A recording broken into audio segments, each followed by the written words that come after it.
It's Sunday, it's Simola, 16th edition. The skies are blue.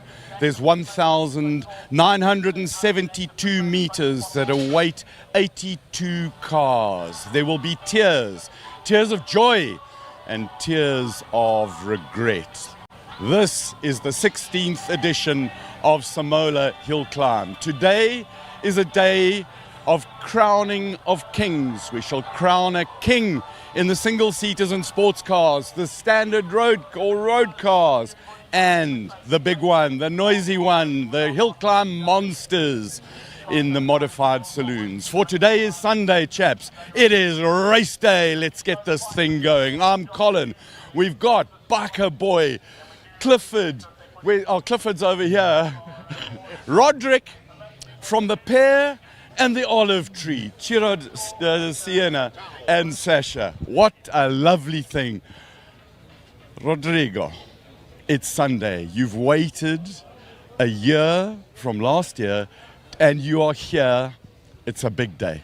Well, I could even say that I've been waiting all my life for this moment, because for a long while since I've created the channel, Simola has become a staple for the season and one of the high points. And being this the very first time I'm in South Africa and experiencing the race live, yeah, it really is hard to put into words the kind of excitement and the build-up that all this is coming to. Cliffy, what a day. What a day indeed. I mean, where is this going to end up? Nobody knows. Like you said, there's some guys that are sitting pretty, guys that had a late night last night. But whatever happens, I think it's going to surprise at least one of us here, because nobody knows. Sash, it's there's cars that are like ducks out of water, and there's guys that have brought guns to a knife fight. Your thoughts? I must say, it's probably South Africa's now premier event when it comes to the world of motorsport, or South African motorsport. And this is so unique, because if you're tuning in for the first time over the course of the weekend, you're going to see standard little road cars, you're going to see electric vehicles, and then of course it's all about the monsters, the real crazy loud cars. And then you're going to see cars that should not be on tarmac. And that's what's so unique about Simola. It has been brilliant so far this weekend. Today, it's about, you've got to put in the time when it counts. Eventually, nothing else matters during the course of the weekend. It all comes down to today. Conditions look fantastic, and there is an energy up and down this pit lane at the moment of tension, but also tremendous excitement. Jerome, these are the days of our lives, and certainly for Clint Weston. Let's go and walk and check some of these cars out. Clint Weston is doing amazing things. And then the surprise, the rally raid cars. These are Dakar spec. They're a lot bigger than I expected. Some of them are running Nissan GTR engines, some of them are running big V8s, and as we walk up the pit lane, there's 5 of those, and we'll start getting through some of the road cars and then onto the monsters. But thank you for joining the live stream. We've got 20 cameras and 2 drones for you today. Do leave some comments. We'll be keeping an eye on them as well, and we are in for a very special day. It's very possible that the all-time track record might be broken. I think it's a little bit more than just possible. What are you guys looking forward to today? Rodrigo? Well, my answer is a very biased one.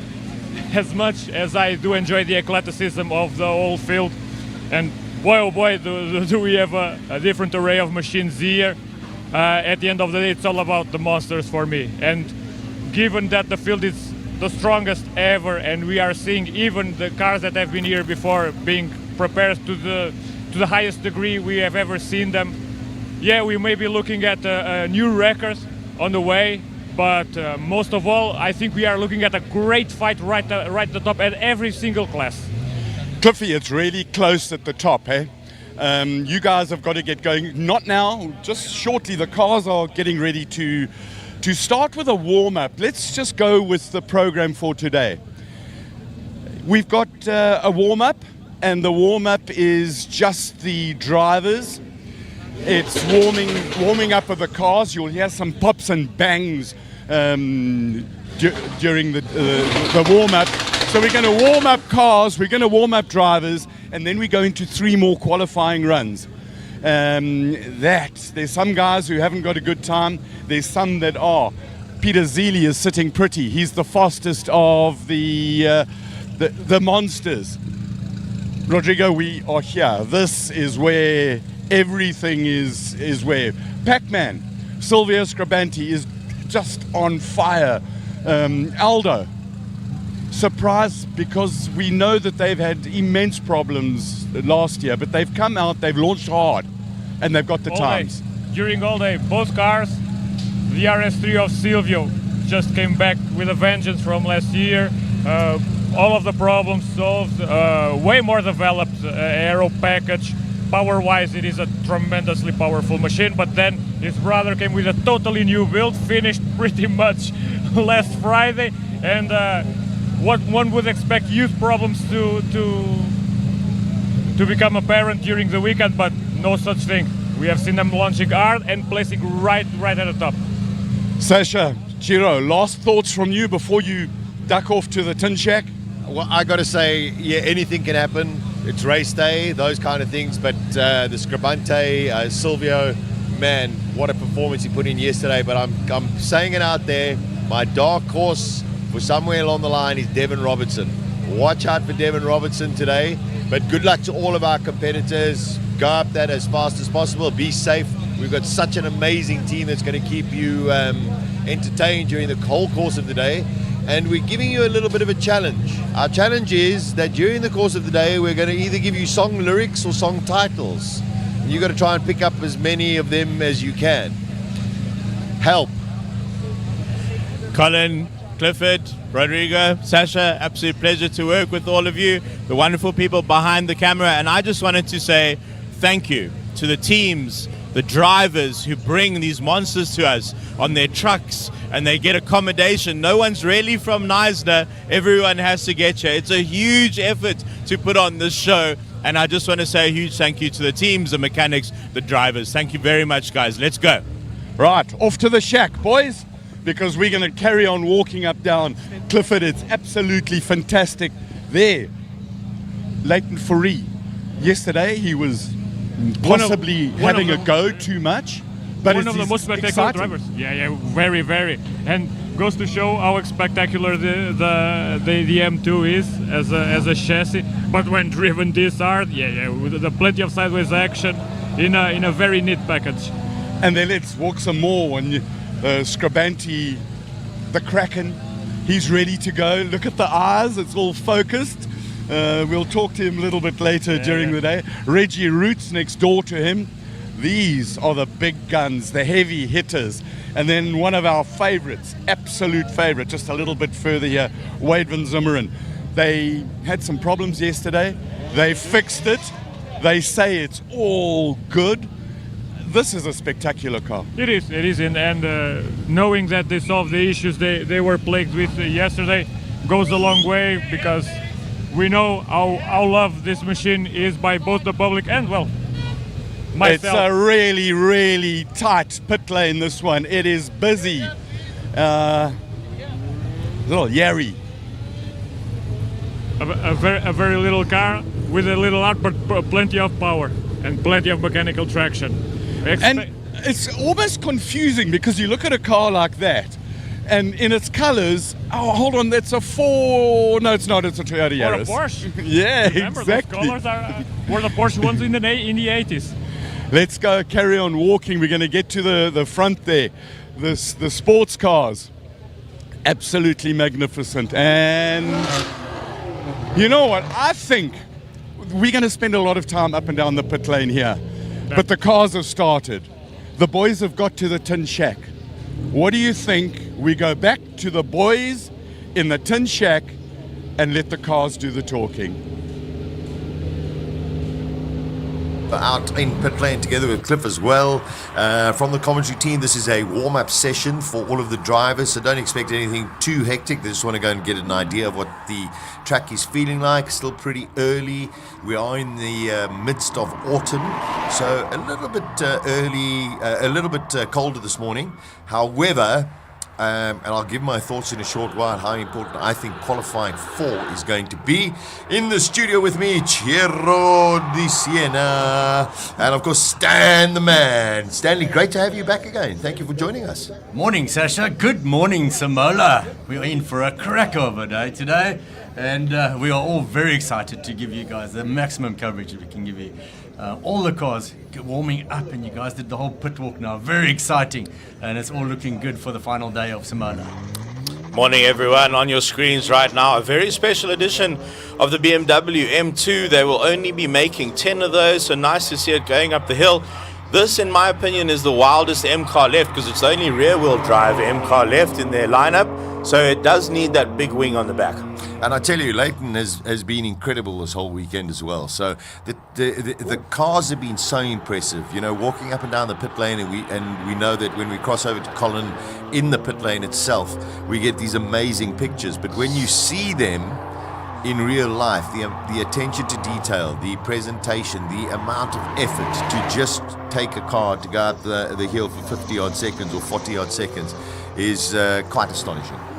You've really got your work cut out for you from the moment you put that car on the start line, because if you don't get the launch you want, which they probably won't be going for now, the drivetrains are cold, the road's cold, so you just get it off the line a little gently, but we'll see the launches crank up as the day goes on, and that is probably the world's loudest 3-cylinder car. Without a doubt.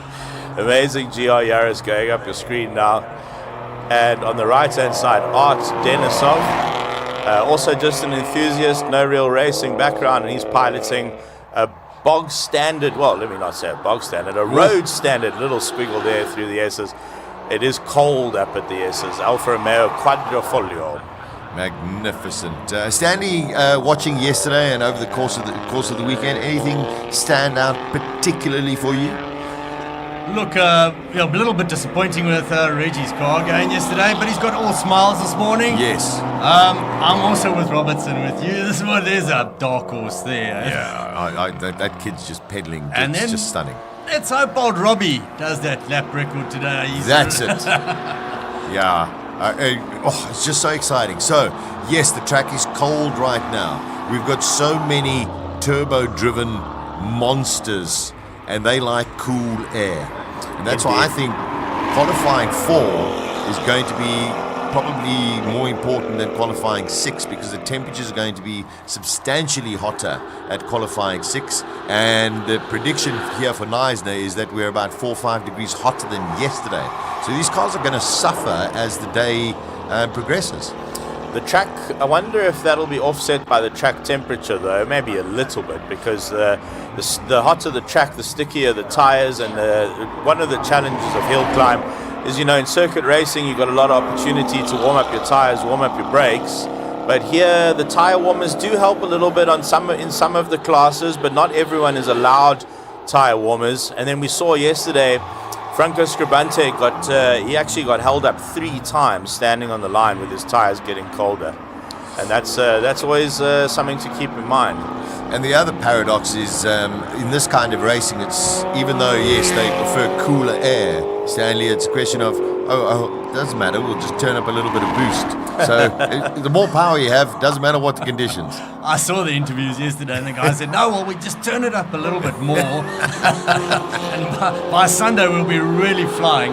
But I'm so happy for the weather, for the spectators over the last 3 days. The weather has been spectacular. We've got a cold snap coming in on Monday or Tuesday. So this has been absolutely brilliant for all the spectators up there. Yeah, we've got huge crowds coming in already here at Simola, more coming through as well. It's wonderful to have you wherever you're watching from, wherever you are in the world. 2 magnificent supercars on track at the moment, the Ferrari 488 GTB, and then of course the stunning McLaren 720S. That is that thing's going to break some records today as well. I think there's going to be a lot of PBs today. You know, hats off to Garth McIntosh. A McLaren 720S is a wild car. Rear-wheel drive, 550 kilowatts in a car that weighs exactly the same as a Polo GTI, and across the line. And he goes top of the segment with a 48.7. I mean, you can walk into a showroom, buy one of those and put it on the racetrack, and he'll just drive that home as well when he's done. Back to Cape Town. And here's the first of our bevy of Mustangs. Always a crowd pleaser, listen to that going up the hill. Yeah, magic to see them. Always big supporters of the Simola Hillclimb as well. So the Super Snakes, a whole gaggle of them coming up through there. And these are not easy cars to control with the amount of power they have. Not at all, not at all. I see, there we go, the first Golf going out there. Very, very nice drive. But isn't it Alpha weekend, guys? How many Alphas do we have at the Hillclimb this year? I mean, if you think of such a small manufacturer in real terms within South Africa, we've got the brand new Junior Electrica, which is doing its debut as a full electric Alfa Romeo. We've got two Giulia Quadriformaggios, and of course Jannes Janssen van Rensburg in the Stelvio Quadrifoglio. So, and they do look super impressive and wonderful to see them here. The Mustangs also rear-wheel drive beasts, and the track tends to favor all-wheel drive because the reality is that you can lose a second or two off the launch. So all-wheel drive gets you off the launch quicker. You get to turn one. It's basically a drag strip. It's about 300 meters, and you get to turn one at about 150 k's an hour already. And here's the Suzuki going through the Suzuki Speed Trap. That is the Master Drive Swift Sport. That's the old Swift Sport, the 1.6 NA. Really nice little car to drive that. They are lovely, and this is why Simola is so unique, because hill climbs, most of the world, are just about raw sheer power. Here we have a Suzuki, also huge proud partners with Simola, and we have a whole bunch of influencers and journalists up against each other in a standard 1.2 litre Swift, trying to get up this hill, and and you've got from that to 1,600 horsepower monsters coming up in a short while. I was so impressed by all the ladies in the Suzukis. How many ladies have we got in Simola Hillclimb this year? The Suzuki Challenge has really gone down awesome. Suzuki being one of the massive sponsors of Simola Hillclimb and getting involved with all the other manufacturers, that's really great to see. And the four or five Suzukis running up the hill the whole weekend. Yeah, it's great fun, and there's definitely a great internal battle between them, Chiro. Yeah, I bumped into them all last night at their hotel, and there's a very friendly rivalry going on. Sam De Fonseca from the car scene on the left of your screen in the yellow Suzuki, he's currently leading, but only by about a second. Avon Middleton now, publisher of Top Gear, going up the right of your screen, and then you just saw Gurley Lukele, who's one of my favorite people in the pits. I know we're not meant to have favorites, guys, but she's just beaming, and I love her story. She's a sim racer. She just started on social media, and now she's here for her first real race on real tarmac in the real world. Yeah, magic stuff. I was just having a look down the timing sheets. Guy Davies, of course, in his Porsche, and his son is here as well. And he's in Mom's electric Mini, and there's a little bit of a rivalry. One of them will be going home on their own steam this weekend, so the two of them are having a great little battle amongst themselves. And then, of course, as we start finishing off with our Suzukis, there's some crazy vehicles that are going to be coming up on your screen if you are tuning in for the first time this weekend, and they are rally raid cars. They have got off-road tires on them. They sound insane. They are much bigger than what you actually think that they are. God, they're huge. They are huge. The technology in these vehicles is astounding, and what a treat to have them on a hill climb. Stanley, I mean, who would have thunk? Those cars are so impressive in sound, in dominance. They come out and they monster. I spoke to one of the drivers yesterday and he said, well, I don't need to run on the tar. I can run two wheels over those little blue bollards. Though when you see those bollards. And they, as far as I know, I think they are road legal cars. I'm not sure they have a licensed disc, but they do have a licensed disc. Yeah, so they've got indicator fluid, everything happening in there. I mean, we've got to speak nicely to Terence Marsh and the Red Line boys, and maybe just sit and say, could I borrow one or loan one just for a couple of days? And imagine just getting onto the highway in that thing. Everything will move out of the way, including the president's cavalcade. No, Sasha, I know beyond that finish line, there's a whole lot of dirt. And that's where that vehicle will really shine, going over the hill there. And that will be a lot of fun in one of those vehicles. All right, now we're going to start turning the wick up with a little bit of noise. Andrew Evans had a whole host of problems yesterday, but managed to figure out what the gremlin was. And great to see him going at full tilt, and was very, very happy with the way that his day ended, considering the way it started, where he was basically in limp mode for the first 4 runs yesterday. So wonderful to see that out there. One of your favorites, Chiro, the 911 Turbo. Oh, if there's one Porsche I lust over, it's this exact one in this exact spec. And Pierre Duval does not hold back. This is a fully road legal car on fully road legal tires. He's not on slicks. And in first practice, he's already giving it the horns. Yeah, Cristiano Verolini. As you can say, this is just a warm-up. Wants to try and get a feel of the track. He was super impressive in that BMW yesterday. So, yeah, it's one of those. Make sure that everything's right, get the temperatures correct, and then, of course, get ready for your first banging lap, which probably in about 40 minutes from now. That was also a bit of an internal rivalry between Jens and Verolini going up the hill. And Verolini was popping him every time, so it's going to be interesting in the top 3. That M5, it's a very rare car to see up a hill climb. It's now a hybrid. It's got a big heavy battery. It's 2.5 tons. It's in the same class as Clint Weston, but it's half a ton heavier. But it is really cool to see an international driver flown in, Jens Klingmann. He is a Nürburgring GT3 driver. If there's anyone who can get that car up the hill, it's him. But I just think he's fighting gravity at the end of the day, and that's tough. Yeah, and also there's so much trickery in these cars. I mean, even if you think you've turned off just about all of your driver 100%. aids, the car just says, no, I must intervene somewhere 100%. along the way.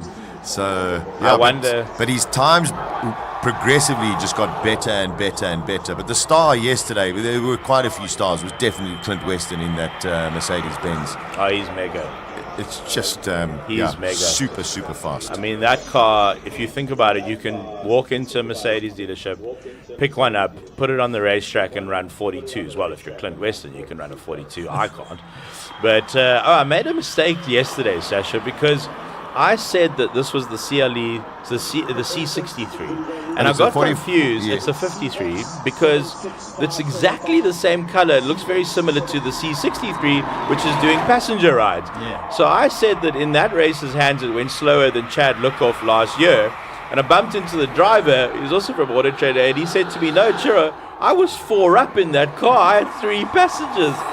So I got that confused yesterday. And the CLE 53 is competing. The C63 is doing passenger rides. So here we have 2 very interesting cars. The Chang'an organization have brought down 2 of their electric and hybrid vehicles, part of the Lindenberg stable. And great to see something also just a little bit different going up the hill. I had a chat to Paige yesterday and I said to her, Paige, how does the electric in that bucky get you off the line?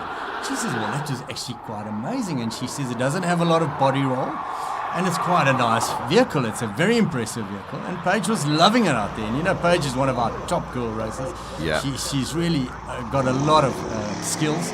And she's loving out there in a bucky for a lady. Incredible. No, she has no fear. So here we go, Clint Weston. Yes, it is a warm-up lap, but Clint is also here to entertain. I mean, he's just been... His first lap yesterday was a 42, and we all just marveled, stared at the screen and said, Is this a timing error? He just knows how to handle this car, and there's so much power, over 600 kilowatts of power in there. Do you remember about 3 years ago, Sasha, when Mika Salo Yes. and Clint went head-to-head in the same car, and Clint was faster? By substantial margin. Clint is the real deal, and just such a lovely guy as well. He's already sideways. Look how hard he's working in there. Whoa, little correction, oversteer correction at probably about 185 k's an hour. That's just incredible. And just straight again, 42.8. Look at that. Just in his little warm-up. I think Clint must become a rally driver. He's loving the cold conditions. When I saw him yesterday, this morning, and I said, can you get a 41? Are you in a 41? He says, we've got it. We just got it. So we've got the Mini, which is an electric on the bottom, on the right of your screen, and then the Alfa Romeo Junior Veloce Elettrica, first ever Alfa Romeo electric car, front-wheel drive, limited slip diff, one motor, only 1,500 odd kilograms in weight, and it's more of like a sports hatch as opposed to a cruiser.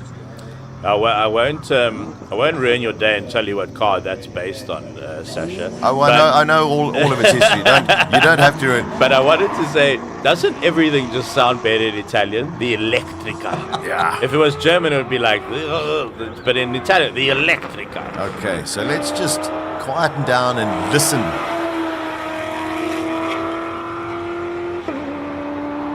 Yeah, we go with the first of our monsters. So these are these rally raid cars. They're built for rally raid in South Africa, also for Dakar. And let's just listen to them, guys. Let's just listen.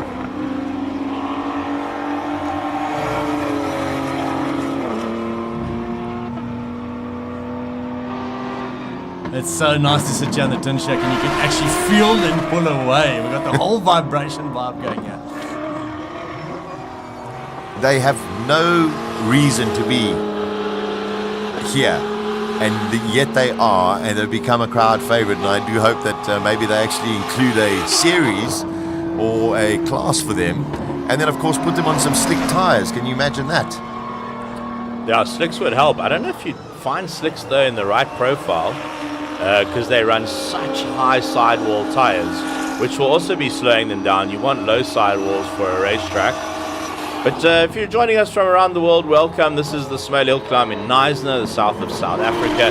A little bit about the track, 1.9 kilometers. It is a public road, about the same length as the Goodwood Hillclimb, but much more elevation, 160 meters of elevation. We are at sea level, so the NA motors they're running at full steam down here, which is fantastic. But there's an overview of Knysna as well. It is a stunning little city at the bottom of South Africa, the 16th running of this event. Currently on your tiny sheets to let you know, Clint Weston the fastest of 42.8, Garth McIntosh in his McLaren of 48.7, and the times that Clint Weston has been doing during the course of the weekend, he's got a huge shout to actually make it into the top 10, which I think would be remarkable. Well, that's only fair justice to old Clint. He's always doing hard work. He's always supporting the hill climb, and he's in some sort of a Merc. So he's really flying out there, looking very, very good. Oh, the monster, Mr. Duplessis coming up there. So this is officially the world's fastest hill climb with an average speed of 200 kilometers an hour, set by Andre Bezuidenhout in a special hill climb car called a Gould. And we do have a Gould on the circuit. For the first time, we have a second Gould in the hands of Robbie Volk. Sadly, Team Perfect Circle, Andre's team, they have had to withdraw the car for technical issues. So we would have seen Gould versus Gould, but never mind. What we might see, though, is the all-time lap record of 34.161 falling today. I am very confident that is going to happen. Also, you can see on your left-hand side where the little Alfa Romeo 4C is, you will see the dark patch of blacktop where the track has been resurfaced. through that resurfacing, it also eliminated one or two of the more scary bumps. Trust me, there are still lots of bumps on the way up. It's not nearly as smooth, and I mean that with the greatest respect. It's extremely challenging, but that is also definitely a factor that is assisting some of the times. Yeah, like Chiro said just now, this is a public road. It's got a lot of off-camber corners. Some of the corners have got some serious drops off the end of the hill, so you do not want to make any drastic mistakes. You've got to keep it on the black stuff, and that's why we've got these blue bollards keeping the guys online. We are so pleased that the Knysna municipality came on board and did that piece of tar for us, because there were some horrible bumps in the backstraight. But looking spectacular, little escort going up there at the moment, a little mark on escort. And there's Graham Nathan for the first time this morning. Yeah, saw him earlier today, and he's just having so much fun. It's basically the last time that this car will actually do any form of competitive driving. Of course, it's the Polo GTI, and it was part of the Super Cup series. This now will become a exhibition vehicle, and they'll use it for those kind of events. So this is its last pedaling in anger. 84 competitors today, and incredibly, there will be 1,400 runs up the hill over the 3 days. It's a very busy weekend. It's funny, when you're driving, it feels like you're always running. You get back to the pits, you take your suit off, you have a bottle of water, and then it's time to go again. So it's a very, very busy hill climb. It's in stark contrast to European hill climbs, where you only run about 3 or 4 times of the weekend. Here we see 1,400 runs from 84 cars and 64 on Classic Friday. Definitely a huge crowd favorite, the Z4M with the LS motor in it. Wow, that car puts down a huge amount of power off the line, and sometimes too much power, where it heats up the rear tires too much. It's got no grip in the front. Peter Zili still smoking, which is worrying me, still been worrying me from yesterday. Probably the world's largest rear wing ever. That Toyota MR2, and of course multiple winner at the King of the Hill as well. Oh, Peter's got a purple sector there. Look at that. Really want to say thanks a lot to Eric, providing us with all the times. Eric and then Skyhook have been giving us fantastic images with the drones running behind the cars. Those guys have been very busy. So Zili into the 41s, a 41.2. We're anticipating 37s from these monsters. This was the car of the day yesterday. Well done to the Scribantes. Silvio Scribante topped the timesheets at the end of qualifying 3 yesterday. That is the Pac-Man. It has a Lamborghini Huracan front wing or rear wing on the front of that car, the wrong way around. Amazing. And I had a little chat with Silvio. You know, he reckons from that front wing about 350 Ks of downforce, kgs. Incredible. Super impressive yesterday. Let's hope it all continues for them.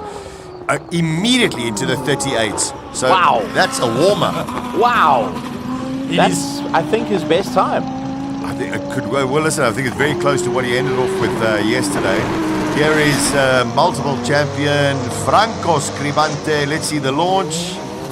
Yeah, there's still a lot more to come in there. But the Scribante family, I mean, you know, you've got Aldo with a car that is just basically brand new.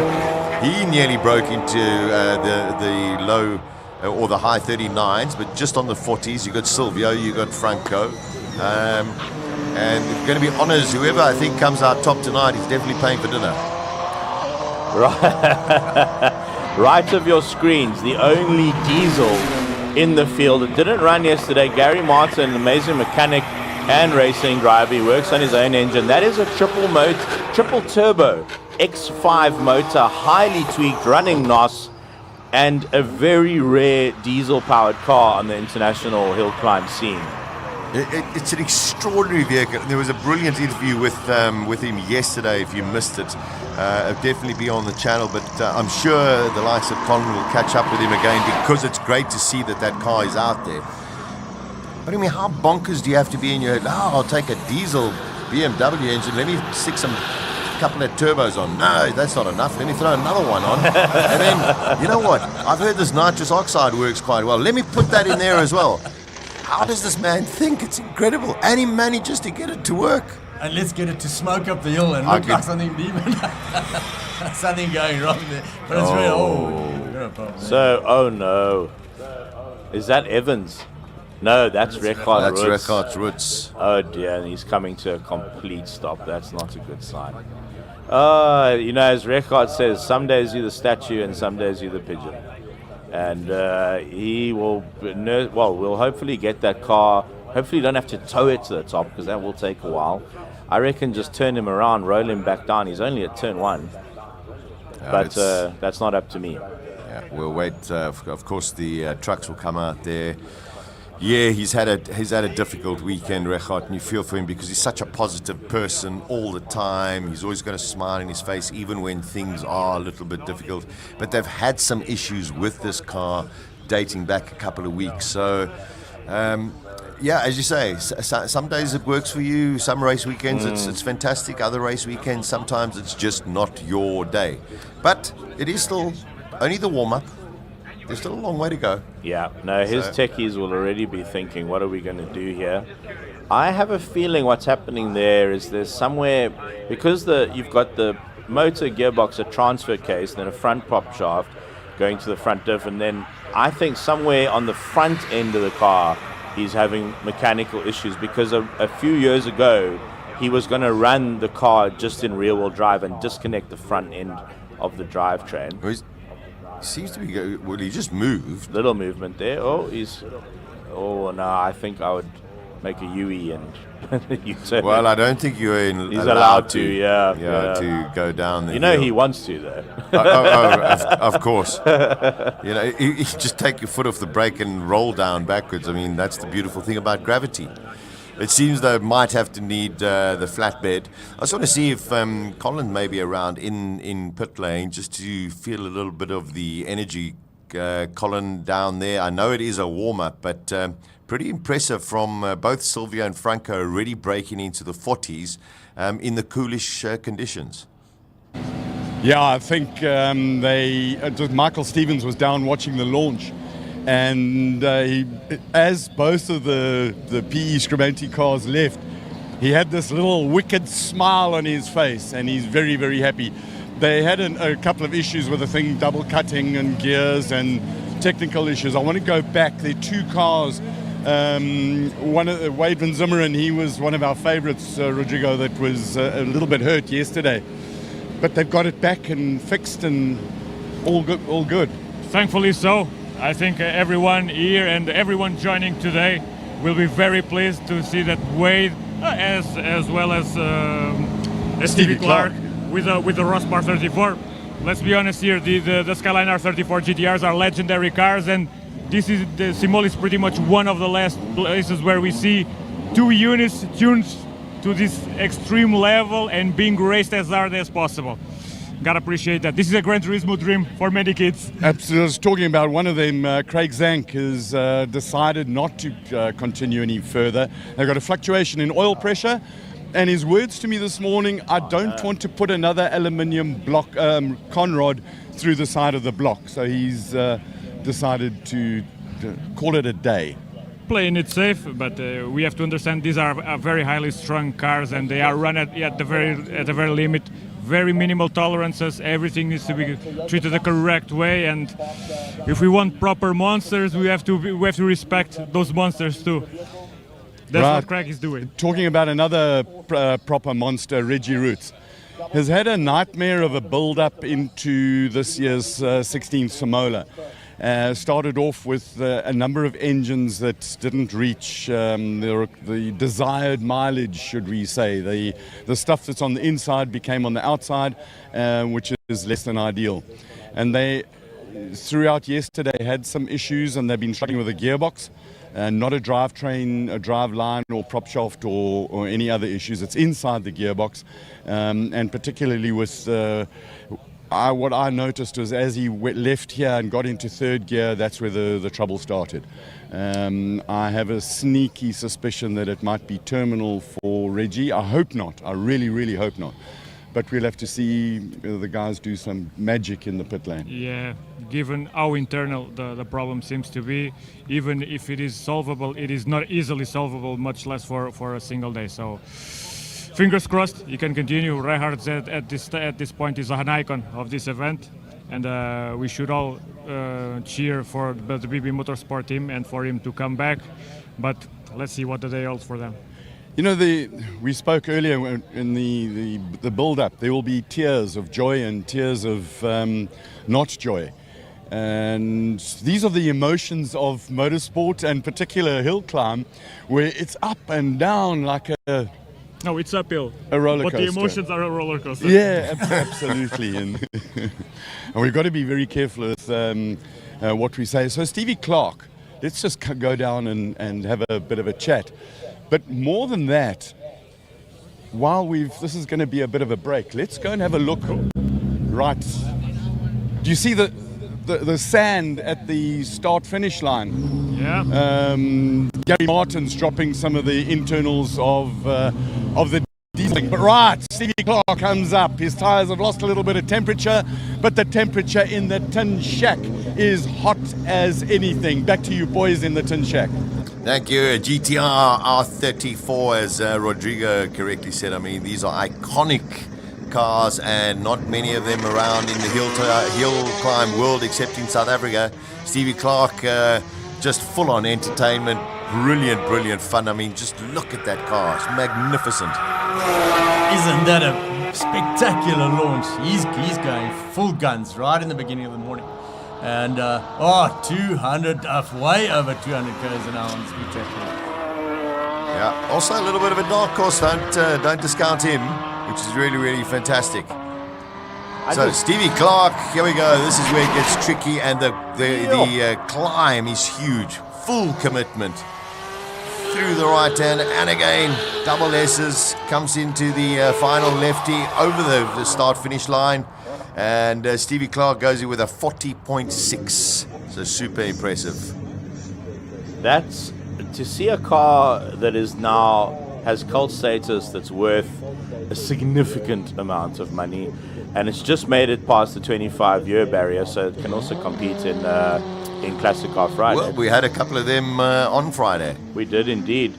And in the hand, I wonder if anyone told Steve Clark that was a practice, because he was absolutely on it. Yeah, George Evans. Listen, I suppose you want to also try and get some heat into the tyres. You also want to, as much as it's a warm-up, you know, you've got to know your commitment, Stanley. You know. George also had his gremlins yesterday, and it looks like he's all running nice and clean today. Wow, don't these cars sound so good up there? Especially that last part when they go through the Fram filters. Through the S's there.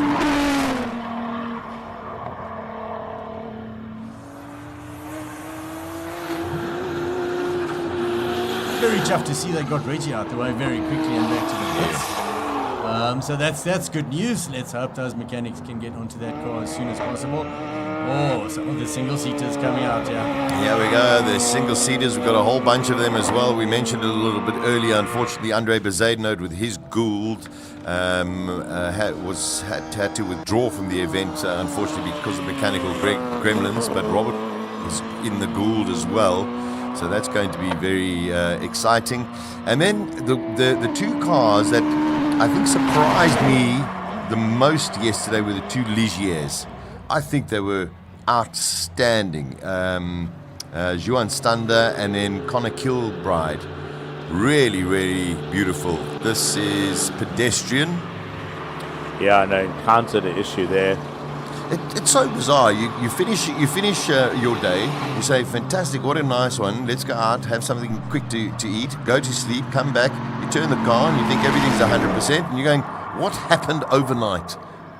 Yeah, you might have to believe in ghosts. What I've experienced is race cars and classic cars, they either have ability to heal themselves or to break down while they're standing there, not being touched or driven. So we were joking yesterday that when you drive an old car or race car, you develop Batman levels of hearing, and you hear a new noise and you think, was that there yesterday?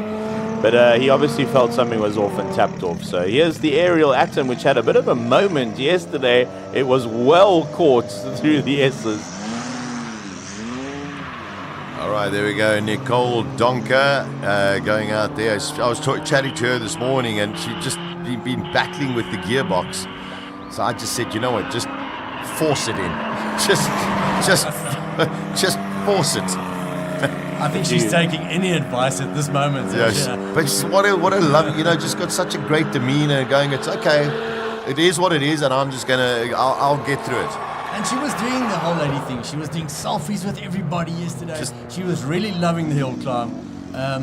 These single-seaters now, guys, so what happens here is we go a lot less weight with a lot more grip and the same horsepower. So now it starts getting really quick. A class all on their own, and there we go, some serious pull-aways. And Robert Volk is very, very soon to be out, guys, and we're going to chase that big time today. Yeah, without a doubt. And also, I mean, as far the information that I got from them yesterday is this warm-up and qualifying 4, they'll still run with the old rubber, and then they'll put on the new rubber for qualifying 5 and 6. And that's, I think, we're all of a sudden, we're going to find a couple of seconds. That's definite. They've got their eye on that time. That's why they've saved that rubber. And then it's also going to be a little bit warmer. There'll be more traction on the road. There'll be a lot more rubber down on the track. Then it's going to be getting serious. Just walking up the pit lane, and one of my favorite things to see is when one of the monsters are on jacks and they turn the engine on and they engage a gear and it's actually running. And I got some really cool footage this morning of the wheels turning on the border towing Nissan. It's so cool to see, and when you walk through pit lane, one of the things that you struggle to capture with any microphone and any camera is how loud the pit lane is. You have to shout when you're down there. It's so exciting. You feel the engines through your chest. So just to let you know, George Evans' time deleted exceeding track limits. This KTM it's like, you don't stand next to it, and I'm trying to figure out how it actually works. It is, I genuinely don't know how it works. I was also quite confused yesterday, Sasha. We were sitting up in yesterday, and a lot of the guys saying, "Oh, that thing's got a horrible misfire." That hasn't got a misfire, people. That is how it sounds, and it's actually sounding quite sweet for a KTM. Yeah, and it's running very well. Fantastic time there, 44.5. Getting towards the end of the warm-up session for this morning. And then, of course, everyone will make their way back down into their garages, do a couple of little tweaks. We've got 3 more qualifying rounds to do. Then we will have a lunch break. And then, of course, we've got our class finals, the road and supercar shootout, the modified Saloon shootout. And then, of course, the king of the hill. So you've got to try and get into the top 10. That's it. And I think there's contenders of about 20, 25 of them, all fighting for just one spot. Here's the big gun, guys. All the spectators out there. Car number 2, Robert Walk. This is all about Robbie today and the time. Please, let's support him as he comes by. He really feels the crowd. Robbie says he loves the crowd, even from his Formula 4 days. Yeah. And let's listen to this. Here we go.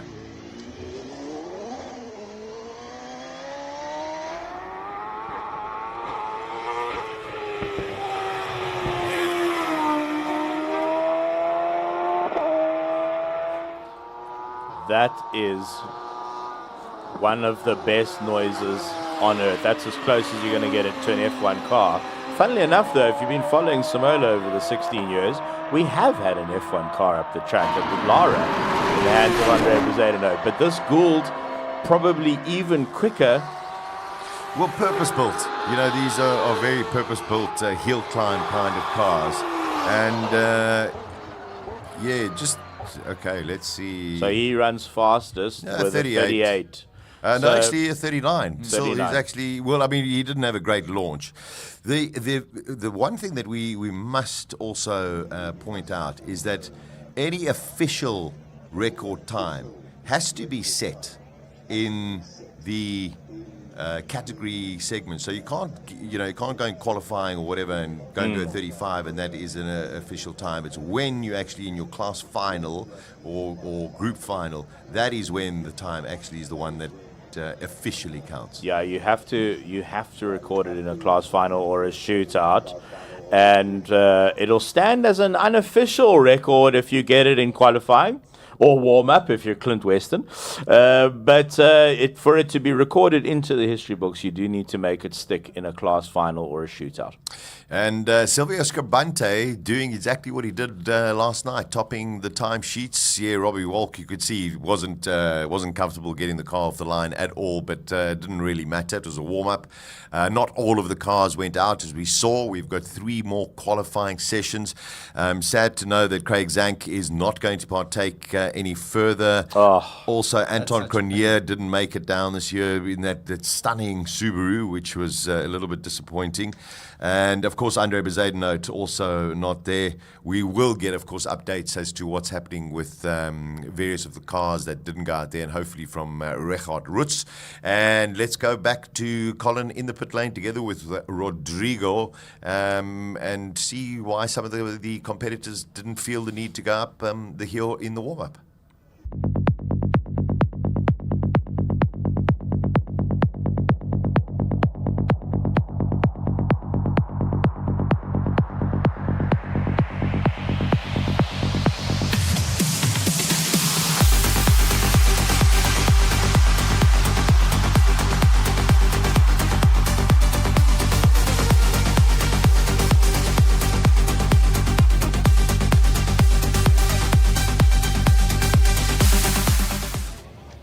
Right, that was warm-up, and you get exactly what it says on the tin, a warm-up. And some of them didn't feel the need to go out for a warm-up. Just go to Robbie Walk. They did have the new tyres on them, but it was a case, Stuart says that it's warm the car up, warm the gearbox up, and warm the driver up, and scrub the tyres in, put a gentle heat cycle into them. They'll probably do that for 2 sessions, but watch the second qualifying today. They're going to light that thing up, and we're going to start seeing some times then, Rodrigo. Yeah, it is a process that is all too common when running such a powerful car, and it is a very dedicated Hillclimb formula as a Gould, and if they are going for ultimate speed, and they need to do everything the correct order, and while going for entirely new tires. And I saw that they were using Avon tires in this case. We are talking about incredibly soft tires. They do need to be treated the correct way to extract the maximum performance from them. And given we have up to 5 runs for that car today, if they want to maximize it, they got to play that game. Yeah, and they will. We here with, you see Reggie's car. It was running. He's still in the car. There's not too many smiles here. And when they move the car towards the back of a pit, we'll wait for Reggie to get out there. In the meantime, we'll just zip over here and speak to Gary Martins. Gary, how happy are you? Very happy. Very, very happy. Yeah, she's all the bits and pieces sorted out? Yeah, all bits and pieces sorted out. We actually used one of our cars that we're using to trailer the car, diesel pipe fittings, and we cut them. We had an engineer that could weld, and he welded it for us, and we worked last night. Just got it ready and right, and she's behaving now. So we took it easy now, and now I can start using the nitrous. I'll start hopefully going faster and faster, not having any more problems. All the work paid off. Yes, definitely. Yeah, just got to be persistent, you know. This is the part that people don't see at home, but the motorsports are really about, even more than the driving. No, true story. And I mean, like last night, you get to those points where you're like, just want to give up and say, no, I'm not going to do it. And then you're like, no, come God, I've got you. You can fucking do this together. Let's get this going. Then you like motivate. So like I only went to bed at like 1 o'clock and trying to figure out what's the next step, you know, in case it doesn't work. So just keep going. Don't stop. Until the event's over, don't stop. So the warm-up went well. Yes. You've got 3 more qualifyings to go now, and then see where you end up. Yeah, I just want to beat my time, you know. What are you hoping for? A 43, 42, so that would be nice.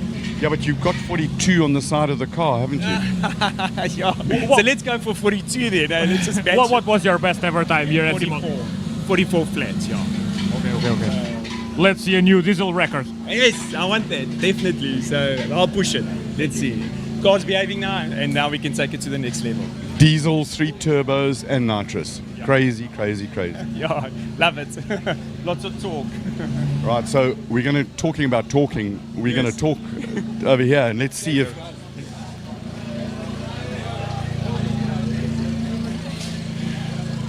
Reggie, you don't look entirely happy. No, I'm not happy, Colin. I was quietly confident about today, thinking that the niggles are sorted, and yeah, we've got a gearbox issue. That we lost third gear. And So you've lost third gear. Is there time to replace it and fix it, or what's the story now? unfortunately, with the GTR, it sits in the back. All the suspension must come out. It's a day job. There's no way it can be done in time. If it was yesterday, we would have done it, no problem. But yeah, unfortunately, it's one of those. Reggie, I'm so sorry that this am I to take it that this is the end of the road for today for you. For today, but we'll be back. Man, what disappointment. You know, there are times when it's actually quite hard talking to a driver when you see inside he is gutted. He's so disappointed. But he opens the door and looks you in the eye and tells it straight. I gotta be honest. If I was in Rehart's place, I don't know if I would have the same kind of availability in a situation like this. We know how much him and BB Motorsport have fought with both chassis that they try to bring here to Simola, and if this is the end of the line, I think we're all gutted for it. Yeah, the twists and turns of this hill climb are absolutely amazing. Let's take a walk down here. So, in terms of warm-up, what the guys were trying to do,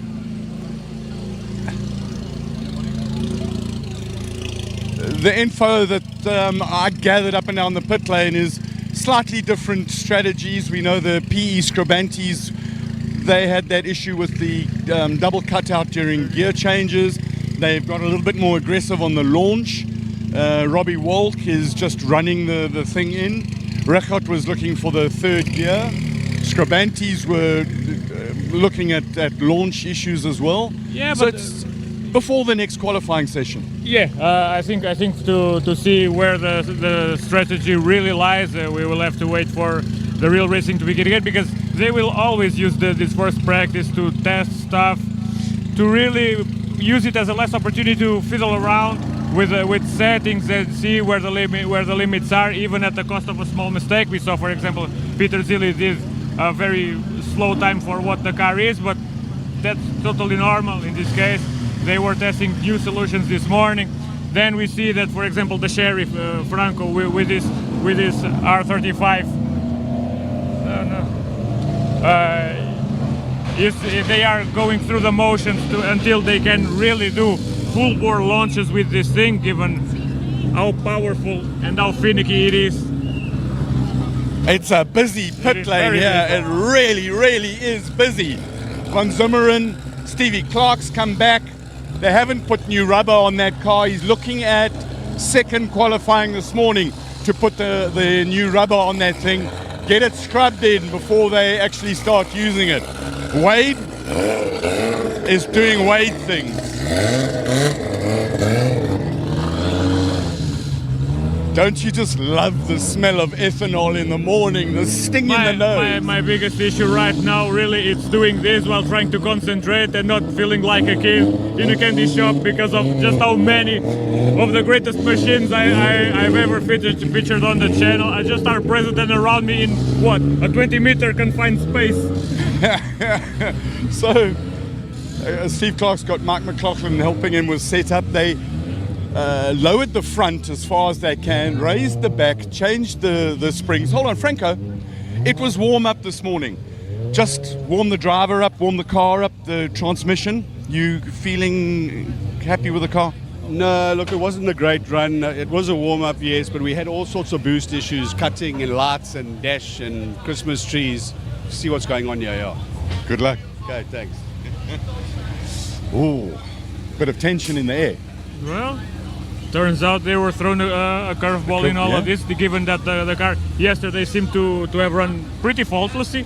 The only real issue they had was on the part of the driver, curiously, but the car seemed 100% healthy. Well, that's the nature of these things. I have known throughout the year some of the drivers with some of these big monsters, and even to start them up, they can just trailer the car around a bit, and then it's just a little thing like altitude changing, and then they go and nothing, and there goes a bunch of work again. Strange beasts racing cars up. Do you get the impression Rodrigo, that the level of tension has just gone up a few steps from yesterday. Yes, for sure. That's how Sunday works. But I think we are still waiting to see the really large chunk where the pressure will really amount to something pretty egregious, because this was a practice run, and now things will get really serious, and people will start feeling pressure to get a place in a class final, and even more so to a top 10 shootout place. I think let's take a walk down here. I think the session for me that's going to tell the most is the second qualifying this morning, where guys put new rubber on now in case there's an issue and the last qualifying session gets shortened or something goes down. So you've got that proper, because they want to get into the class finals. Only the top 3 go in qualifying. So they get into the class final and the top 10, and that's the second qualifying this morning is, in my mind, is the big telling one.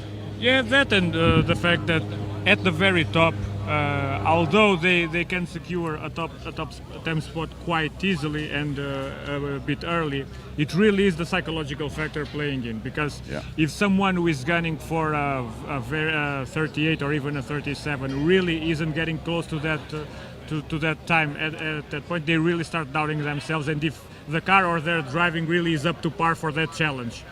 So you are right on the money with that second qualifying run in this morning being fulcral to all of this event. I tell you what, Rodrigo, we've got to go and stand at the start line for those launches that are just full of such a guttural experience, and particularly Wade, and you do feel the thunder in your chest, and as all the soft organs. To be honest, this thing right here in front of us, when it comes to violence at leaving the line, it really is clawing its way to the very top and gathering a place right next to Wade.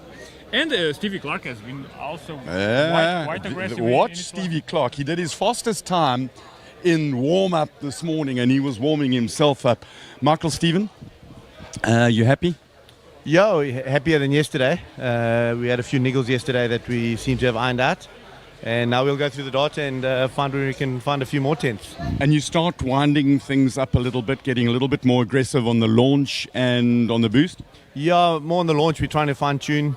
Obviously, new day, the rubber comes down, so just want to make sure it's optimal, especially for later on in the finals. And Aldo's TT? Yeah, I mean, he had a good start today. He did a 40.4. It's always difficult when you come here with a new car first time and you got 7 runs. So normally a good night's sleep and giving you that time to process overnight. He was on for a 39 and he had a small little slide at the top of the hill. So track conditions, I think, weren't optimum this morning. So unfortunately, he doesn't have a floorboard or any downforce on the car. Time constraints, either have a floorboard and a no car or have a car without a floorboard. So he is a bit compromised, but doing a fantastic job in any case. That car is untested and very early in its development. Next year, it's going to be a real contender. Yeah, absolutely. There's a nice development program for it. Out the blocks, it seems pretty good, so we keep working. What are you working on all those colors on the monitor? No, I've got no idea what's happening there. and all the pink as your daughter was had a Cokie. Yeah, the squiggle lines is where she went on the screen. No, it's just checking the fueling, checking the boost, making sure all the parameters are right. It needs to be perfect for every run. Awesome. Thanks for chatting. Pleasure. Oh man, it's so nice to be able to talk to the guys and they let you look at the screen. They really shouldn't, if you know something about that. But that's also the beauty of Hillclimb racing, the camaraderie and how everyone helps each other, and there's this openness just to show what's happening. Oh, and we have here someone. How cool is it? We just amble down, fall downhill on the hill. Our record holder, current king. You happy with warm up this morning? Yeah, I took it slow, but no need to break it now. When do you put your new rubber on and give it all the beans you've got? New rubber will be a little bit later in the day. Q2? I mean, this morning, second qualifying. It's probably the last quali. We'll see, either the second or the last quali, and then the Boost will start turning up also around about that time. Exciting times here, Rodrigo. Any setup changes of notice for today? I did make changes, but we'll see now. Incidentally, although I went slow, I went faster through corner 1 today than I went yesterday without trying. So maybe it's working. We'll see. We'll see now. Peter, you know the story. You made a change. Do you know what I'm going to ask now? What did you change? We lowered the car at the back. We changed the rake a bit because the car is loose. So to get the rear to settle a bit better, we lowered it. Does it help when you drop it at the back? Does it help with the aero balance and move it a little bit further back as well? According to Andrew, yes. The car has got strange characteristics. If I lower the car at the back, I get more downforce and less drag. More downforce with less drag, so it's more efficient. Yes, it's of course slightly, but... Well, okay, when you say you lowered, are we talking 1, 2, 3, 5 millimeters? Yeah, about 5 mil. That's quite a big change. I don't think we can go more because I'll destroy the rear diffuser if we go down more. Thank you so much for sharing. Really do appreciate. I just want to say, so the white plumes you've seen, that's the rear diffuser. It's scraping. We made it a little bit longer because we didn't know how much will work here. So we let it scrape until it's gone, then we know that's the limit. The motor's good. Oh, yeah. Right, we're talking about good motors. We've got good motors going up the hill. Boys in the tin shack, do the talking.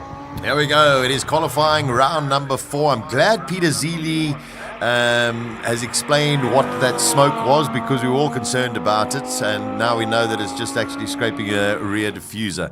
There's so many little changes that are made to the cars as the weekend progresses. We've got 3 qualifying rounds. Simola 2026, the 16th edition. Audi just seemed to be a little bit slow. It's incredible, just things can just happen, Cliff, and it can catch you so off guard. Yeah, it's also interesting what Peter Zili was saying, that they've made an adjustment of 5 mils on the rear, and it just shows you that even this late in the game, they're still looking for more pace and to settle the car a little bit more. So, yeah, it's quite serious, and I mean, you pointed out that this might be the session to push, and Colin's thoughts are maybe the next one, but we're going to start to see faster times now because now it's starting to get quite serious, and if you want to be there at the end, you've got to make a play roundabout now. Yeah, great to see Eugene Herbert out on track as well, of course, from Master Drive. And 2026 marks the first year Master Drive has introduced a dedicated female category in the driver search competition. So the milestone they're very, very proud of, and one worth celebrating. That's for sure. The very first time the Master Drive driver search has a female category winner, and of course she is on the hill today as well. So well done to Master Drive for that terrific initiative. Talk about the driver that's on the hill today. Is that Nicole maybe? Because I believe there's a single-seater lady category that's coming to the fray, and the car that she's driving, even though she is battling a little bit, but this is a very late in the game pilot project that they're busy with. Correct. But she's basically doing all the testing and trying to set it up, and then she comes from Saloon cars. All of a sudden, a couple of weeks before Simola has decided to arrive here in a single-seater, so she's got to work cut out for her and battling her way through. But this is all good R&D for what series will come in the coming months moving forward. Yeah, magic stuff. Shiraz Bawa out on track. We've got Art Denisov on track as well. And it's all to play for. Class honours, and then, of course, getting into that top 10. I saw as the BMW was coming up the hill there was a TLM rolling across the track. So I don't know if someone's clipped it in one of the earlier runs. I'm sure we'll get an update from Clark of the course in a few moments from now. Seems as though they have paused. 49.1 for Art Denisov. I think that's his quickest so far of the weekend. Clearly you've got great eyes, Cliff, because one of those TLMs is definitely being knocked over. They're going to go and have to just clear that. So it could only be Eugene, I think maybe Eugene Herbert. Guy Davies, I mean, this is just a wonderful story. It is. He's in this Porsche, the Liqui Moly Porsche, and He's strapped in the car the whole day. You can see on the rear of the car it has the wheelchair sticker, and of course he is wheelchair bound, and he spends the whole day in the car. He does. And also what's interesting with this car is that it's got hand controls for him to drive, but the pedals are still there so his wife can use the car to go to the shops. Yes, very, very important. Yeah, so convenient. But I don't know what his wife is doing at the moment because his son, he's got his wife's car. So maybe she's using the 60-60 or something like that to get everything. So a little bit of a delay for the drivers as they just clear any of the debris. There we go. That is the TLM. And a gentleman having a great jog up the hill this morning, getting his cardio in. That is a really steep hill. It doesn't look. You can see he's leaning forward, so the gravity doesn't push him down. But he looks determined. Car number 83. It was Eugene Herbert who unfortunately clipped the TLMs, the track limit markers, and now we just got to put them back into place. Perhaps maybe a bit of oxygen as well. And some roller skates for his way back to his post. And we must say the marshals, the organisers, the volunteers at Simola do an outstanding job year after year after year with great enthusiasm as well. So thank you, a huge thank you to all of the volunteers and marshals that are out there. It won't be long before we get racing again. This is qualifying number 4. And we've got 2 more rounds that'll be coming after this. We're just about ready to go at the moment. Paul Munro, the fastest, at a 49.0. Nicholson with a 49.0 as well. 0.03 of a second between those two. Art Denisov, I think that's his fastest so far in the Alfa Romeo, 49.1. So everyone's turning up the wick. They know that it's all to play for. This is it. You got a couple more chances. Yeah, it's funny, as a racer or a driver, if you go through something one day, if you can have a good night's sleep and reset, it's almost like your subconscious reprograms, and somehow you tend to find 10th in a few seconds. So most of the guys that have processed yesterday, if they've had a good night and thought about the process and come and wake up feeling strong, they should potentially go faster. The mind is an incredible thing, and how you can find speed just by a little bit of a reset. Yeah, without a doubt. Of course, you can see the crowds coming in here. Beautiful day in Neisner. Where in the world, in the middle of autumn, or could you be outside in your shorts with T-shirts and enjoying weather like this? So, wow, what a place to be. The beauty of Neisner, the Simola Hillclimb. Also, if you're just tuning in for the first time, of course, there was some of the, as we get the racing underway, and we will see that you will notice the new track surface that has been relayed. Now they're going to turn number 1. A bit of a relay over there, getting much more speed. And then, of course, we will get into the new part of the track, which eliminates probably one of the most severe bumps. This is it, coming up to the fastest part of the circuit that has been relayed this year.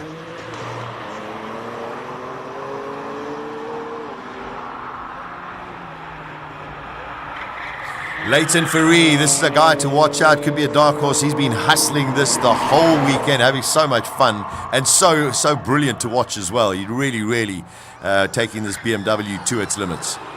Yeah, I think with the sad news that Reggie Roots is no longer competing in the event, this opens the door for quite a few drivers that have been knocking around the top 10, and Leighton Ferree is definitely one of those that's shown speed all weekend, and he could easily creep into that top 10 later on this afternoon. Yeah. Oh, wow. Getting it proper sideways, man. Really hustling that. Just stunning to see one of the supers at the bottom of your screen. Let's see what he comes up with. A 45.7. Probably going to have to find just a little bit more, but very impressive. This is a stunning little car. The noise that this thing makes, if you consider that it's, 3-cylinder? Yeah, 3 cylinders.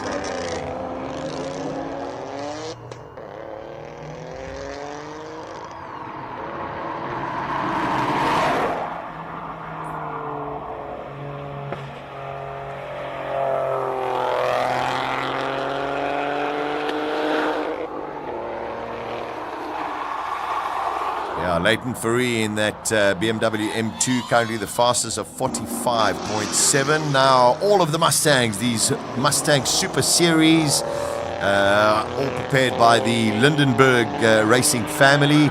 Wonderful to see them all here. Dion Smith, Joshua Callahan, Anton Palmersheim, all going to go up the track. Also a little bit of internal battle between them as well. Absolutely. You know, the first rule is if you're in a team, you always want to beat your teammate. And when you've got a lot of Mustangs on the grid, you want to be the fastest one for sure.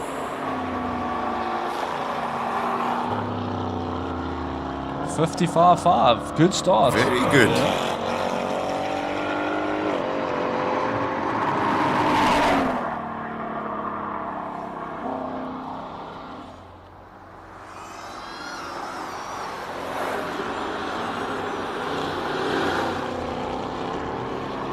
Our drone footage as well.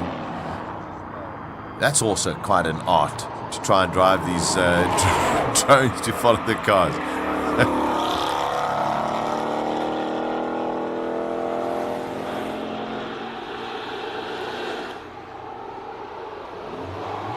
Okay, Farad Ibrahim time also deleted, exceeding track limits at turn 5.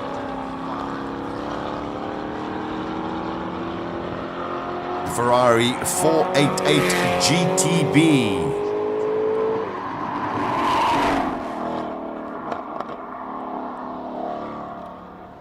Sounds like the Mustang was stabbing on the throttle there a little bit through the S's.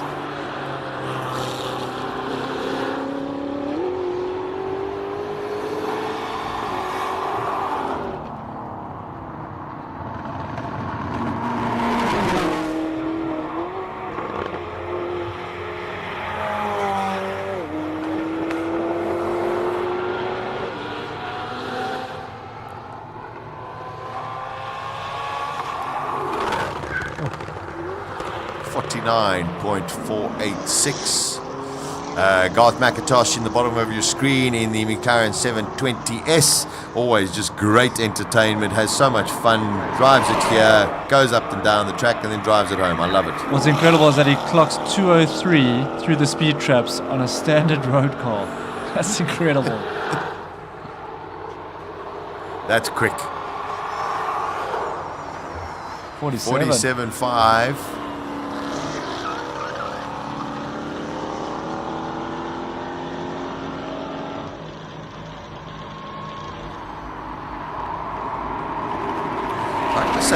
Nivan Maestri in that 488, that was the most aggressive we've seen him the whole weekend. Yeah. You could see when that Ferrari, all of a sudden the hazard lights come on, basically just sort of, it doesn't stop the car in any kind of way, but it just sort of balances a little bit. And now all of a sudden it's only 2 seconds off the pace of Garth McIntosh. That's impressive, yeah. You know, starting to get a little bit closer. Yesterday he was in the 55s. All of a sudden he shot a 49. Yeah. So maybe he's been sandbagging. Maybe. Or a bit of a reset. Matt Mertens had a pretty strong weekend as well. It's also been very aggressive, but the car hasn't got too out of shape. But also, what a joy to watch. But he's had a good drive on the Saturday. Let's see what he can do on the Sunday. Yeah, 51.3. Now we have all of the soiree of Suzukis, the older spec Suzuki Swift Sport, and then the internal battle of the influencers and journalists, Avon, Zipporah, Samuel and Yolanda, and of course Suha Jacobs is the lady who was from the Master Drive. She's there we go.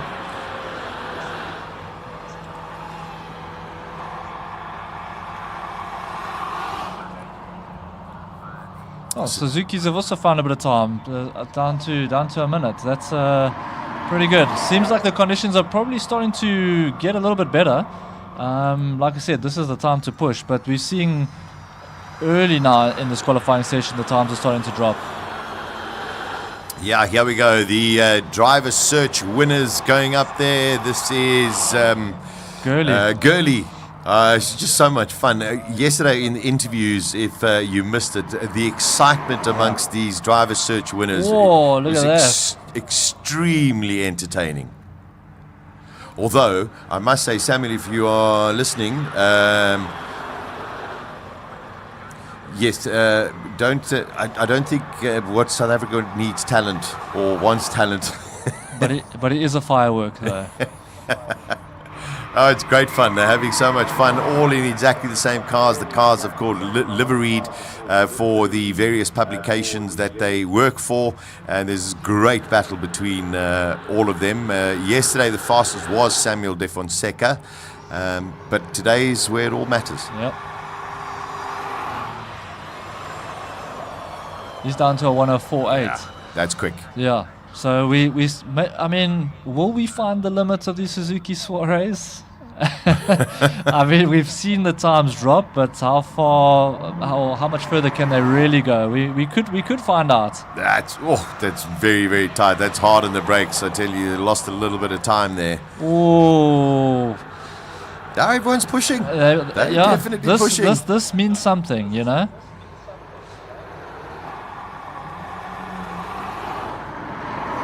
106, but I think going into those first S's, and the problem is it's so steep up there. If you get that slightly wrong and you have to lift off, you just cannot get the momentum you did. To get up there unless you got 1,500 horsepower behind you.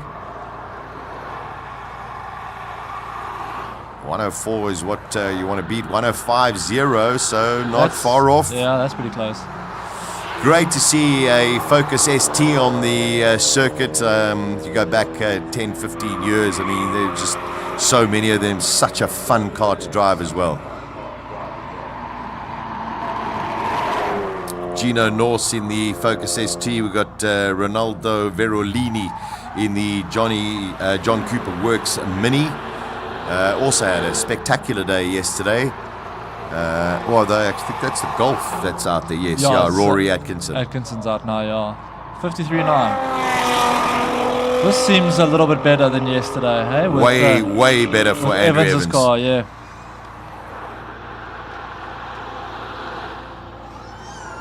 Yeah, yesterday through the speed traps we were struggling to get to the 130s, and now we're pushing up to 160. Yeah, going much better, and also just very happy the way that he's driving. And the times that he's putting in. So I'm so glad that he managed to get this one fixed up. Yeah, he's one of those guys that's just having the best time, you know? Loving every second. Look at that. Whoa! That was hairy. I might have puckered up there a little bit, I won't lie. I tensed up a little. But I think it was a bit more tense in the car. Still a 53. I tell you, well held, Andrew Evans. The Porsche 911 Turbo could well be in Classic Car Friday next year. Definitely qualifies. Pierre de Waal also gives it full beans. And then also Cristiano Verolini in the M4. He's also impressed me. Also all action and a joy to watch. He's also... It's funny how the BMs have come out to play. Maybe it doesn't reflect in the times, but as a spectacle, it's been great to watch. So we are watching all of the action. It is qualifying 4. And in a short while, we're going to introduce you to our very, very special guest who's just joined us in the Zoom. Don't say anything yet. I won't say anything, but he smells magnificent. Does, hey? We'll have a chat to him, of course, immediately after the session. Is that Jens Klingman in the M5? He's fighting that car. It's incredible how he's really battling to just get it to do what it really needs to do. He's probably 300 or 50 kilowatts down on the Mercedes and 500 kilograms heavier than the Mercedes. 44.656, I think that's his quickest. Yeah, it's getting better. Definitely getting better. And he looked like he was really struggling with it. So, well, I suppose, when you're that talented. Yeah, sure. Also, the drone shot also gave us a good indication of how much that car is moving around from the top. And the thing is, from the side, you don't really pick it up, but he must be feeling everything in that car, trying to get it around the bends. The two Chang'an hybrid vehicles, one of them a Bucky Page Lindenberg driving the one. Great to have new formats or new brands out here as well. So terrific to have them. And then, of course, we've got the Noise Boys. Here's Clint Weston. He's just been on it the whole weekend. he can pedal this Mercedes. I don't think there's many in the world that can pedal as well as him. 211 k's an hour. And it just dives in on the brakes. He's just fearless. Yeah. And surprisingly calm in the car, huh? Yeah. Our guest would know a few things about that. Look at that. Okay, Jens Klindman, unfortunately, track limits. Is it? Yeah.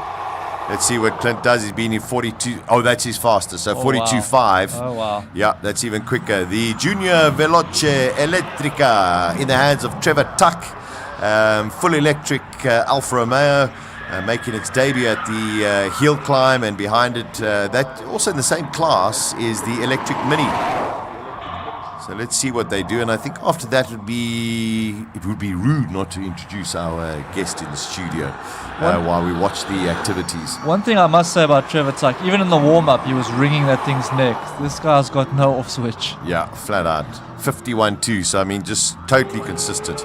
So, a man who was actually meant to be driving the Golf R, it was a Golf R that was meant to be here, but unfortunately couldn't get it finished in time. He's got a little bit of a limp, which we'll ask him about but he is now qualified for the Nürburgring 24-hour. It is the one and only, the fabulously talented Jonathan Motsi. Great to see you, young man. And congratulations. Thank you very much. Yeah. It's a great pleasure to join you guys in studio today. I must say, though, your limp is gangster in pit lane. I was sitting there going, where's Jonathan? What is it on purpose? Sit there and go, yeah, I'm just warming up. What happened? Look, a little bit of training, some golf. And then some more golf, lots of walking. Nothing too serious. Okay, that's great. Good man. The smile must be for days, knowing that you're going to be going to Nürburgring. You're going to be racing. I mean, you've worked extremely hard to get here, Jonathan. Tell us a little bit about this journey. I don't think you understand. It's to say that it is a dream come true. Is that I can't even begin to describe what that is like for me. I grew up on the simulator, having done thousands of laps on Nürburgring in multiple cars, and I never ever thought that I'd be able to experience that in real life. Wow, So I've got cold shivers. To say that not only will I be competing on it, but for 24 hours, bonkers. Just stunning, man, and stunning. And then the progression from there, I mean, the world now is open to you. It really is. But I think more than that, what I'm really proud about, being involved with Volkswagen and the Polo Cup and the Super Cup, are the development that I've undergone with Volkswagen. So more than anything, I would love to believe that this also opens up doors for local South African racing drivers to then make the bridge and the leap to Europe. VW have been so instrumental in many drivers' careers. If you look at the Peppers, the Van der Lindes, where they are now, they all came through VW, and exactly the same kind of trajectory and journey that you're on. So, hats off. We know you're going to get there. We know you're going to get there. So when is this all happening? When are you leaving? What kind of preparation are you doing? What preparation will you be doing once you get to Germany? Oh man, well, firstly physical. So you've got to be training. We're in the gym. We're training to be physical. We're not only training physically, but mentally as well. So I'll fly over on the 12th of May to start the race on the 5th. I think it's the weekend of the 15th and 16th of May itself. I've got some incredible teammates.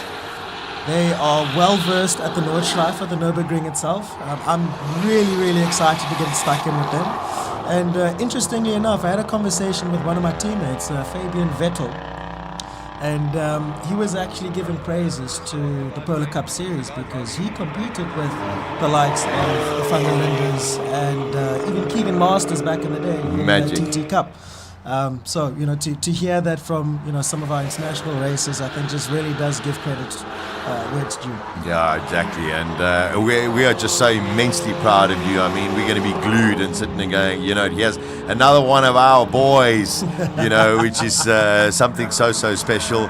So just a couple of weeks from now, and then that's it. The butterflies are going to be there, and it's and 24 hours of racing. It's a question of the guidance. You're going to have to sit and say, hold on, it's not just full beans all of the time. It's a question of how you manage the race, when you need to put in, whatever your team manager tells you. It's going to be a great experience overall. The big barrier is not necessarily your ability to drive fast on the track. It's your ability to look out for the marshal posts, because as I mentioned earlier, that all the corners are pretty much blind and incredibly fast. So, the marshal posts are the ones, essentially the first points of contact. So we'll be looking out for the marshal points. You've got GT3s behind you from the likes of Max Verstappen, so there's going to be a lot of managing going on. And it's actually just coincidental. Graham Nathan on our screen over here, who was so instrumental in putting the whole Polo Cup series together with Mike Rowe. It's just wonderful, and so much credit must go to VW and their preparation and their interest and continued support of motorsport in South Africa. Yeah, absolutely. And to be fair, Graham is a bit of an old man, but he can still pedal. He can. Check him out, yeah. I saw he gets over the line. Yeah, 44.6, but I saw TLM on the track as well. I think it was probably 2 runs before, so it's been lying there for a little bit. And I think that Clint Weston's time was also deleted for track limits. First time we've seen the pink Lamborghini. Ricky Giancarlo going out there. This sounds spectacular. I mean, let's just have a listen to it up the hill here.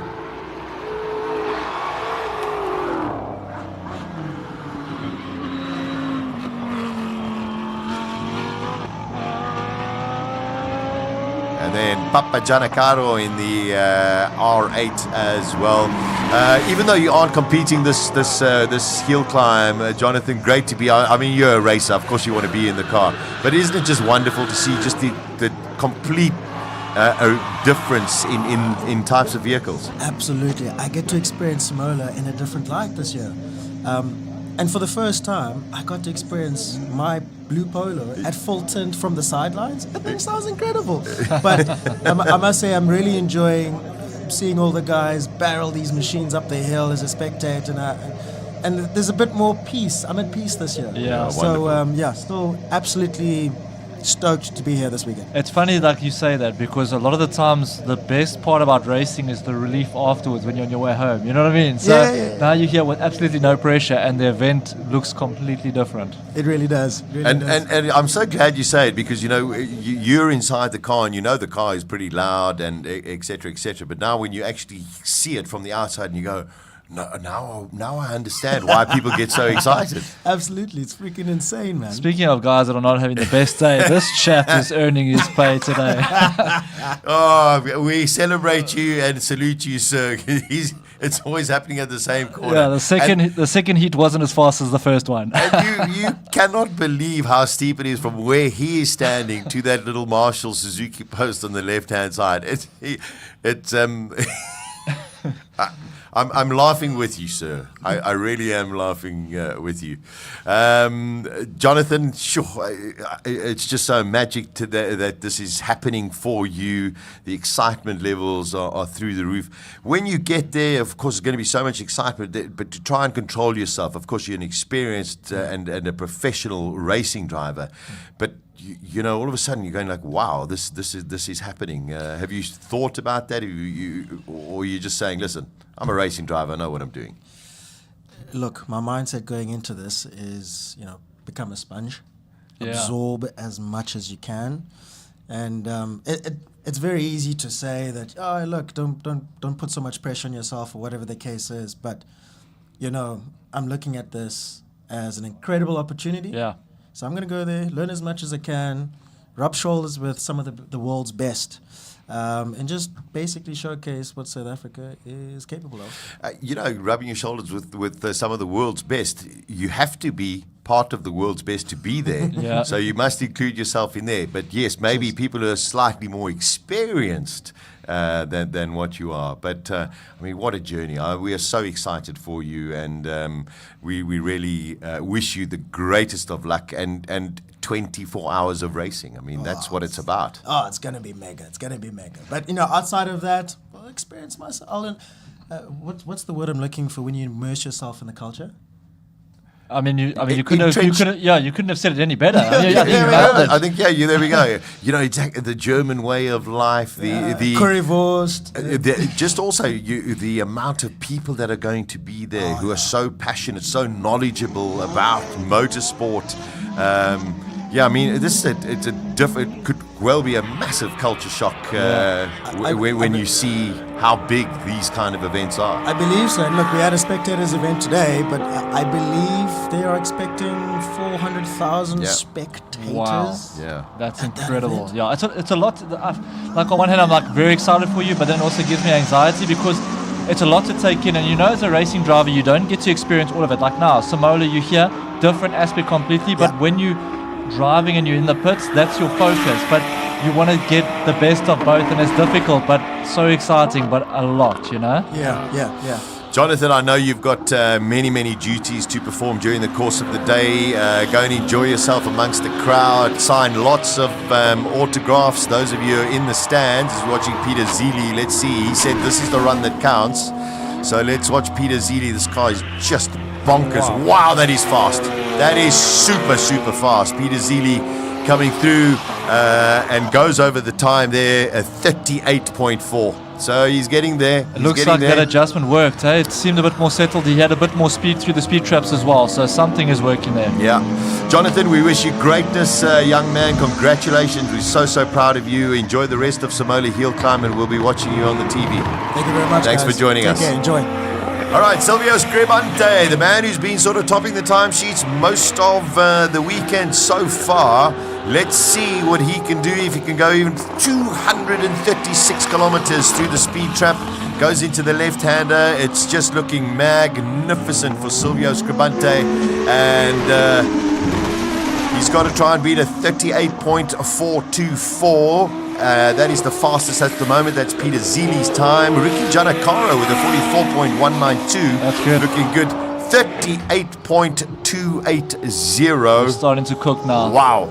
246. That's probably the quickest we've seen through the speed traps. Yeah. That's Aldo Scribante. And as Michael Stephen was alluding to a little bit earlier, this car's development program is extensive going forward, and he's still doing 40s. Incredible. So, just really testament to the whole Scuderia Scribante team for the amount of work that they're doing. Let's see what Aldo Scribante does. He's broken into the 40s. That looks good. Well done, Aldo Scribante. 39.927. Oh, he'll be chuffed with that. He will. It looked like it hooked up so nicely through the S's there, and he attacked that second corner very quickly with minimal slide. So, yeah, I think it's starting to ramp up now. I think the grip is probably there. And the guys are starting to push. It's now getting to that time where if you miscalculate or a session changes, you could be caught out. So rather not gamble, put a banker in and make sure you're there. Now, if I was Franco Scribante, I'd sit and say, are my cousins conspiring against me? He's had the tyre warmers on. Everything is being prepared. Now all of a sudden a delay. But this has happened to him quite a bit this weekend. I think it's the fourth time. Yeah, it's like his Achilles heel.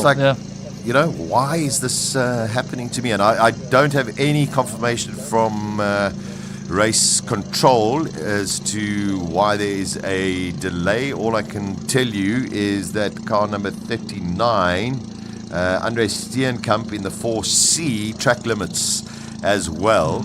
And competitor number 39, Andre Steenkamp, track limits. Aldo Scribante, track limits. Cliff, can you believe it? As he breaks into the 39s. This looks good. Good launch. Wow.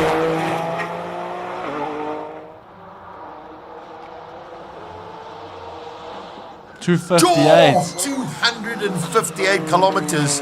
Oh, they've turned the wick up on this. Someone's in a hurry. Oh, I love that ace of spades on the top.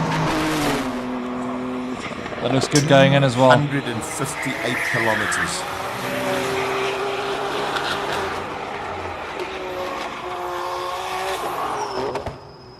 .38.4. Wow. So he's still 2/10 off his cousin. It's getting close. Yeah. It's 258. Incredible. When I saw Franco Scribante at the airport before coming down to Neisder, he said they could well get to 260 in the straight. And he's right there. Right there. Gary Martin's in probably the world's craziest BMW, a 3-liter triple turbo nitrous diesel, and just a tremendous amount of fun. Okay, Mr. Evans, Mr. Clark, Stevie Clark out there, also pushing hard, and this the loudest and most beautiful sounding car in the world. Whoa! Yeah, that got me excited if you couldn't tell. They are pushing because they've got, you want the time, you've got to be in the 10 team, the top 10.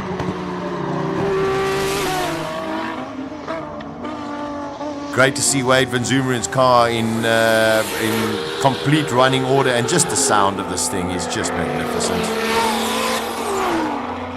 40.5 for... So it's there, the car's capable, it's back, so that's a good sign. Very, very much so. George Evans. See, there was a lot of roll on the suspension they're going in. I think that's probably one of the more unsettled cars we've seen going through there. Seemed like it took a while for it to settle before you could get on the brakes. So, what a cracking time from Aldo Scribante, but he's going to have to do it again. He knows he can get in there, but he all of a sudden isn't in that top he's got 10. to do it, that's the thing. Again, these guys it's over the line. That's the thing as well with racing, is that you go over the finish line and to a spectator that it's over, but you've still got to stop the car and bring it back, and these guys are making a bit of a mountain out of a molehill. Well, I tell you that there's not a lot of braking area when you get over that line before you actually have to start turning, but everyone pushing extremely hard. As one would expect, it is the final day of Hillclimb, the 16th edition of the Simola Hillclimb. Wherever you're joining us from, wonderful to have you this looks like a problem with us.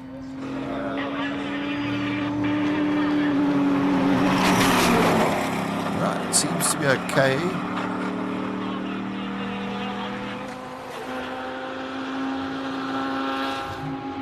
For a second it looked like it was slowing a bit on the straight. Still quick. My eyes deceived me. So just to give you an idea, but the difference between Silvio and Franco Scribante. Franco Scribante was nearly 4/10 faster than Silvio on launch. Yeah. But going up the hill, even though he was 258 kilometers an hour, he was 6/10 slower than Silvio in the second sector. Yeah, it just shows you how good the other cars are against Franco's in the tight and twisty section. Like Franco's car is all about horsepower, but the other Audis tend to handle that little bit better, and that's where they're making up their time. So two completely different cars, similar times, two completely different ways of making up a lap time. Yeah, Rui Campos in the stunning Shelby Can-Am. I saw him this morning. I said, Rui, take your short hands out of your long pockets and put some fuel in the car and buy some tires. And he said, okay, he'll do that. Interesting story with Rui and the car. Where they're struggling with this car is with the tires. The manufacturer has changed and it's been sold off, and they're running tires that are 6 years old. So they passed their best sell-by date, don't have the grip, but they can't find anything else. So the tires is what's hurting their time on this Simola Hillclimb. All right, Nicole Donker in the Formula V. And this is a manual gear shift on her right-hand side. She was battling with the gears yesterday. This looks a lot cleaner. She's only had about 5 minutes in this car. Yeah. Saloon car driver, and they gave her the challenge. She's accepted it, but hasn't been easy. But sometimes that's what motorsport's about. No, that 153. That's it. There, so we she's get in found the there. gears. She's found the gears. And what a delightful young lady. Yeah. You know, just really so accommodating. Just always got a smile on her face and having a great time here as well. This looks like a very good run for Nicole. Probably the best of the weekend so far. Oh, look at Devin Robertson. Woo, out of shape. That was a good launch, though. Got off the line really well. This is my dark horse. He is ringing this Radical. Look, just squirreling everywhere. 197. This car's got nitrous in it. It's got Hayabusa engine inside it as well. That looks good going in. That's quick.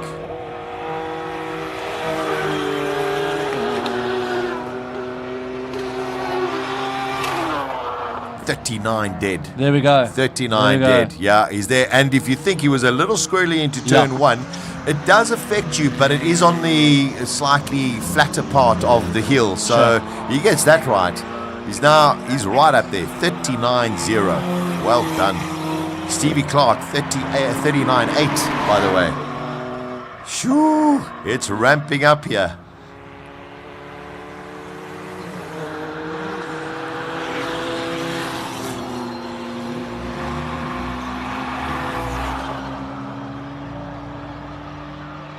Simpiwe Maslalo with a 51.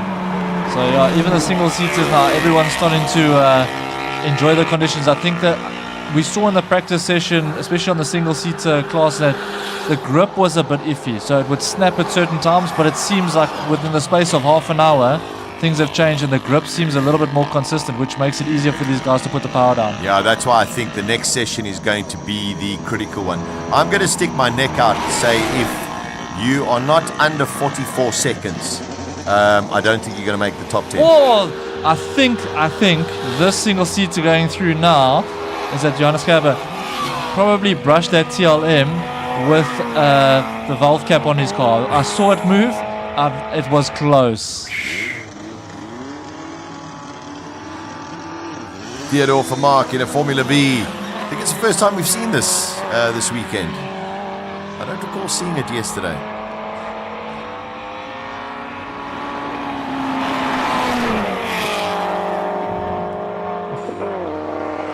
Just pinning it. Pinning it, yeah.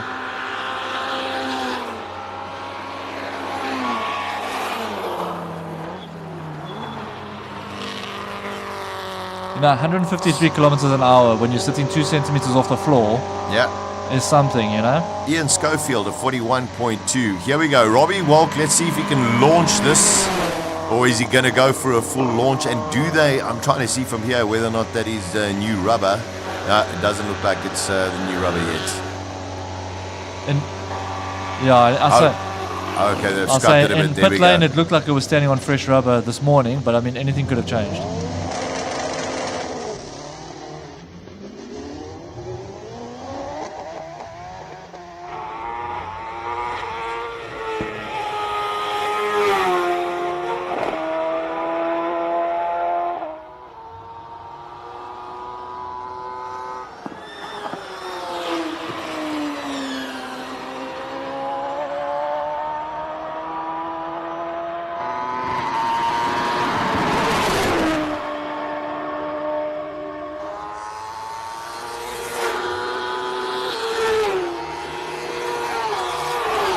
That gave me goosebumps. 35.1, and I mean, he didn't even get off the line. Yeah. Yeah, I think there's time in it there. I think, you know, if we look at it today, if this is the perfect recipe for records to be broken. The weather is perfect. We don't have any issues with rain, touch wood. The new surface, there's been rubber put down. The cars are up for it. The drivers are up for it. We can feel already it was ramped up. After that last delay, all of a sudden the intensity changed. So I think if there was ever a day for records to be broken, this is it. I mean, it's setting the scene. It's now up to the drivers to paint the picture for us. Just to let you know, George Evans' time also deleted. So the guys are really pushing it on the limit, and they've only got 2 more sessions. Yeah. And so now it's really, really going to... this next session, I think, is going to be critical for everybody. Colin, it's been fascinating to watch. I'd like you to try and find out if what they're doing with Robbie Walk in the sense of his launches at the moment, because they seem really pedestrian, and surely they've got to try and do one before it really counts. And then a man who just put in a spectacular time. Unfortunately, I think he got deleted for track limits. But what a weekend for Aldo Scribante. In a world where every second counts, will he make it on time? Out here on the streets, anything can happen when the odds are stacked against you. One man finds the will, the drive, the passion to steer his path to destiny. It's a Swift. Aldo, it's a up and down. You get into the 39s, big smile on your face, and then ping, track limit marker. How's that feel? So it's disappointing. I hit the cone, but those are the rules. So the time's deleted, but there's still 2 more qualifiers, and we got to make one count. I know there's some competitors chasing me down now, so I need to step up my game.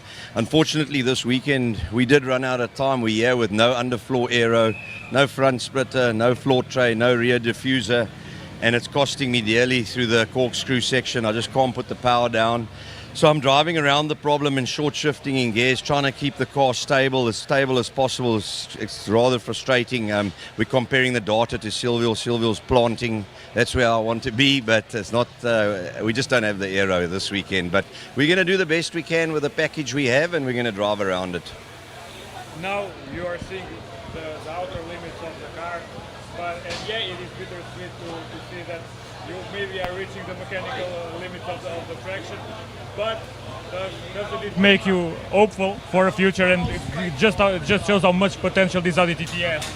I think the car has huge potential. I mean, the whole package on straight line speed is basically outdoing Silvio's package.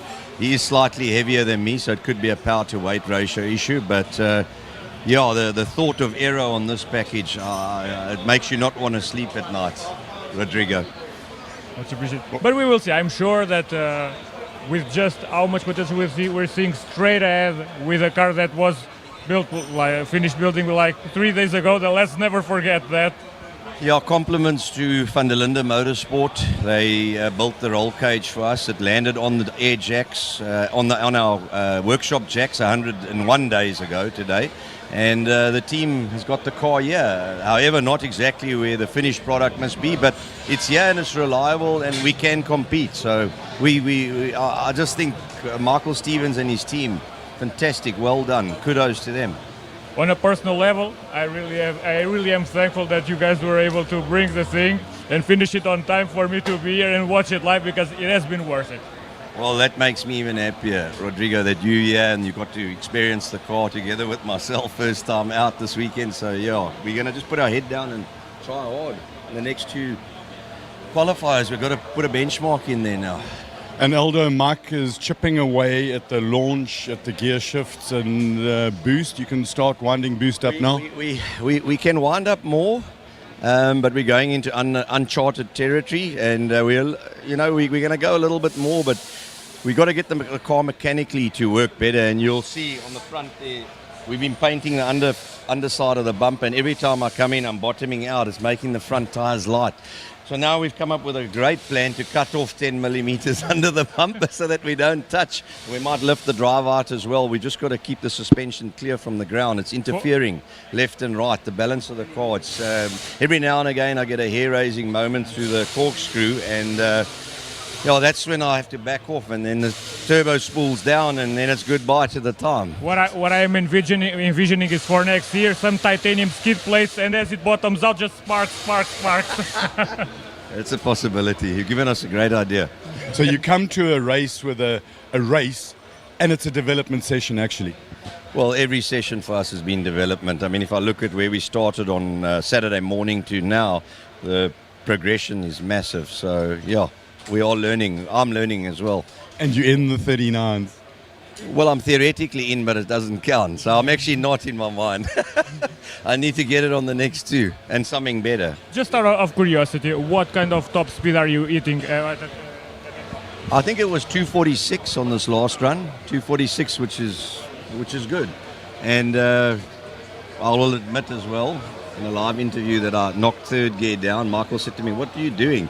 I pushed third instead of holding it in fourth there. So there's more in the car. There's more in me, more in the car. Just got to find it, push harder and find it. For anyone at home, let's remember that Aldo is pretty experienced at Simola and has a car that was very, very popular in the last years in his Audi S4 Turbo, a 3-liter car. Posted great results, was a regular on the top 10 shootout, and during this weekend in the newly built car has pretty much demolished any other time ever done with the old car, correct? Correct, yeah. No, I miss Frankenstein. It's the only car that ever brought a tear to my eye, and it was with Colin at Swartkops, if I can remember. So yeah, there's a sentimental bond with that car. But obviously this is newer generation paddle shift. Actually, Michael was laughing his head off last night. We were watching some of the inboard, and my hand was going for the gear lever, and then my brain was telling me, no, go back to the pedal. Old David's diehard. So it's Einstein, that's its name. Yeah, Einstein's the son of Frankenstein, but he's just a lot more advanced, and he's a lot more calculated. Awesome, thanks for chatting, and we look forward to the progression. You've got another 2 qualies, and the way it's looking, going into class final and then top 10s, another 4 runs. No, we're going to make the best of the situation. We've got to drive around the problem. In actual fact, Claudio Piazzamusso grabbed me in the pits early on and he said, "Have you thought of driving around the problem?" And I said, "Claudio, that's exactly what I'm going to do, and I'm going to get a 39. So thanks, Claudio. Awesome. Good luck for the rest of the day. Good luck. Thank you, Rodrigo. Man, to go through a race like that and come to a race and do all the development and find out bits and pieces. No, do none of the development. Well, none of the testing, only the car development. It's the testing and basically a shakedown in a race. It's crazy stuff. It is beyond crazy. I don't know. I don't remember and don't recall a similar case ever. And I am now used to seeing cars being built and then taking almost a year or a couple years to really dial them into their utmost potential. Now, what this means is that this car, while it's very, very fast right away, it's still a year or 2 until it reaches its full potential. Yeah, we've seen this is the 3rd Simola Hillclimb for Pac-Man. Exactly. And it's working now. Now it is working. The timeline lines up. Sorry, we just I think we should actually have a look here at the single-seaters, but they're not here. So we wanted to come up here and have a look at some of the flatties, but we look at the pits and we don't see anything. I think the guys in the tin shack asked about Robbie Walk's car. After the last session, I did say that in my mind the most important qualifying session would be the 3rd one today. We've had 2. Yeah. They put the new tires on Robbie's car. They're soft compound. I mean, they really are super, super soft, and they warm up very, very quickly.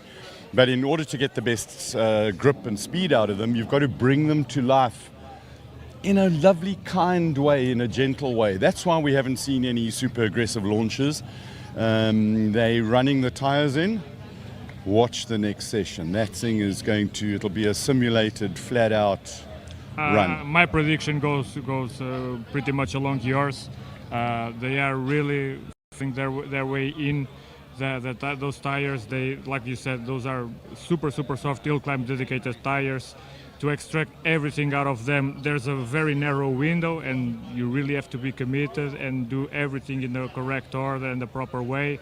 And we're talking about a Gould formula on an Hillclimb. So to get that, one of the magical things about Hillclimbing is that to get that crazy time and fighting for a record, you have to have all the planets lining up in the correct order. Yep. And then there's that little eclipse that means the record. Yeah. What's the other one? Get all the holes in the slices of cheese lined up. And interesting this morning, it was absolutely magic walking down. It was before everybody got revved up and did proper serious. And I spent some time looking at 2 computers with the data. And the guys shared some figures. Lateral G on one of the cars, just over 3 Gs maximum. acceleration 0 to 100 in 2.4 seconds. Forward longitudinal G, the highest was 1.9. That is a single-seater. And one of the other four-wheel drive cars was around about 1.35. Those are proper figures. If you go back to... The funny thing is that through those figures we can deduct that the 2.4 from 0 to 100, while quick, wasn't the quickest possible, and the 100 to 200 will be an even crazier number just because how much G's they are pulling on longitudinal acceleration. So we're talking about cars that can get up to 200 kilometers per hour in pretty much 5 seconds or even under. I asked one of the engineers this morning, how do you manage the launch control and control the wheel spin? And he was showing me the graph of the front wheel speed versus the rear, and then now look at this little picture. This line, the yellow line, gets closer to the red line, and you don't want it to get that close. So the tiny little things they're doing is to move the two graphs so that they don't, it's not as steep.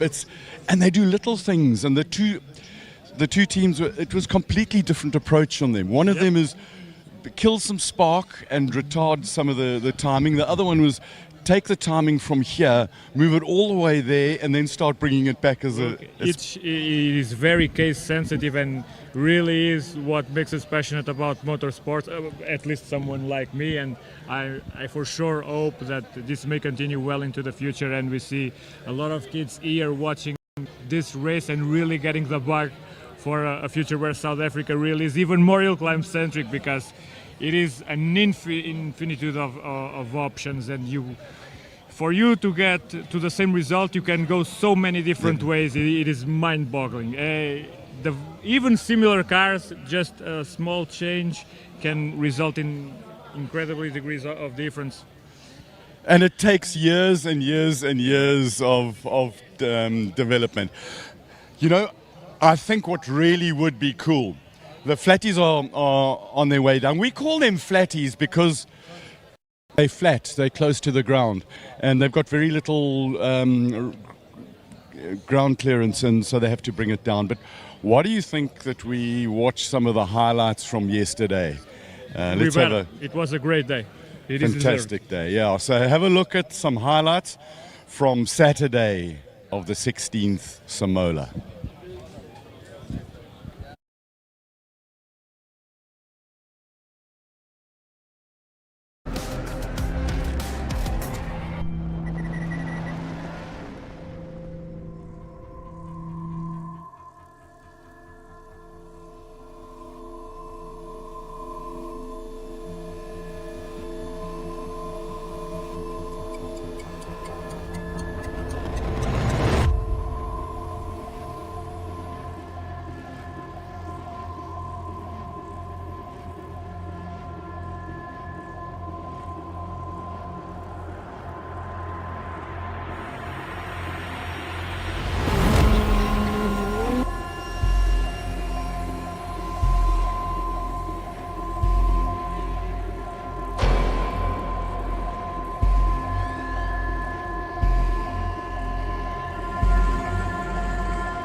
Yeah, we just put a banker in just to get us, you know, on the line. I think a sub 40, we should be in for a shout for the King of the Hill. And yeah, made a few mistakes unfortunately, but there's more room. There's more room to find for. So we'll start pushing now a little bit harder, quali 2 and quali 3.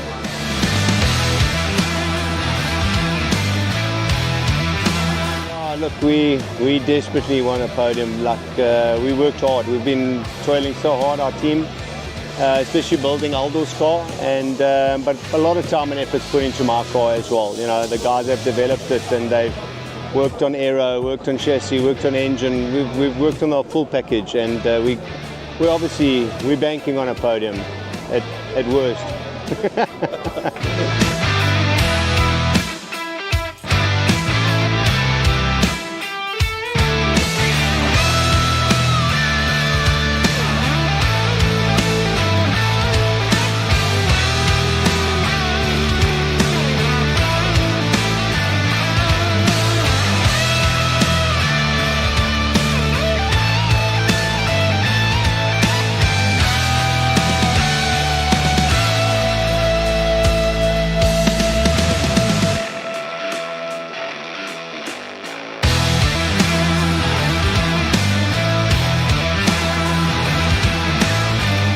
Well, it's Italian, you know, it needs to be a little bit different. So, yeah, we're pushing it hard. I mean, last year I ran the stock standard car, and I haven't actually beaten the time I set last year, and this is a modified one, so we'll still get there, but it's a beast, strong.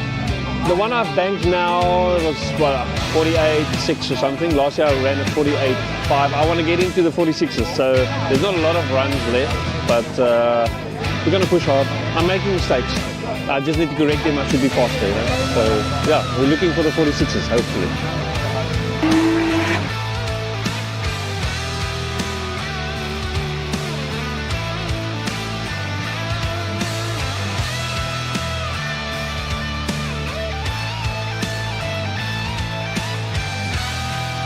Playing around with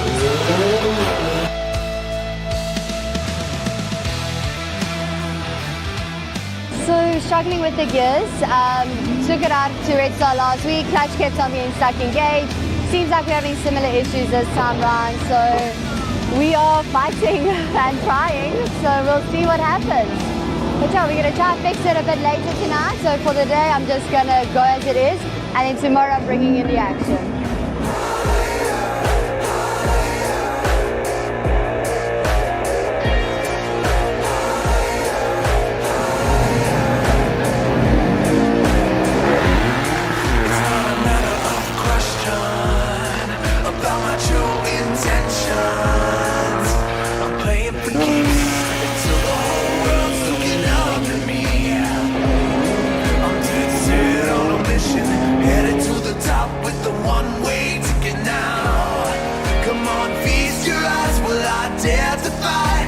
Watch me take it higher. You can't touch me, I'm on fire. Oh yeah, I wanna beat every desire. Yeah, I'm gunning for #1. Yeah, I mean, we're chipping away at it all day, so fastest time of the day, but of course you just clipped the cone right at the finish line, so yeah, I was wanting further hit it, but just nicked it on the way through. But overall the car was good. I mean, making time through all the corners. The launch is getting a bit better, so slowly but surely getting to where we want to be, probably about a second on the launch still to come. So yeah, I think we'll make progress through the last two runs and look forward to tomorrow. I'm dead on a mission, headed to the top with the one-way ticket now. Come on, feast your eyes, will I dare to fight? Watch me take it higher. You can't touch me, I'm on fire. Oh yeah, I wanna beat every desire. Yeah, I'm gunning for #1. Just watch me take it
Here we go. It is Simola 2026, edition number 16. This is our second last qualifying run.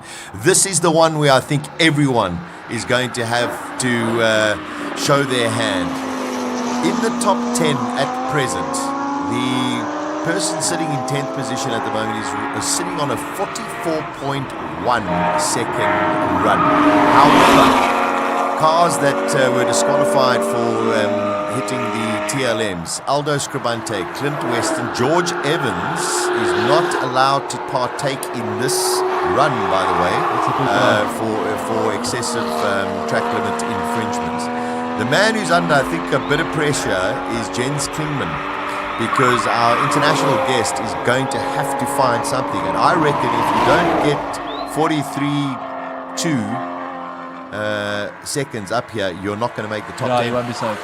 I have a bit of off the record info about the inside. I hesitate to share it, but he is ringing every millisecond out of that car. We can see.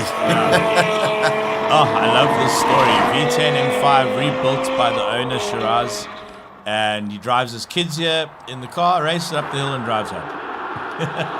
That's his daily. 250,000 Ks on the clock. Who said a BMW V10 can't last? It's lovely, and also I must say I prefer the color. Yeah, he's wrapped it this year. Yeah. You say rebuilt it. I remember he had to rebuild it before he went home last year. Oh yes, he did have an off, Yeah, he had an he off. landed on the tires, yeah. So it's good to see it back. So Guy Davies in the Porsche on the bottom of your screen, and we have got Shiraz Bauer goes over 57.356 for him. It's Guy Davies out there, and Art Denisov going to be coming up the hill now in the Alfa Romeo Quadrifoglio, 2.9 litre, 500 horsepower out of that Giulia. Just beautiful looking car. If you're joining us on the live streams, thanks so much. We had a record live stream last year of 540,000 viewers, and we are ahead of that this year. So Really? thank you all. Yeah, Wow. we're ahead. Classic Car Friday. Classic Car Friday was the biggest viewership ever. I tell you, Art, That's good stuff. That's- 48.4. There we go. Okay, I mean he's found some And Leighton's serious also on pace. it, yeah. He's also on it. Yeah, Leighton has been spectacular this whole weekend. His exit out of turn 3, there was nothing left of the road. The track limit marker was threatened. 45.4. So that's really where he is. I think that is the limit. But he's just looked spectacular. He's one of those that's hovering around that top 10. So, yeah, he's got to hope that no one else finds too much time. Guys, I've got such a cool comment here from Etienne1999. He says he's on the road today and he's playing the live stream through his car radio. So can we please announce which car's at the start and which car's got over the line, because he's listening to the stream and not watching it. I love that. You got to love technology. Right, here we go. GR Yaris. I've got also a spectacular message here from Abath Corse 3750 at M3 and at Complex. De Ronnie Bratsche ist beim Turn durchgegangen, Karl Schagen mit den neuen Motor aus den Hut zaubert. There we go. Thank you very much for that. Yes.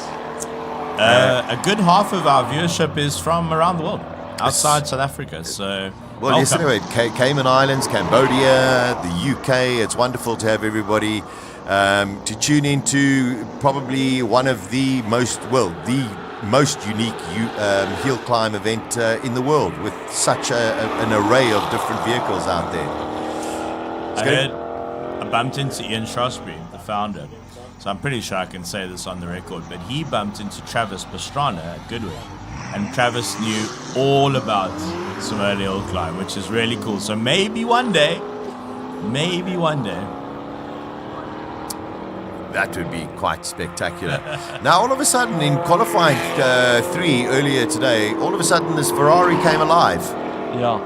Not quite on the pace of the McLaren, but But he's improving. Yeah, all of the time. So Divan in the Ferrari is actually a drag racer and a 1 kilometer racer. So this is way too long for him. Yes, and way too many corners as well. Not many corners in drag racing. So he's getting faster and faster as he gets more comfortable in the car. Ooh, he's looking committed there. Very, very committed. So he broke the 50 barrier. I think he was in the 48s the last time round. This time 49. So yeah, that's probably his limit. Garth McIntosh spectacular in that 720S McLaren. It just looks like a rocket ship.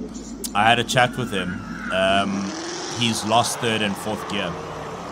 Well, not lost it completely, but they're not really there for him. So the car's going home on a trailer, unfortunately, and McLaren UK will be getting an order for a gearbox, I suspect. Wow, and you know what? Third and fourth gear are so critical coming up this hill. Hello from Slovenia at Wrap Things. Great to have you, Slovenia. Beautiful part of Europe. Great to have you along and enjoying the Simola Hillclimb. A beautiful day here in Neisner. Actually getting exceptionally warm. Should we put the aircon on, gents? We should very, very shortly. The Mustangs going up the hill. We've got the Golf GTI down at the bottom as well. Just so many different cars. We've got all of the Suzuki Swifts coming out with our Master Drive Search winners that are going to be sort of a little internal battle with amongst themselves. And Suha Jacobs in the Swift Sport, who was the Master Drive Search winner, first time ever pedaling as well. So magic to have them here today and fighting for honours. Do you think Suzuki will pick up the bill for dinner? I'm pretty sure they would. Okay. They're generous oaks. They're very generous. I like them. Okay, yeah, I didn't get the invite yet. I'll get mine medium rare, thanks. That was wonderful. I mean, huge sponsors of Simola for many, many years, and just fantastic brand of vehicle in South Africa. It's an interesting head-to-head between the Ferrari and the McLaren. It's just basically down to about a second now. If it is with the second or third and fourth gear issue, it's going to be a battle because the times are close now. Yeah, I mean, Garth should be running high 45s. Yeah. So he is struggling out. Oh, wow, he watched wide there. That's brave to keep your foot in at that point. You know, this is the thing about motorsport. Things can just change overnight. As we say, Garth usually in the 45s, good 4-5 seconds ahead of the Ferrari. Now it's down to a second. Can he nurse it? And you've got one more run. And it's a question of, can Niven just find that little bit extra? I think he can, I really think he can. Yeah, I think it's a bit possible. Gurley Lukele crossing the line in a 105. Wow. I think that's her first 105. Yeah, that's her quickest. And it's a low 105, so she found a lot of time there. So Sam, at the bottom of your screen from the car scene, he ran his personal best on the last lap. So can he respond to Gurley? Gurley is catching Sam. The Suzuki Cup is hotting up. Oh, that rhymed. Didn't even plan that. Oh! Save it. No. Oh, that's unlucky. Well, slowed off quite a bit before hitting the drainage, thank goodness. So nearly held it. Oh, shame, but that car's out. You can see the rear left has been pushed in. That car will be done. And I think that was Zipporah. Oh, double hands in the air. She's okay. Yes, get out of the way. Yeah. Zipporah Masete, the main presenter on Ignition. She's at Cool Car Chick on the social medias. And thank goodness she's all right. She nearly held it. Well done. And I'm just glad you're okay. We're all glad you're okay. Yeah, that's the most important there. But unfortunately, I think there's definitely some suspension damage to the rear left. Yeah, we'll get a replay to show it to you.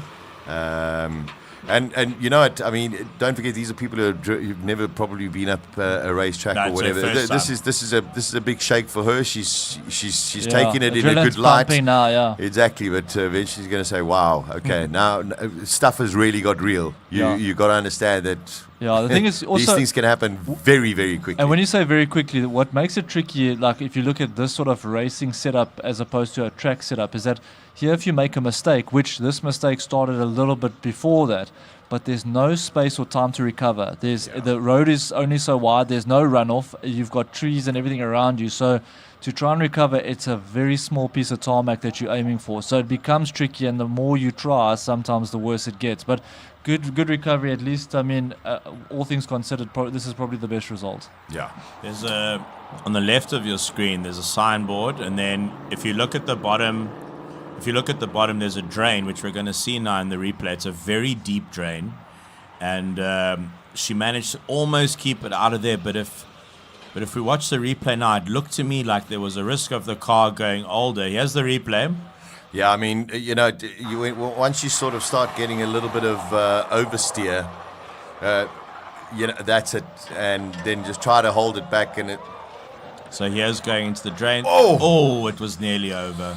The problem with that is that it started wide, and with the last 2 days we've had, is all the faster cars are pushing off their little snotties off the tires and all the knobblies and balls and that. So off the racing line is incredibly dirty and slippery. So once you hit that, the car almost takes over control, and you're a bit of a passenger. So yeah, once you run offline, it becomes incredibly tricky to bring it back. Yeah, the main thing is she's okay. They'll get that car back there. Just going back, looking at the times in this little soiree, the Suzuki Soiree Cup. The gap now between Samuel De Fonseca and Gurley Lukele is now only 0.4 of a second. It's a war. It is a war. That's going to be good. While they clear up the track, and also I'm sure they're going to be sweeping it as well, let's go to Colin and Rodrigo, who are in pit lane. Jared Rousseau, your golf is indecently quick. What's it all about? Collective of things. I think it's putting the right car together. This has been a project of ours for the last 3 years, and I think it's just putting the right parts together, the right team together, and getting it here successfully. The right package of driver, the right head in the right headspace, and that's it. Rodrigo, it's always nice to see a very well clean, fast golf. It has been a bit of a sleeper for me and even for the public, because while others have been shouting a lot, this car quietly got up the standings, and now I saw the car before in other years, but now I'm really starting to pay even more attention to it, and that's why we stopped here. I really wanted to ask you, what kind of package are you bringing, numbers-wise? So we think we are on about 360 kilowatts up the hill. That's what Map 4 is today, so 360 kilowatts. We've been in Map 4 the entire weekend. I don't think it's going to get any much quicker than this. We pretty much maxed out. Yeah. What is the weight? The weight is with me in it, weighs 1605. It's heavy. It's a heavy girl. It's a heavy girl. And you've got 44 on your cap. That's the number of seconds that you're aiming for. How far are you from it? Exactly 4 tenths. So we're trying to make sure that we can find those 4 tenths. It's not easy, especially when you think that you're about 98% of the motor car itself. But let's see what the next run brings. Cool, have a go. Thank you. Appreciate it. Thank you. Awesome. Well done. Right, we're going to walk down there. Well done, Jared. Keep it going. Absolutely lovely. Yesterday in the Bucky class, the racing trucks, Terence Marsh The Dakar Monsters, let's call it that way. Okay, let's go over here, and you can see they still got the proper tires on, but he's dropped the suspension as far as it will go. Let's Terence, you can't make it any lower, can you? No. This is as low as we can do with an off-road car. So yesterday you had one of the world's most strange behaviors from this motor. Yeah. We're not sure what happened or how it happened, but I suppose that's motorsport. But the most important thing is the guys worked through the evening and they sorted it out to be back. And the center portion of the flywheel was still on the crank and the rest was missing. Yeah. I mean, it's incredible. It all sits there, all the studs, everything is still there, but the rest of it went. So, it's quite an unusual one. And when we get back with the engineers, we'll have to try and unpack that. But I suppose rather here than in one of our our Dakar stages or one of the South African rally raid championships. Probably better. Some learnings for us. Also, what do you rev this thing to? This is running the FI with the FI P boost regulation, so we're probably getting about 6,000 RPM. So we're still restricted. We haven't opened anything up for the event. We've left it in its FI regulation. So maybe 6.2. So you're running in full cross-country race spec except for the ride-out? Yeah, except the ride-out. We obviously changed to an all-terrain tyre because of the size of the tyres at 37.5 inch. We didn't have a choice. You had a choice of a mud terrain or an all-terrain. So we've got no road-going tyres. That was our limitations, and we could change ride-out. That was it. Everything else, FIA regulations. Awesome. Thanks, Terence. Have a good one. Right, we're going to go and pay the bills, and when we come back, we'll be ready for some live on-track action.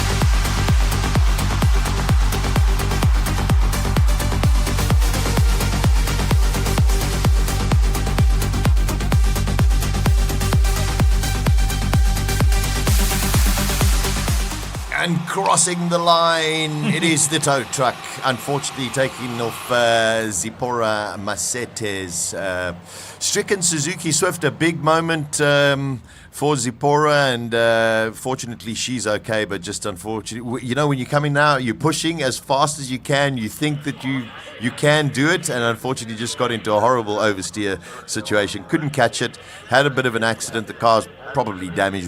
She won't be racing for the rest of the weekend, but she is okay, which is great, and we're just about to start with on-track action again. First time I've ever seen after a crash a driver jump up and give a 2 fist pump into the air to celebrate being alive. But I was about to commend her on that. I wonder. And there she is coming taking back. applause. I wonder if we could get a close up on that, maybe someone in the stands got it. But that was a wonderful moment from Zipporah, getting out and just showing she's all okay. Yeah, very, very special. And these are Master Drive Search winners, so it's fantastic to see them out here having this opportunity. And yeah, nobody wants to see an accident, but the cool thing is that she's okay. Colin's going to get her thoughts and how she's reacted to, I suppose, her first accident. Zipporah, that was less than ideal. Definitely less than ideal. Kind of ran out of talent there, pushed the car a little bit too hard at the corner, and next thing I'm fighting to sort of stabilize the car so that I don't topple over, kind of handle it a bit, and I didn't die. So the only thing really wrong is a little damage on the pride side. A little bit of a ego bruise, but I feel like I've done the best that I could this competition. I had so much fun. There's not a lot of people who get this far and be able to handle a car like that. I'm excited I did this still. Awesome, well done. I'm so glad you're all good and you'll be back. Thank you so much. Cheers, back to the shack. Thanks very much, Colin. Yeah, you can see she's shaken up, but she's had the time of her life. Yeah. I mean, isn't that just quite exceptional? Not many people get these kind of opportunities, and she's really given it all, her all the whole weekend. It's wonderful. Credit to her cracking some jokes in the pit lane just after coming down in the safety car. So Zipporah, we're all rooting for you. Go and I don't know, crack open a cafe latte somewhere. Something like the John Cooper Works Mini of Ronaldo Verolini sitting waiting on the track, just waiting for go ahead from the top of the hill so that we can get the action underway. We are in qualifying round number 5. It's this one and one more, and then there'll be a lunch break, and then of course we get into the finals. And I'm going to readjust. I'm going to say, if you are not a 43-0 or 43-1, I don't believe you're going to make the top 10. I agree with you. I think Leighton Fourie could have cut himself a little bit short there. He has got one more run. I mean, we're saying that this is the most important one. There is one more, but there will be a few people that might need that extra session. But put the banker in now and make sure that you're there. Yeah, it's just getting more and more ramped up. Great insights from Colin, and also listening to Terence Marsh about those rally raid vehicles. You were also saying, I mean, they are fully, they're not deregulated from the FIA, so they also have a top speed cutoff as well. Yeah, unfortunately, they're running at the top end of the gear set, so it's not like an ECU limit that you can remap. It's actually a physical limit to the car. And they're hitting the red line at the top of the straight. They've probably got about another 20 k's an hour in the car, but they're topping out at 170. So. And they're still doing 55s. I mean, it's incredible. And now Terence has dropped the suspension. And Terence now, remember, is the boss of all of these cars. And he's getting beaten by Philip Buerta. Yeah, he's not the fastest. And that's the thing. And, I mean, he won't like that one bit. But I think he's a bit of a sandbag. We'll see what happens. Action plenty still coming at Simola 2026. Ronaldo Verolini going up in the John Cooper Works Mini. Not ideal situation for him waiting on the grid so long. Oh, but it's pushing. This is what it's about. You've got to go, and this is like qualifying. Last qualifying 3. This is it. You got to put in the time. This is Gino Nurse in the Focus ST. Also, he's had a pretty good day, but I think he's also looking for a bit of time in this run. Yeah, a bit of a battle between these guys in Class A1. That's Avon, Middleton, all of the Suzuki Swifts, but it's all about Rory Atkinson, Ronaldo, and Gino for class honours, and who's going to be the top of that group. 51.1 for the John Cooper Mini. I've got to give a shout out to my better half, because she really looks after me while I'm in the box. And she changed her name on YouTube to Not Chira's Girlfriend.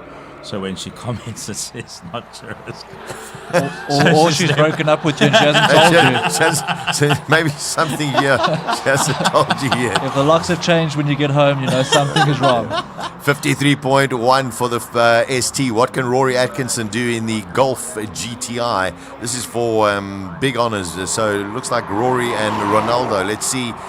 Oh. No, that's pretty decent. He just took a different line there. I think he squared it off a bit more. It looked like he'd sort of slowed down, but I just think it was a different line he took through that corner.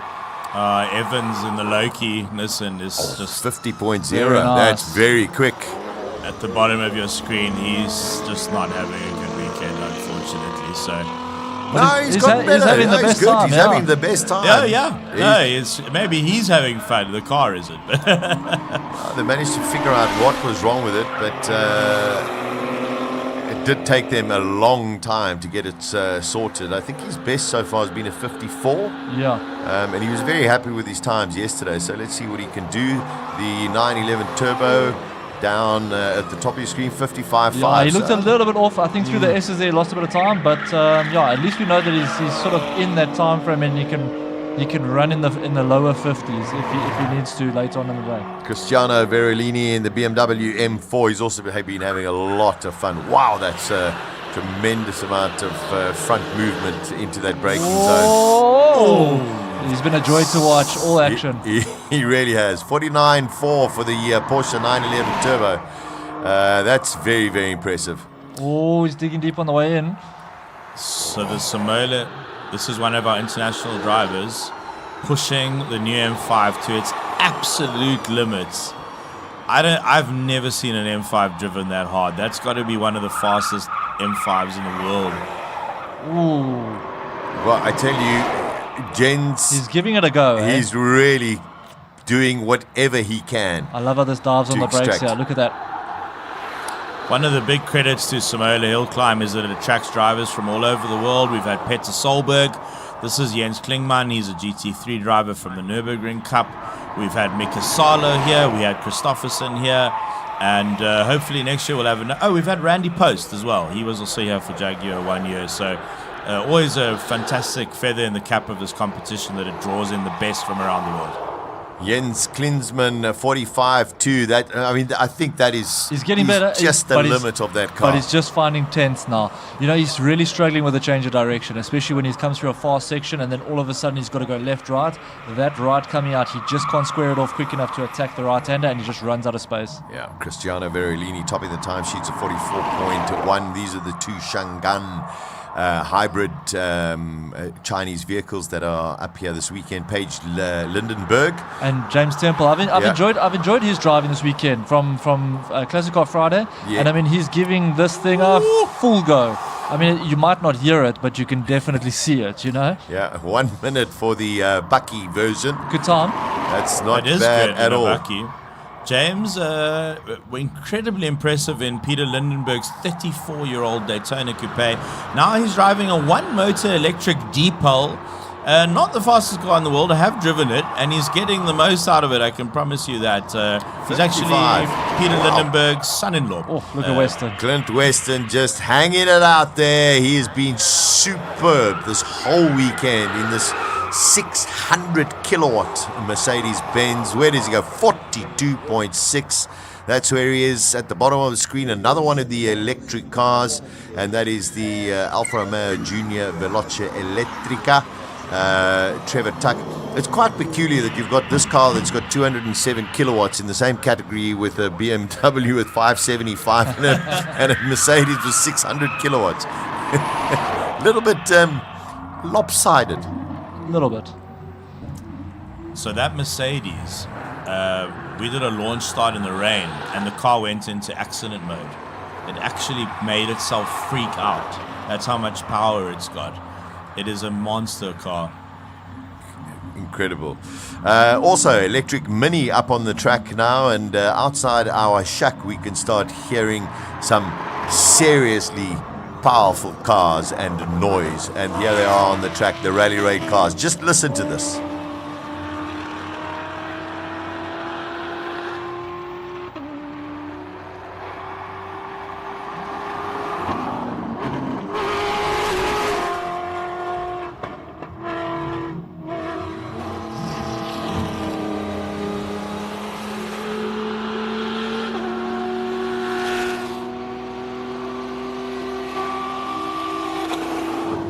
One of the runs I'm going to go there and just record the sound of these cars. I'm going to use it as my official alarm clock.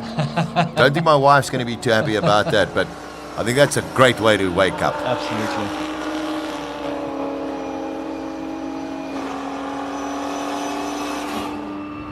So a combination of big V8s and the one car, if I'm not mistaken, it's this one on the start line, is running an R35 GTR motor. Yeah, I think it's Philip Buerta.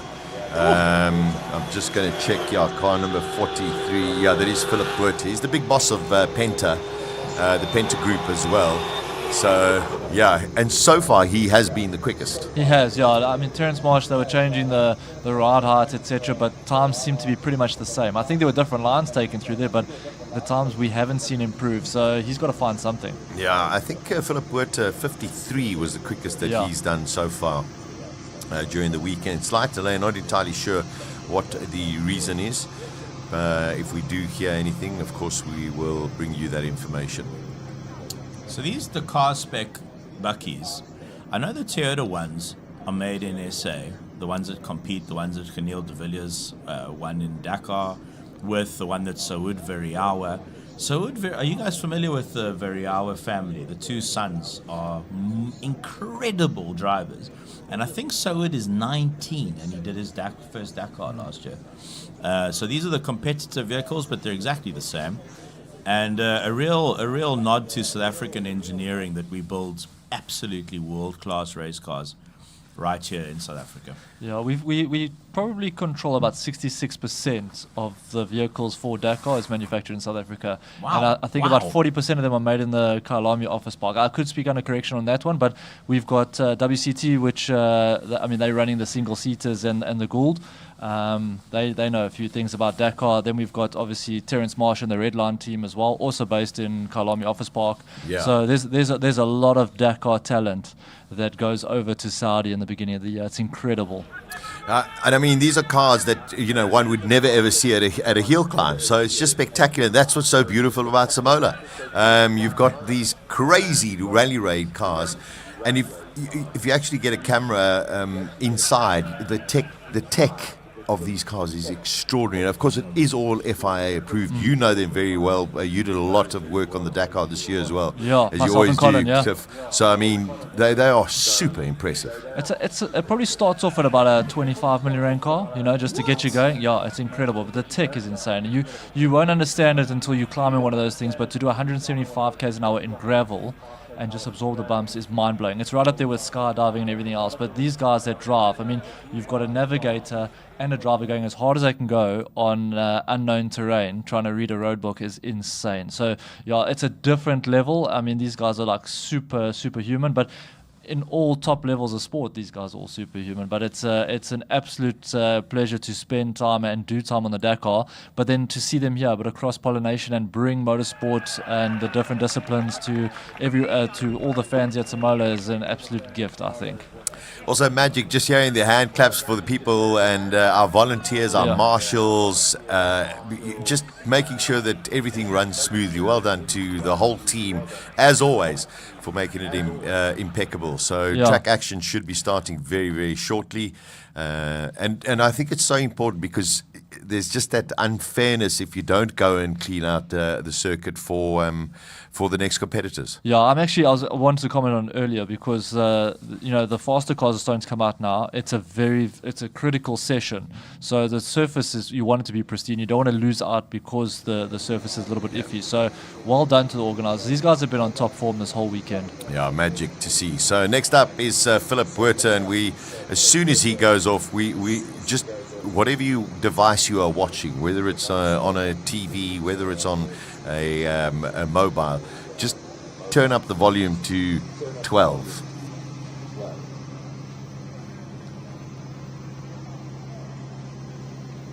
And as you can see, it got its own number plate. So, I mean, I really would love to loan one of these for just a day or two. You've got to remember, with a lot of the rally stages and that, there's also the liaison section where you've got to get from one to the other. And some of these guys might drive, especially in Saudi, drive and stop at a shop, get a Coke, and then drive on, because some of these liaison stages are 500 kilometers. So in between that, you're racing a stage, you might stop, and then you've got to do the passage from the end of the one stage to the next one, and they drive them on the road. So what a way to travel to Durban, you know what I mean? It would be a terrible school run car because it doesn't have a boot or a back bed or a rear door. So you couldn't put your kids' bags anywhere, which would be a challenge. But you know how many spares and tires these things can carry. So maybe you do away with 2 sets of tires, you've got enough space. It's got a GTR engine in it. Here we go, Philip Puerta. Have a listen to this.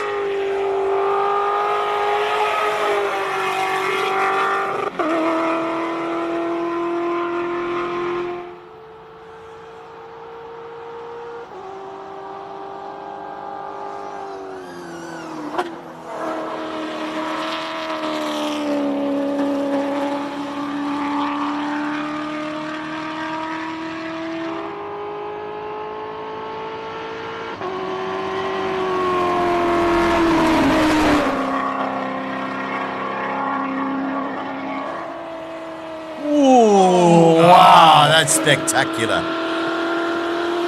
These guys are so good. I love it. It's so good to watch.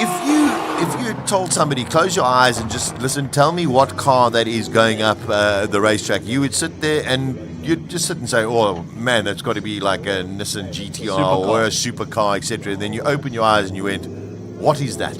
Yeah, and these things are huge. And he did a 53.3 with that slide at the end. And restricted to only 173 kilometers an hour. Brilliant to have these vehicles here at Simola this year. Have you guys ever had the pleasure of sitting in the Castrol tent up on the right there? Oh, best view. You've just got this massive vantage point over the pits, and the cars launch right in front of you. Sure. Sorry to interrupt you there, but I wanted to get your thoughts, because you've spent a lot of time in the pits up looking at different corners. For spectators today, when it comes to the shootout, where's the best place to go and view? I'm a huge fan. If you're willing to trek and you've got your walking shoes on, try get up to turn 3, Gasoline Alley. There's good food up there, there's a beer garden, and you get to see about 2 of the corners and the second straight. And it's just, it's amazing to watch the cars launch, but to watch them at speed and to hear them go past and watch them do 160, 170 k's an hour is a fantastic experience. Looks like Philip Buerta is the man to beat. Yeah, in that category. Jannes Janse van Rensburg in the Alfa Romeo Stelvio Quadrifoglio. His best time so far this weekend, I think he's trying to get in the 46s. Let's see what he's done here. 50. So he's off his time from yesterday. Yeah, and he's battling a little. He was high 40s, 49, maybe a 48, but to get to a 46, he's going to have to find something. Yeah, well, he's only got one more run to do it. So I had a little look at this Nissan Patrol, and it has no rear seats. It has a full roll cage. I reckon that's the only Nissan Patrol in the world with a full roll cage and no rear seats. I just think it is like the most pimped kind of. I love it. I love it to pieces. It's got the Black Hawk conversions, a bit faster, and it's got a different face, different grille. And you can actually have that done in SA. They can actually do it for you here. So if you want your Patrol to look like this Patrol. Do you think that Alfa maybe crept over the line there, or did you get a clean start? Because there was a bit of a stall on the line. I'm just wondering if it's going to affect his time. Yeah, I think he stalled, but I don't know if he hit that, if he had gone past the transponder. We'll see when the times come out there. The beautiful 4C at the bottom of your screen, a daily driver for Andre Steenkamp, and he's got his hazard lights on. I was chatting to Nico, his mechanic and good friend, and they discovered that when they had the springs and the shocks fitted to the Alfa, one was fitted backwards. So they tried to fix that last night. Wow. 59.0 for the Julia at the top of the screen. Hazard lights still blinking along there.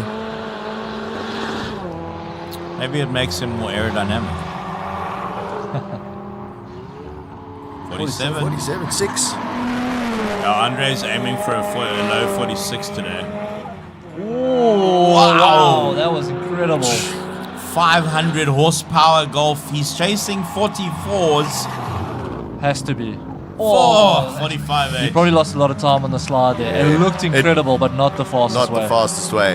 And he has a car that you sit and go, why is this here? It should be in classic cars, but it's got a Zaxby turbo motor in that Escort. I think it's the only one in the world. And it really goes extremely fast. Graham Nathan. He's a man that could sneak into the top 10. Hey? Don't discount him by any stretch. Very good call. And I mean, that would just be stunning for VW as this is going to be the last event that this car will actually be doing any form of competitive racing. With the man that started it. Yeah, stunning. How was your chat with Jonathan Motsi, guys? Yeah, magic. Yeah, top class guy. Mike Verrier, bottom of your screen in the BMW Z4M with a 7-litre LS motor inside it. And he's been great entertainment value as well. It's a question of just trying to not get too much heat in the rear tyres and enough heat in the front tyres. Top of your screen, Giannicaro's pink Lamborghini. The reason it's pink is because his daughters told him they wanted a pink car. So, and his racing suit's pink as well. I don't know if you've seen him in the pits. Yeah, he's looked amazing. His cap is pink, everything's pink. I haven't seen his racing boots, but he's got to pin it. He's got to pin it because this car needs to be in the top 10. His last run was a 44.1. Yeah, so he's got against the 43s. Let's see what he does. There we go. Oh, there we go. It's tight now. Now we're getting really, really tight. Peter Seeley, the world's loudest, most crazy MR2. Have a listen to this. Used all of the track there on the way through. Also the world's craziest auditor. He's up on top speed, 237 through the traps. V6 powered twin turbo MR2 with probably according to Rodrigo, state-of-the-art aero, underfloor body, winglets everywhere. Keep away. Oh, he's pinning it. From the markers, Peter. This is fast. This is super fast. 37.7. Wow. 37s. Now we're talking. He is just off. He's now 7/10 behind his best time ever, so that's amazing. What happened to Silvio Scribante? A bit of a poor launch there, maybe. No, it was no launch. There was no launch whatsoever. The shield, skyhook, drone shot, beautiful. Advantage over Nisley Hills. Silvio, I think, is just going to nurse this one home. Yeah, I wouldn't say he's running at full pace. You just got to hope there's not a problem there. You just don't want that with one more run to go. Aldo Scribante with a car that is brand new, has hardly any aero, and he has been on it, but he needs a time because in his last run, his time was cancelled because he were exceeded track limits. So I had a chat with Silvio this morning. The Aldo Scribante Raceway in PE. The reason it's called that is because the Scribante family built it for PE. Yeah. And then PE paid them back over a couple of years, the municipality. And in honor of Aldo, Silvio and Aldo's grandfather, they named it Aldo Scribante. I'm very concerned for Silvio Scribante. I don't know what happened on that run. Aldo 40.1. Wow, just so close to that 39. He did the 39 in the last run, but he hit the the markers. Yeah, that's what's happened to? It's a few hairs there, but at least he's got a good time in. So at least whatever happens, he sort of secures his spot. But the yellow Audi, come on. Yeah, what has gone? Everyone's rooting for the yellow Audi. It's a real crowd pleaser, especially now with its front wing. And while we have this beautiful vantage shot and a moment to chat, Franco getting caught on the line again, his tires getting cold. But just a reminder to everyone watching, this is a public road. None of this infrastructure is here. It's all built for the weekend. just for the weekend. Okay, Franco Scribante, what can you do now?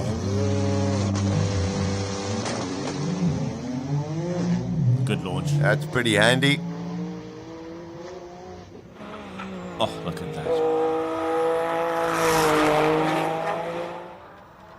This is one of the crowd favorites here, nicknamed the Sheriff. Colin, that's fast. Still jumping. 258. Wow! Did you see, Sasha, how much more the car got unsettled the faster he went there? Exactly. A few more kilometers and all of a sudden it changes everything.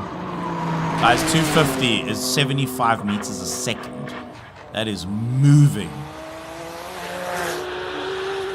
This is looking impressive. He wants to get a 37.7 to beat Zili. He goes over. He does a 38.9. Listen, they're in. The main thing is get in. Everything will happen after lunch. Absolutely. I think there's a bit more time to be made through the tight section. I don't think he was going as hard as he can because it looked very neat. But there's still a bit to play for here and one more qualifying session to go. Oh no, it looks like we're going to have a red flag. Unfortunately, Gary Martins has mounted up onto the embankment, and that is in the BMW diesel. He's had a tricky day, huh? He's had a tricky weekend. Yeah. I mean, this is only his third run of the whole weekend, but definitely going to be red flag now. I wonder if Peter and the broadcast team can get us a replay, because it's a very fast section of tracks. I have a feeling he lost it. He's reversing off. That's a good sign. I have a feeling he lost it a few corners before. So let's see if we can. We'll let you know if we can get a replay there, but that's the only diesel-powered car on the circuit, and Gary looks like he's getting out, so that's a good sign. Yeah, I don't know if it's going to be going. So Stephen Clark will definitely get an extra run because his was unfortunately impeded by this issue. Gary's actually he's got a fantastic workshop called Grease Monkey. He built the car himself, and he drives it himself. And maybe he'll get it back. Oh, here we go. Here's a replay. Oh, something has made a break for freedom on that car.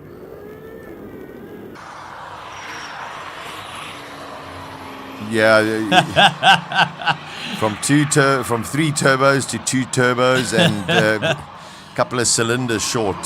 Sorry, I don't mean to laugh, but Peter, our director, just cracked a very good one-liner there. Then all of a sudden it gets out of shape. Wow. Yeah, that's peculiar. Full 360 pirouette. Unless you know what, with what happened earlier, there could well have been oil. That's what I think. That have maybe got onto the tires, and then all of a sudden he lost all of the traction because he was still going. He was going, but if that's the case, Sasha, that's the worst possible outcome, because how much further did he go up the hill until that happened? So let's hope it's not the case, because if there's fluid down, then all of a sudden everything's compromised. I have a feeling what happened there is I think he's got a top exit exhaust. Okay. And I think something on the exhaust system went. So that would hopefully be after the engine, after the manifold, and hopefully the block didn't crack or anything. But Colin, I believe, is waiting for us down in the pits. We're down in the pits, guys. There's a massive battle going on in the battle of the SUVs. It's Penta Motor Group versus BB Motor Group. And Philip, you on the Penta side, there's a 10th in it. That was very close. Had a nice slide up there. I think maybe that was the difference. But yeah, well, that's racing, eh? It's all about the little small pieces. And you'd like it that way, of little tiny bits and pieces and a proper fight between each other, as opposed to one of you running away from it. Yeah, of course. That's what it's all about. It's for the fun of it, and we're enjoying it thoroughly. So tell us, the motor inside here, what is it? Normal aspirated 5.6 litre Nissan Patrol V8. And what do you rev it to? Probably around about 6. It's probably the best sounding car, Rodrigo. It is. It is a VK engine, correct? Yeah. Those are massively underrated engine units. Probably some of the best V8s in motorsport, both in a rally race and even in endurance racing. We can find them in various guises, and yeah, they do sound amazing. How does it feel doing the hill on something like this? It's totally different. Obviously, it's not what they built for, but what we've done, and with the type of tires that we put on, it's amazing. It's exciting. It's a short distance. We used to longer driving. and now with everyone bringing these rally race cars, would see something like a class for them to run. Yeah, imagine that. That will be incredible, because I think the crowd likes it a lot. I think it'd be great, and with a bit of time, you could prepare with special tires. But I think it's even better that you just run full rally raid spec. It shows you what these cars are all about, eh? But I think what we should do, Rodrigo, is try and find some place on the track where they can go off-road and with a jump and do something. An artificial jump, something along the... We were talking about that. If we go off track, we just carry on straight to the end. Yeah. Lovely stuff, Philip. Thanks a lot. Everything of the best. Hey, good luck. Now, let's go and have a look and see if we can find Arnold in the patrol. So yeah, we've got the patrol, and Arnold's not here. But it's got the Black Hawk conversion that BB Motorsport do on these things. They just make all sorts of superchargers and Now here you have to teach me, because this is completely foreign to me coming from Europe. This is something that we do not have, neither this type of conversion nor the model, not even the idea of bringing something like this to a hill climb. So they take a standard patrol, they put different wheels on it, different front on it, put a supercharger in there and just wind up the power. It's got, I don't know, a lot of power, almost as much power as the Artemis II rocket. And it weighs about the same as an Artemis II rocket as well. But there's a wonderful a road car. I suppose we could also call this a road car, because they've got to drive it around. An off-road car. Yeah, an off-road car. Both with a Nissan V8 in it, slightly different one on this, a purpose-built racing road car, and a purpose-built car that you do your daily drive in and do your... Just to take the kids to school. Yeah, that's take the kids to school. Sensible. This one is take that kid to school, and to a very special school, because you can't have books and all of that. We were talking about Ricky Ricky G and his pink car, he's up there. And Scribanti, let's go down here, he had an issue. Mark Verrier is your lone Knysna resident. The car lives in Cape Town and Mark lives in Knysna, so this is his, I suppose you can call it his home track. Pretty much, at least his own Hillclimb. But I am sure that patriotism with Simola should run strong. And I don't know about for how many years, but he has been a regular, and we have seen this ZZ4 going from strength to strength, mixing German heritage with American power. Love it, absolutely love it, and a whole lot of carbon fiber. Let's talk to the guys and find out what went wrong. We will get to you a little bit later. He didn't have such a lacquer run this time, did he? No, he didn't. What's the problem? We have an overboost error. So it overboosts, goes into the computer. Computer says, I can't anymore. I'm not going to give you everything now anymore. I'd rather not give you everything than what I break. Love that. So they've got an overboost error. With all the computers and stuff in there, the level of control that's needed is quite a lot. That's why the modern ECUs cost what they cost. They come with a level of adaptability and functionality that it's really hard to comprehend, and you really need to know what you're doing about. Now, talking about complexity and electrics, let's go over there and talk about Shangan. I see the overalls. How's it, Paige and James? No, the cameras, where's the cameraman? Over there. I see Lindenberg Racing and Shelby, but we're not here for Shelby. We're here for the most exciting sounding cars in the hill climb. They put the V8 racing cars to sleep, literally. How are the Shangans going? Yeah, good. I mean, day and night compared to Friday, but yeah, it's super fun, something new. We have to learn about it. It's the way everything's going. Sorry, I can't hear you. There's an internal combustion engine making some noise here. You see, inconsiderate. Yeah, no, great. Learning the car, it's got like regen under braking, so there's a few different things that we're not used to. There's no like off the throttle and roll. But yeah, look, I mean, I think the one I'm driving is really specifically designed for more range than performance. So you're getting like 600 Ks on a charge, which is pretty good for an EV. So its battery output's not crazy fast when you get off the line. But I mean, we just roll the speed and try and turn the wheel as least as we can. You're wringing its neck, in other words. Yeah, we're trying. Some would say you're very trying. Paige, you having fun in it? Yeah, it's been a great day, very interesting. I'm in the Bakkie, which is not a light vehicle, so I'm against all these small EVs, a lot more power and a lot lighter, but it's definitely a lot better. We're 9 seconds down from where we started, so getting better. I just need to try break the minute now. Going up the hill, I'm just over, so that's the plan, but it's been a great day.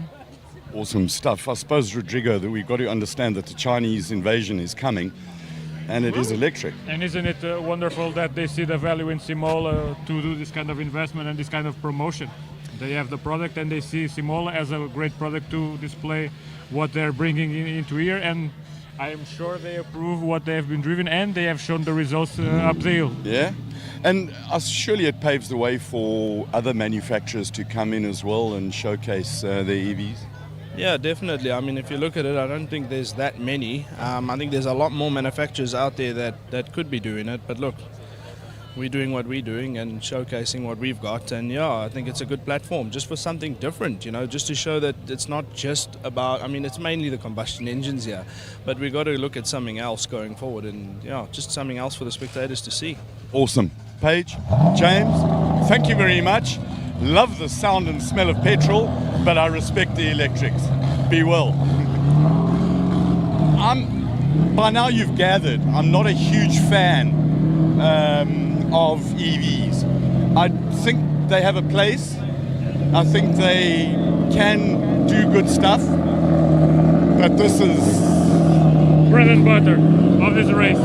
This is what I love. The Alphas, because we like Alphas. Earlier we spoke to Jared, and we didn't get a chance to check his motor out.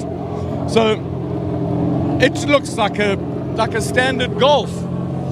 What? It looks like a standard Golf. No, we were looking at a VW EA 888 engine, which is a base which is used also in a lot of European hill climb cars.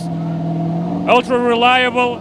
The potential for modification is through the roof, and I am sure that this is not the last iteration we will see of this car up the hill. Right now, fighting for a 44, but I'm sure if we ask the driver right there, yeah, he sure has plans for next year and 2 years from now. This car isn't getting any slower. That's the truth. Love the work, Jared. Nice and clean as well. It's proper clean. And the guys were talking about the Escort with a Zaxpeed engine in it. Where's Ruan? He's over here. Yeah, how's it? Very good, and you? No, good. All good. Talk us through the motor. No, it's basically a ST170 engine from a Ford Focus ST. The Mark I. That we've turbocharged. Yeah, it's made it a bit faster. What kind of numbers is it pulling right now? Makes about 190 kilowatt. Right. So it's only on a 0.7 bar boost, so it's not boosting a lot. So there's potential. How hard are you revving it? 7.3 at the moment. There's still margin. Yeah, so the engine is still very calm. It's early days for the car, so we're just getting going with it. What kind of work have you done to the rear suspension on what is considered a very rustic car, the Escort Mark II? No, it's got the old original when they did the rallies and that type of suspension, the 6-link at the back. Right. So it's built based on that. Everything is basically built as per the old classic Escorts. Most of the parts just imported. Going old school with new school power. Yes, that was the idea, and everything Ford, just making it more power. What does it weigh? 950. It needs a bit of weight reduction as well. Yeah, but it can go a bit lower. Yeah. Awesome. Thanks a lot for sharing it with us. Great Good work, luck. and the finishing, it's very impressive, and the way that you got the engine just a bit lower and a bit backward. Yeah, it was there's potential. No, that's the plan. To work on it and just get it fast. Always keeping the classical look, or are yes, you? No, okay. classic look. That's the idea. Okay. Love it. Keep at it. Okay, thanks guys. As an European guy, I appreciate this kind of machine a lot. Okay, great. Thanks. Cheers. Right, let's talk to Graham Nathan.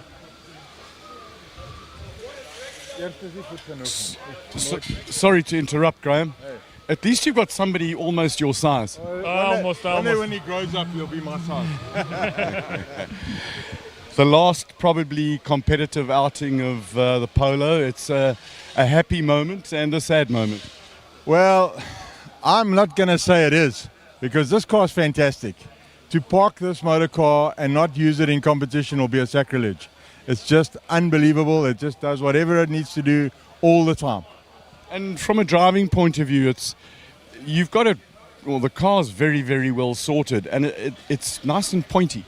The car's awesome. Michael has done a fantastic job on the setup on this thing. It just works. To the point that you stretch yourself too far, like I did now under the bridge. I thought, I'm sure I can go to the change of surface before you brake, and no, you can't. I pushed it into understeer, and it lost me some time, but it's not the motor car's fault. That's racing driver problem we have. We have to try harder and harder and harder and harder and harder and crash. So, but I think the important thing is, there's a couple of ways of finding the limit. The real quick way is to go over the limit and then just dial it back a notch, and you kind of very experienced at doing that. I am, unfortunately. I've had that experience here, and it was a very scratchy lesson. So I'm going to do it the other way. Clever people do it the other way. Me, I'm not so clever. Graham, thanks a lot. And the cars racing in Europe, very, very successful Polo Cup debut last weekend at also Oschersleben. Oschersleben, yes, absolutely amazing that the car can go international to Germany. The guys are loving the cars there. In fact, I think at the last round there were 6 more orders for this motor car. So and they built in South Africa, eh? Yeah, they're all built here, and then they shipped over there. And with the assistance of Martin and Prof, they just go out on the track and work straight out the box. Lovely stuff. Right, go and do your work up the hill and see if you can get this thing into the top 10. That's the plan. Watch here. Awesome, Graham. Thanks. Yeah, there's so much of. We spoke up with the cross-country cars and a classical car. The classics, the cars that are made here that get exported. And Clifford was saying a little bit earlier that around about 60% of the field in Dakar are designed and made in South Africa. We've got Century Racing, Toyota Gazoo Motorsport here, WCT Redline, and Neil Woolridge Motorsport with the Fords down in Pietermaritzburg, and very, very proud of the South African race car industry. The funny thing is that the other 40% is built in Portugal. Just around the corner from your house. Yeah. But it is a testament to the passion to the motor car and motorsport in South Africa. And just look at the kind of cars we were watching. We went straight out from a rally race car to a rear-wheel drive classic car to a front-wheel drive hatchback, and at the end, a bona fide race car created in South Africa that is doing probably its less competitive outing. And then another Steve Clark, we'll probably find him getting his hands dirty somewhere around here. They've had a really, really good run of it, and his last run he'll get over because it was interrupted. And I think Steve will be happy with that because he can work a little bit more on the launch. Yeah, but so far, last I spoke with them yesterday, they were talking about going for a 40.5. Now they're at the 39.8, I think. So now it's changed from a 40.5 to a 39.5. It's all gravy from here. I've just seen something over there. The guys were talking about tyres. Let's go and have a look at these tyres across the Skrabanti tyres. Sharon from Redline Motorsport. So they're in the sun. They're just...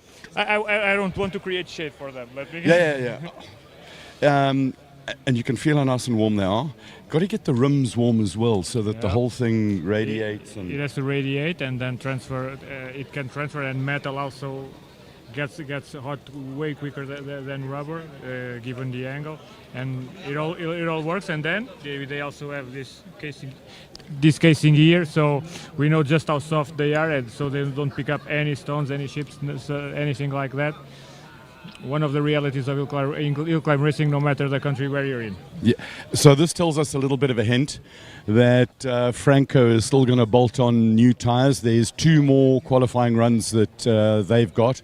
So the strategy, Steve Clark was going to wait for this session to do his absolute balls out run, wind everything up, put the new boots on, which he's already done.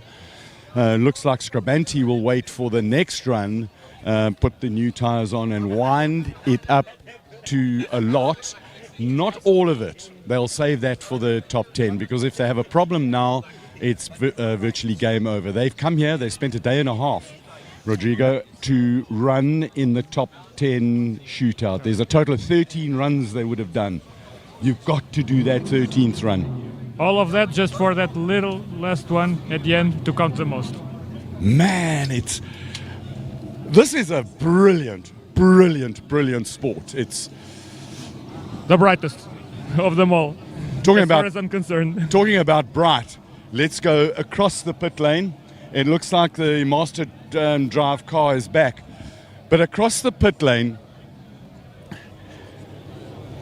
and one of the nicest sights that we've seen the whole weekend is the border towing guys not throwing spanners at the car. It's done. They're waiting. They've done their work. They've crafted really, Seeing really, them bored, really well. waiting for the first run is a good sight. And now they wait. They've got the warmers on. Things are wound up. Have you wound the boost up? Not yet. Just a little bit. Off and off. Of course they wound the boost up. And Wade will have wound his, tightened his nuts to... His brain fuse. Yeah, to do Wade things. Always exciting. Steve Clark, is he back yet? No, he's not. Interesting. Let's go this way. Because there's some other really cool cars that we can see. We haven't spoken about the flatties yet. George Evans has gone faster than he was going. The Ligiers are really nice. The Cobra, it's not a backdraft, it's another one. Where's Roy? Campos he's not over there. And we come to more single-seaters. Devin Robinson. There we go. Let's see if we can find him. They all seem to have disappeared. Mr. KTM. No, don't get down. I'm going to come and sit down there with you. No, can I interview? Hello. Oh, thanks. Tyre warmers on? Yes. You got 2 more qualifying runs. What are you aiming at? I need to get into the 43s. What are you on at the moment? 44.3. Okay, so how are you going to find 0.4 of a second? Drive faster. Yesterday you changed the, you made the back end softer. You wanted a little bit more squat. Did it help? Yes, definitely. Okay, what's the change that you made between the last run and this run? Just tire pressures. Tire pressures helped a lot. What did you do with the tire pressure? You're not allowed to say, oh, you just changed time. You've got to tell us exactly what you went. What did you go from and where did you end up? We dropped 0.2 of a bar. What do you start off with? I always push it. Push it to the limit, they say. Go over the limit and then wind it back. Thanks, Colin. Talking about limits, it's a pleasure. It's such a crazy idea. Go and buy a KTM because you broke the other one, and then put it into a single-seater and then have a go. Yeah, absolute wonderful privilege to be here and to see my little son-in-law doing so damn well, Colin. Eh? Why aren't you racing today? Because I'm talking. I'm a better talker than I ever was a racing driver. Let's find Robbie Walk. Robbie's not here. That's okay, he's over there. But second best, we talked to Bob the Builder. Bob, you have spent a bit of time working on launch control on this thing. How close are you to having it right? The surface condition has definitely changed since yesterday. There was a lot more grip there on our first run this morning, so we didn't have the best start, but hopefully going forward we'll make improvements and get it closer to where we need to be. Stu, was the plan always to bolt the new tyres on and bring them in gently over 2 runs, and then this is the one where you unleash the might of the Walk? Colin, that was always the plan with the tyres. We always thought it would, they'd take at least 2 and possibly 3 runs to come in. This being the second run, they've come in nicely as I think the time reflects. And we'll see how we go in the next few runs, but we're just chipping away. Chipping as opposed to hacking. Hacking was in previous times. This is chipping. It's a slightly more refined version of hacking. Quick question, Bob. What's the rev limiter set at? 13,000. RPMs. What's the stroke length? Sure, in this I think it's about 60 odd. So much? As little as that. It's lovely, it's lekker stuff, boy? It's so much. It's sort of, about that much. Not a lot. Have a good one. Thanks, Colin. Got to love this stuff, Okay, so they were talking about these tyres. Let's have a look at them. If you put your fingernail in, it leaves a little mark. There's the crack from the mold. It's got a piece that comes off like this. It's still there, so he hasn't pushed it super hard, but they're soft as. Basically, it's like a limp biscuit. Tiny. It is, but a very sticky one. Sticky when wet. Right. That's about what we've got from here. Should we go out into the sunshine and let's go and see what the start line, how that tar has got, the rubber, has it got soft? Because if the rubber that's laid down, rather like drag racing. Yeah. Now we're going into the drag racing science of that part of Simola, which is tremendously important because, famously in the past I have called this a drag race with some corners thrown in the mix. And yeah, the surface is getting stickier and stickier, and more than that, we will start seeing the teams really risking. It's not sticky at all. It's just, you smell it, it's nothing fishy going on there. I think it's just water. But this is the part where the rubber starts really counting. So the cars will start with a transponder lined up on this red line over there. And then the starters go.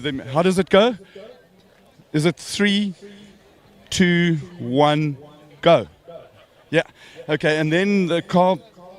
So here's this rubber we're talking about. It's hard. It's not soft. It should be a little bit. Anyway. And then they've got the timing loops are over here. So this transponder moves 10.45 meters from there to here.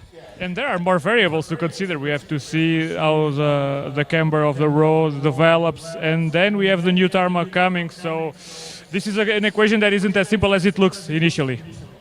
And this is lovely stuff. And this is the quiet before the storm. Yeah, quite strange, isn't it? We should enjoy some silence. Yeah, because when it gets really, really angry. That's what we like. Yeah, that is why we are here. That's why all these crowds are here, for when it gets absolutely angry, angry, angry. Let's talk to our starters. How many cars have you started so far? I lost count. And just give us a hand signal.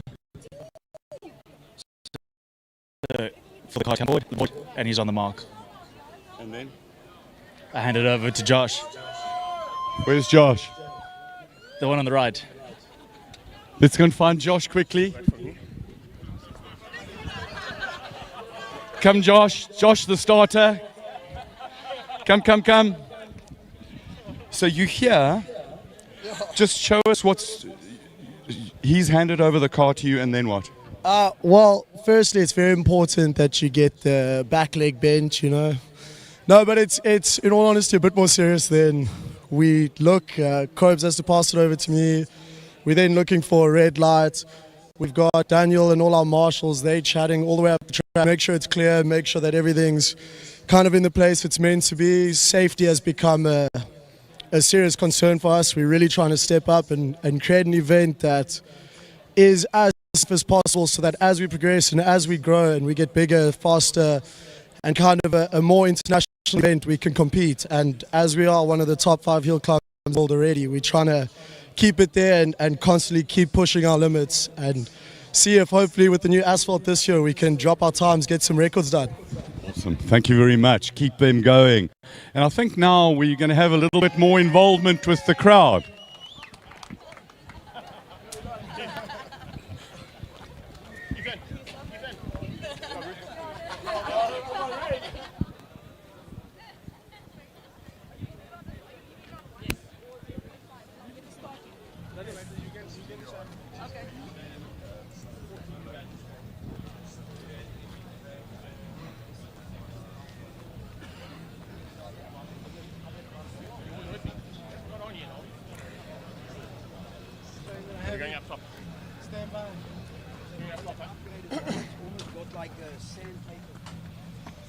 It's in our DNA to explore, to search for more. We push, we seek, we forge roads where there weren't any. We search for more. We weren't born to stand still. We were born for more. Introducing the Suzuki Jimny 5-door, born for more. If you don't mind. Yeah, cool. I'll order caramel, whatever. All good. Coffee's fine. Coffee's cool.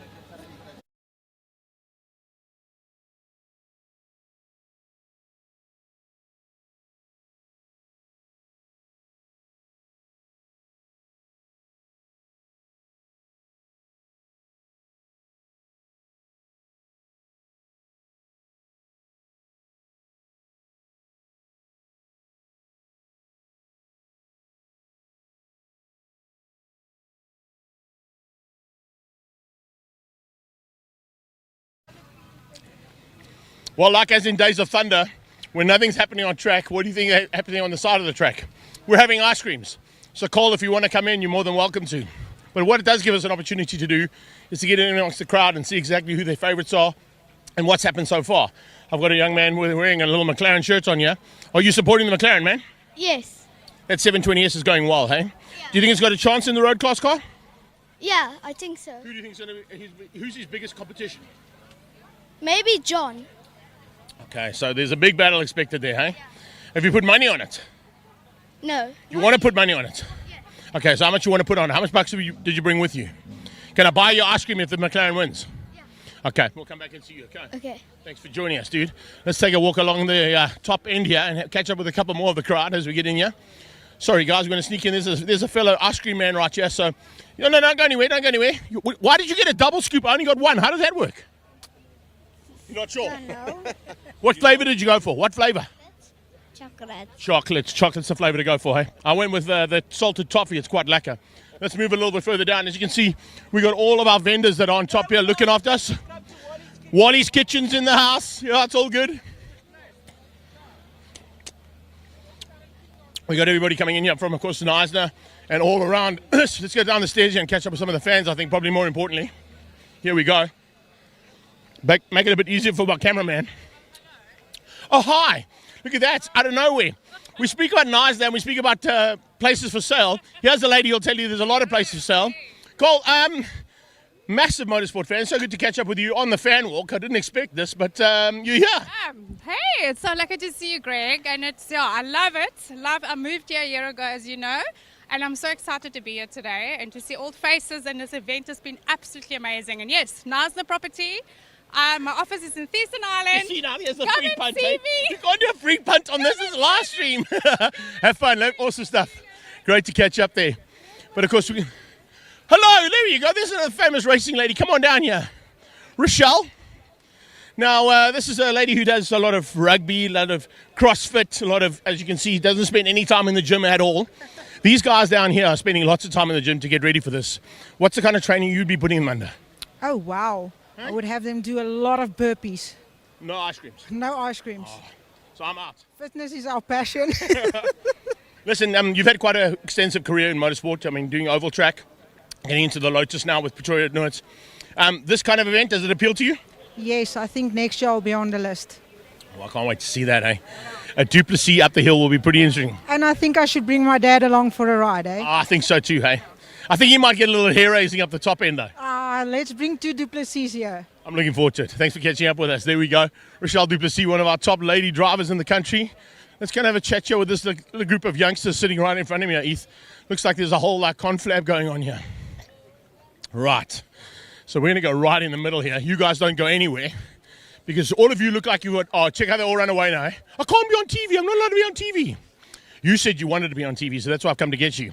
Right. Tell us, who's your favorite driver and why? Your Theodore Vermaak. Theo Vermaak in the Formula V. He's pretty good, hey? No, he's very good.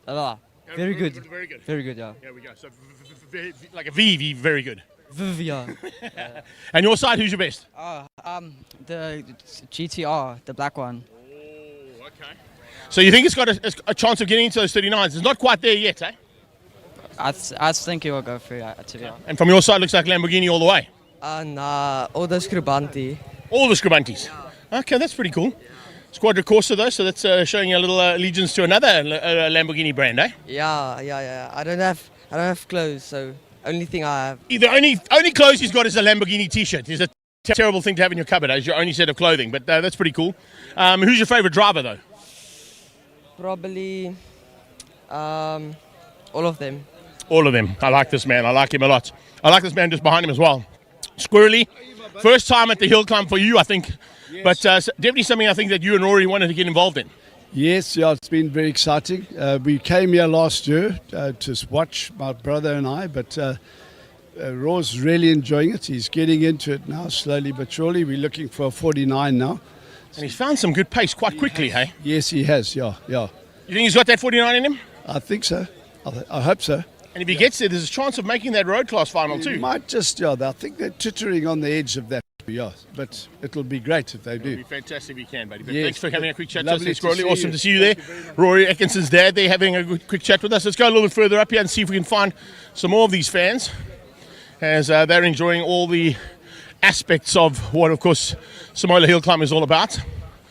Checking, we're going to go on the right-hand side here because looks like she's come to the party looking to come to the party, man. Take us through what the best part of your day's been so far. Arriving here. Arriving here? Yeah, but I just arrived. Have you been before? No, it's my first time. Oh, you see, no, that's why I came across. I could see it. I could see there was like a little rookie there and we could have a little chat. Okay, so from a rookie's point of view, you've walked in, you've had to come from the bottom. What's it like in terms of access and getting to where you are right now? Easy access. Got the shuttle from it was awesome. Nice taxi drive. And yeah, my first time. I don't know. It looks nice. And so you haven't seen a car go up yet? No. It's my Ooh. Okay, well, you've arrived quite a good time, eh? It's qualifying 5 halfway through. Unfortunately, we had a little issue on the track that's why we're coming to chat to you. But as soon as that qualifying 5's done, they've got one more qualifying session before we get into the big stuff. Okay, well, I'm looking forward to it. Well, thank you for chatting to us. Thank you so much, man. Take care. All right, now we're going to go up into the hooligans at the top end here. Look at this hooligan table over here. Let's go and have a quick chat to these hooligans over here. Let's sit in here. I brought my ice cream. You guys have got I see the Zamaleks are flowing like the River Jordan here. Hey? So there's a little bit of experience in terms of motorsport here, but I do like the fact that our whole race control is covered by man filters now as well. Absolutely. Can't go wrong without a man filter. Exactly. So, and I think the idea, of course, is you've seen the value that this can bring for sponsors and what the value is incomplete. Absolutely. So you're going to be coming back for more? Absolutely. I like to see that. 15th. Yeah. So we'll definitely be back for more. I like that. I like that. Looking to go bigger and better maybe next year? I think so, definitely. Awesome stuff. Well, there you go. Enjoy the beers, enjoy the action, and we'll see you later on. There we go. Hopefully we don't drop the other microphone at the same time. Let's carry on up here. Come on up. Okay, my ice cream is melting up properly. It's pretty warm. Hey? Okay, last car's on its way down, so we're almost good to go. Check, they're sneaking under the umbrellas there. They're trying to stay away from the cameraman, and we don't want to get up here. We come sneaking up on the top here. We'll try and find somebody that we can.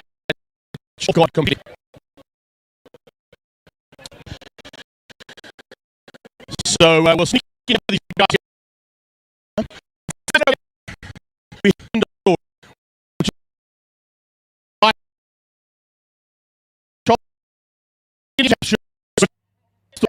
Of the 2026. So do yourselves a favor,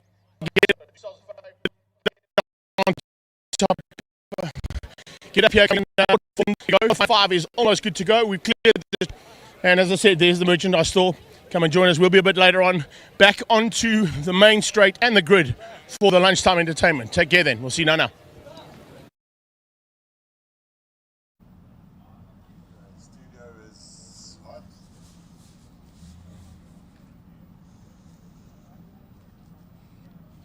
Yeah, welcome back. It is Simola 2026. We have had a little bit of a delay, actually an extended delay. Gary Martins, unfortunately, had some issues with his BMW triple turbo nitrous diesel car, which is completely crazy, Rodrigo. Yeah. It's unfortunate we've had this, there's this malfunction from him, but it seems though may have dropped a bit of liquid on the track as well. So, hopefully it all gets sorted out and doesn't affect anybody because we only got 1.5 runs left. Very much so, I think. And welcome everyone. Now on the studio. Don't get alarmed. But it was a bit unfortunate to see Gary Martins having further problems. Even more, we were speaking, and he was so upbeat right before going out. But so is racing, and given the kind of complexity within his BMW, things can go wrong. Sometimes will go wrong. Just happened here. So it is we've got a lot of new asphalt at Simola 2026. If you're only tuning in for the first time this weekend, so the times are substantially quicker than last year. The weather's also played beautifully this year as well. So great sunshine, and a 43. I think that's the cutoff at the moment, Cliff. If anything above that, you're not going to make that top 10. Yeah, I think 43, even then could be pushing it if you're in a high 43. But I think as it stands now, as a spectacle, if you're a driver that's looking for time, this is your worst possible scenario. What a nightmare, because You're pushing for time. We know that the surface has been dressed. They obviously worried that there might be liquid on the circuit. We don't know if it's confirmed yet or not, but it's not like you get a practice lap or a warm-up lap or a sighting lap to feel out conditions. You're going to have one look at it only. And if you're looking for time, do you test a surface you don't trust as of yet? And that's so tricky for me. So worst nightmare scenario for the guys that are looking for time. If you banked something, well played. But if you haven't, then it's iffy. And also, Rodrigo, I suppose the first, Stevie Clark's going to be the first one going out there because he's going to have a rerun because he was part of the yellow flag. He's going to be the first one up that hill, and everyone is going to watch very, very carefully as to see what kind of condition the track is in now. Yeah, we were speaking with the Rospa team, and they seemed like this run would be the one that they will really take things to an higher level.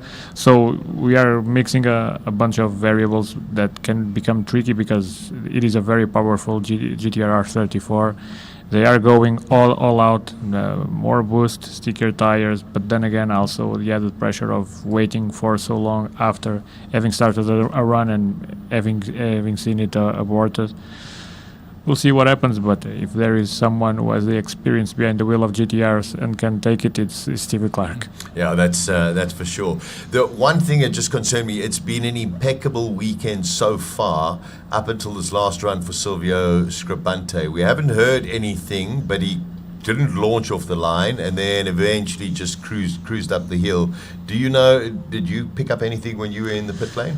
Not really. Maybe Colin by now knows a bit more, but it is the very first time any of the Scribante brothers have had any kind of issues with the launching and with the launch. And we saw that Silvio backed off straight away, which probably also helps, but we don't know the extension of the problem.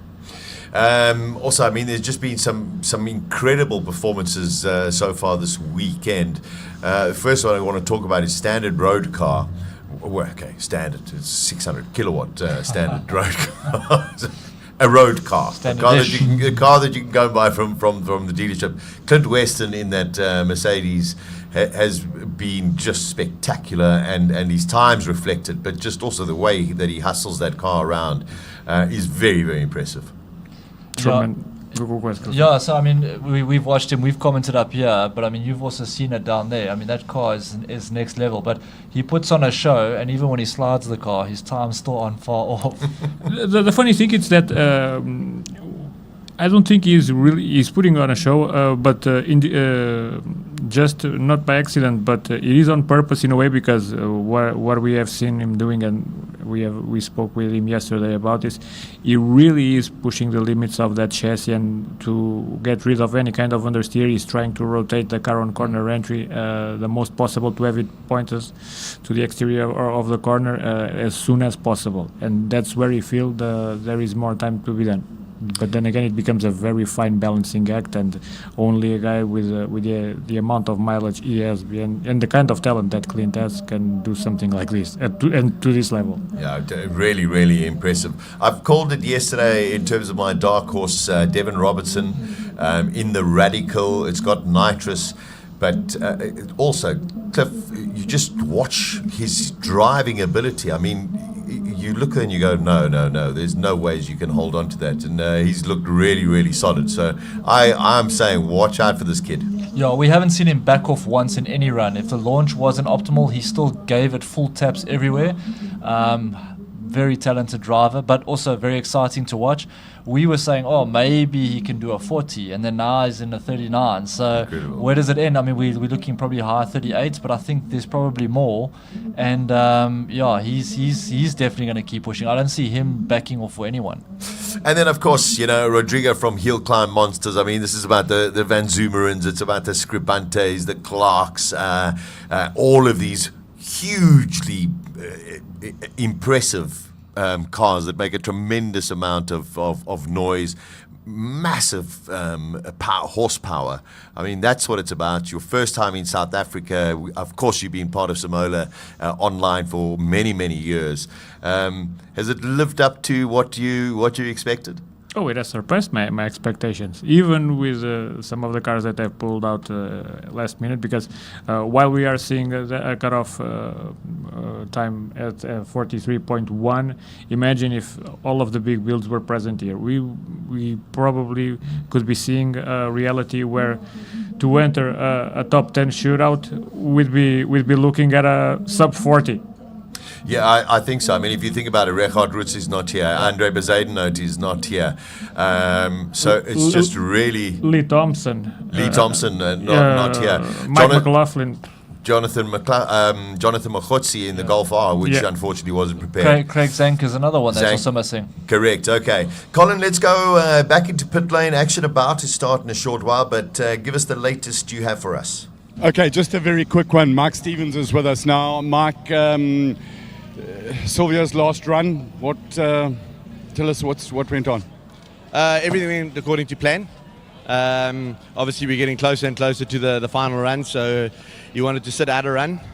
So we decided we still need some data from the engine, so we didn't want to do a launch and just put the extra stress through the gearbox clutch, save it for the finals. So we got our data up the hill, and that's all we needed for. We'll do qualifying 6, and then go into class final and top 10 shootout. And Q6, is that a full ball, flat out, chuck it all at it? Yeah, I think that's certainly a build up to the final. So there's always maybe a little bit more you can give, but you've also got to be careful that you start giving more, and then you have other gremlins that come in. So normally Q6 is sort of what you're going to run in the final, but if we need more, we can possibly go a little bit more. That little smile gives it away. Thank you, Michael. Appreciate it. Right, back to you guys in the tin shack. I mean, we always watch his smile, and he's got a giveaway twitch on his lip when he doesn't want to tell you the whole thing. So back to you guys in the box. Thank you, Colin. It's great to get that now confirmation. So nothing actually wrong. It's just part of their programming. Flat out in Q6, which will come a little bit later, and then of course class finals and their top 10 shootout, because I mean he's guaranteed in there in any case. Yeah, and we have to appreciate just the amazing performance that the Scribante brothers has with their Audis so far. Aldo on one end, incredible, finishes the car barely in time, and we are seeing him just going below 40 seconds, although he was disqualified on that run. But in normal conditions, that car is already a 39-second car, which is staggering. And then we see Silvio just going from strength to strength. And we saw Michael's smile, and we spoke a bit with him up there, and he certainly dialed that car to a spectacular level. And when you watch that car launch, which was the part that I saw with my own eyes, you see that there's some real expertise behind that, and the way the car squats and just shoots right ahead, it's quite impressive. It is super impressive. And then of course you've got Zili, and then you've got Franco. Zili, yes, pretty impressive, 37 on his last run, and you got Franco, and you just between the two of them, you just say, we'll do this. They give very, very little away until eventually it comes down. So I mean, you can't discount them either. On the case of Peter Zili, it's not even discounting. It's the level of excellence and the bar that is thrown to everyone else. It's so high that now that he is finally at the very top with the very first 37 of the weekend, we sort of look at it as expected. Yeah. And then, I mean, Robert Walk, it's one of those where, yes, he's in the Gould. It's so super fast, and unfortunately there's no one else that really can get close to him. But you've got to believe that his goal and his team's goal is to break the Simola record. Yeah, I think the conditions are perfect today. This delay sort of puts doubt in my mind, but I'm not a superstar racing driver. So, yeah, I think the conditions are there. He's shown good pace all the way through, but I think there is a little bit more left in the car and what he can squeeze out of it. Yeah, it's exciting stuff. We just have a delay because they're just making sure that the track is 100%. And then, of course, we'll get on with the track action. We've got about 30-odd cars that still have to go up the hill. And then, of course, one more qualifying session. And then we get into the shootout. So it's all about class honors, Rodrigo. And then, of course, the king of the hill is the king of the hill. But class honors is super important. And some of them are getting very, very close between each other. looks like we already will have track action. I think these are the right cars to send out, to be honest with Yeah. you. Nothing against them, but not as much horsepower, and they can just sort of feel out conditions, give the marshals good ideas what the track surface is doing. So if that was a masterstroke from the marshals, I applaud them. Yeah, very, very well done. So these are the Suzuki Swifts, of course, the major sponsor of the Simola Hillclimb. And it's a battle of the Master Drive Search winners. And at the moment, this gentleman, Samuel De Fonseca, he is the quickest out of all of them. But there's only 4/10 between him and the next one. And this is all about bragging rights. Absolutely. We actually saw in the last session there was a crash there because people are pushing, people want to win. Yeah, we did have one of the Suzukis unfortunately go off, and that was Zipporah Masete. Everything was okay right over here, where unfortunately she just got into a snap oversteer, and she admitted that there's a tremendous amount of oil that was there. A lot of dust down, yeah. Yeah. Wow. Okay, so that's quite incredible. So this is a rerun this is a run from now, because there's a tremendous amount of liquid that is being put down there, Rodrigo. The guys will be watching this with a bit of concern. Yeah, for sure. Especially for the most powerful cars. We are looking at very, very tricky conditions. Also, if you look at his time is down by about maybe a second and a half, 2 seconds. So I don't know if it's a psychological thing where he's also trying to feel out conditions, or if the conditions have dropped off a little bit because of the dust that's been put down to address the oil. All right, let's get a proper update from Colin, because I've just got something, but I think Colin's got even more information. Yeah, well, Gary's in a little bit of poo at the moment. He dropped a whole lot of diesel and oil from 3 to 5. It's slippery AF, and most of the guys have decided not to run. That was a rerun of the Suzuki, and now Ricky Morris is going out. We've got one other car that will go out, and that will be the end of Q5, and then we'll go into Q6. So Ricky Morris is going to go. You guys in the hut, take it away.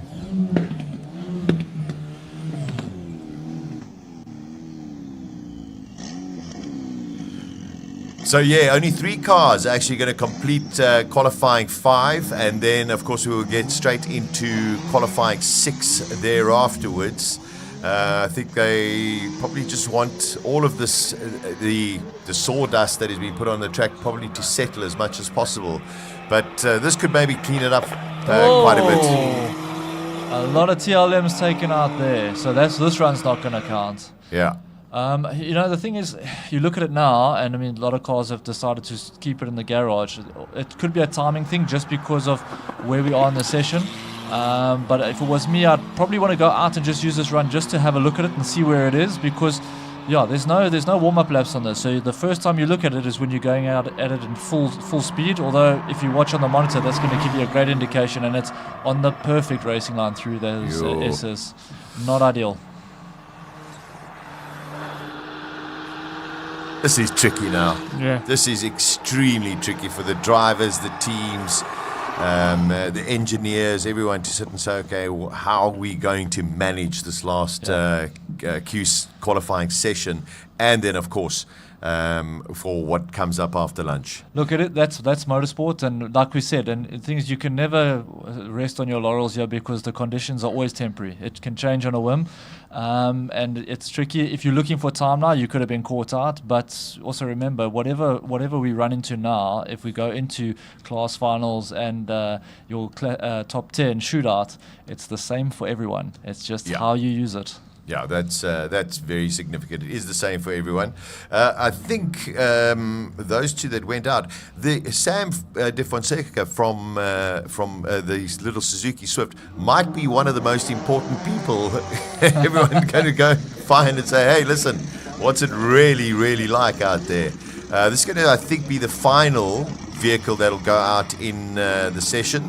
And, of course, this is Theo Vermaak in the Formula V.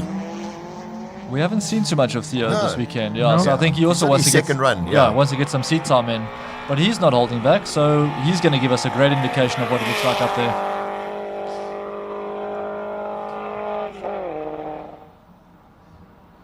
Coming up to the speed trap area, and then of course hard on the brakes now. Do you brake on the old or the new? I think they're going on old. Yeah, here we go. Now we're going to see, because this is where all of a sudden it's going to get pretty tricky with where all of the oil was.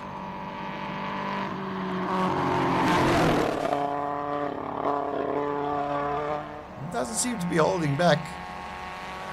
Not too bad. Not too bad. It could be way worse.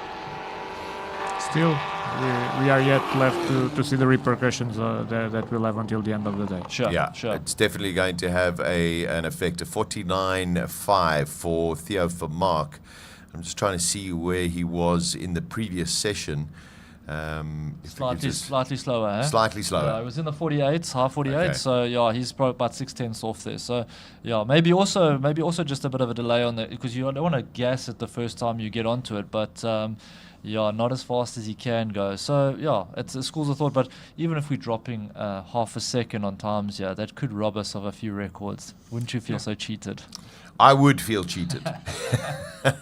But as you said, Cliff, it is the same for everybody who's going to have to go out now in qualifying 6. It's just now a question of, listen, we're safe, we're in the final. Let's just go up there and be more cautious on the run, and perhaps maybe just through that section push it just a little bit to make sure that we actually have an idea of how fast we can push it for when we need to in those final runs. Yeah, you can only pretty much drive the conditions. The thing is, but with this kind of racing, like I've said before, it's challenging because you don't know until you're there. So how far do you push it? How much are you willing to risk it? There are very brave people, and like someone like a Reggie Roots, he's the man for the job in this kind of scenario because he never holds back. But like myself, in certain circumstances, I'd be more cautious. So where do you draw the line? Do you go for ultimate glory? Some guys that don't maybe have the horsepower and have different elements to their car will see opportunity, and for some person there might be a bit of an opportunity, and some other people there might be a bit of a demise. So who are you, and which side of the line do you step on? So interesting times. We're gonna see someone be brave today, that's for sure. On the technical level, in the modified saloons, there's a funny, curious aspect here, because no matter what happens, or as bad or how good the conditions are now with all the debris on top of the track, what happens is that now there's a division between the importance of mechanical traction and aero traction. Sure. And those who rely on mechanical traction will be more penalized than those who are way more into with aero. The aero will make the car stick no matter what is beneath, but those relying only on the mechanical traction will suffer a bit more. Yeah. But I tell you, guys are smiling at present right now are the guys in the rally raid cars. They're going, all of a sudden it's going to feel like home to them. Yeah, for them, no issue. Yeah. I mean, if this was early in the day, they could have been finding themselves in a top 10 shootout. It's really, really cool. We've got qualifying 6, which is still going to come, and yes, track conditions have definitely changed. It's going to be a very, very interesting session. Everyone is now looking for that top 10 shootout. And yeah, 43.1, I think that's where you got to be, maybe even lower than that in order to get into the top 10 shootout. And then, of course, it's class honors. You want to ensure that you've got a shot of winning your class or being on the podium in your class. Just a thought as well, Sasha. We had a driver that was not allowed to compete in the last session because they were constantly exceeded track limits.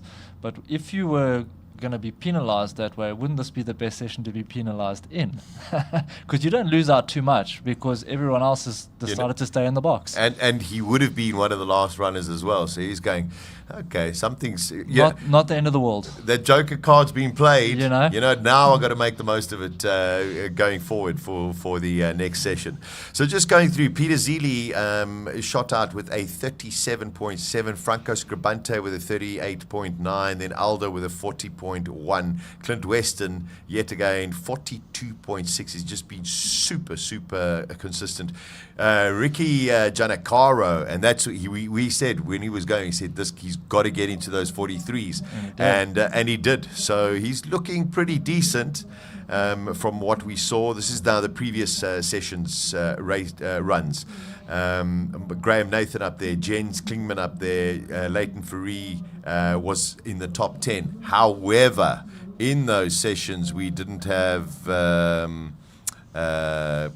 Stevie I'm Clark, just trying to with see. Van We didn't have Zumeren. Stevie Clark, Van Zumeren, all of those guys. And in that top 10, you were looking at 45.4. But I think the marker there is probably Ricky Giannacaro at a 43.8. And I'm saying even lower, below that, in order to get into the top 10. Yeah, I think he's timed it quite well. We said you have to put in a banker at some point. And I think sometimes when you look at this sort of format, putting in a banker early in like a practice or qualifying 1 or 2, just in case something like this happens, is a win. Because if the guys can't find time now, then you've pulled the master stroke and solidified your place there. But now we're going to see, we've got the usual contenders lining up for the last qualifying session. And let's see if the surface gets a little bit better, and maybe the guys get a bit braver, but everyone's going to be watching the monitors now to see what it looks like up there. Yeah, Gordon Nicholson going to be the first to go out onto the track besides the other 3 that went before him. Everybody has been notified that the track conditions have changed, so the drivers are fully aware of what they can expect. Now it's a question of how is it going to affect, as Rodrigo perfectly summed it up. Those with the aero cars, they're going to be okay. Those who are looking for mechanical grip might have a couple of more issues.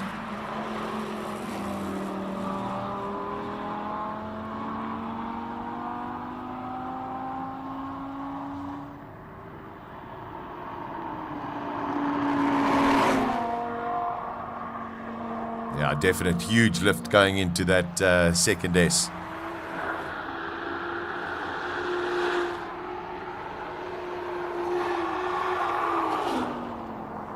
.48.0. Eugene Herbert out on circuit. Actually, Paul Munro out on track in the Supra.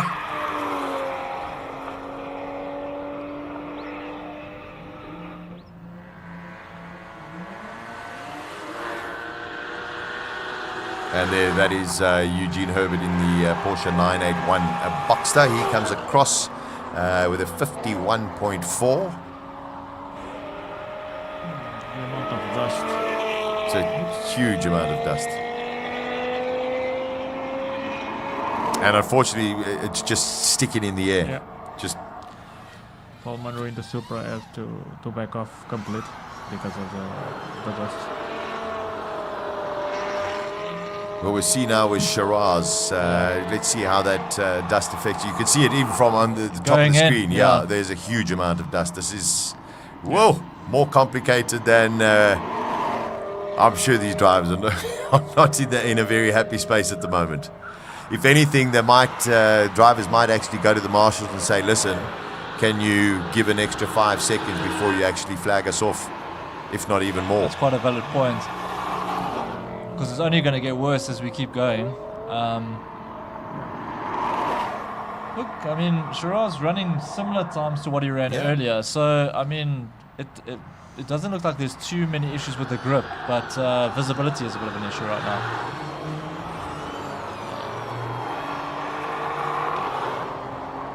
There's our Shield drone following the Alfa Romeo of Art Denisov.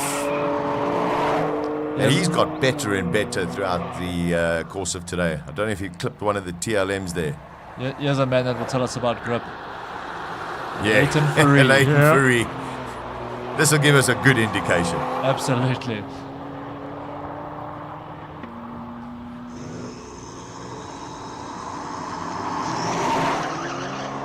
No backing off there from Leighton.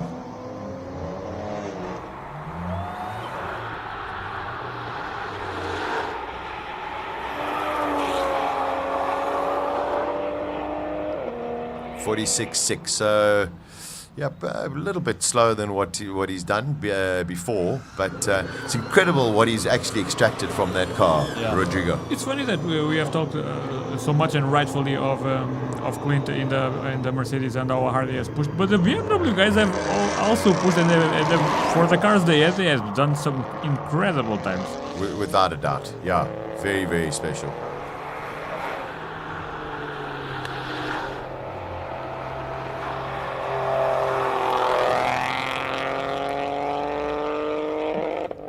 And the funny thing about the BMW crew, I was talking earlier with Verolini Senior in this case, and that family is just so eclectic with so many people over the world that he was telling me that he had people from his family from States, Brazil, here, South Africa, Europe, and everyone was watching the live stream. Stunning.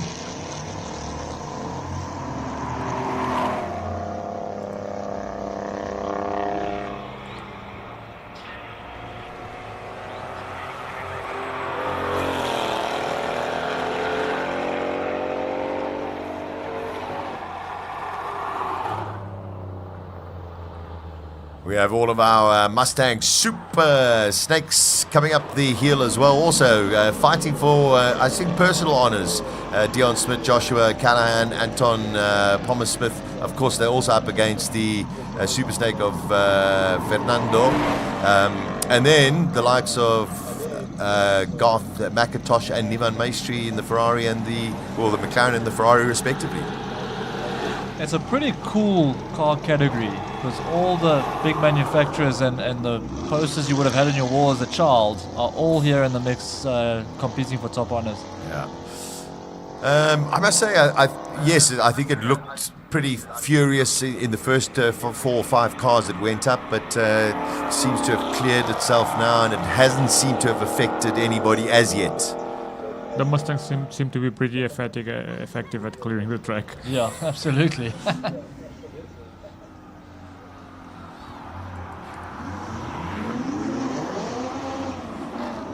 Here is the beautiful Ferrari 488 GTB, Niven Maestri. And yeah, I think he had a very good night's sleep last night, Cliff, because wow, did he wake up this morning and set it out there. He's found buckets of time today, and it's good because it creates a spectacle in this category as well. So yeah, you always want to see guys go faster, although the Mustang at the bottom just having a look maybe at the conditions, but you know, you want to see everyone go faster and push each other because pressure always creates a spectacle. Yeah, very much so. And Garth McIntosh, who should be on the track after the Ferrari, apparently he's lost 3rd and 4th gears. That is the latest news that we had heard. So, and we saw a definite drop in his times, significant drop in his time. So, and unfortunately, on this specific hill climb, you need 3rd and 4th gears probably the most.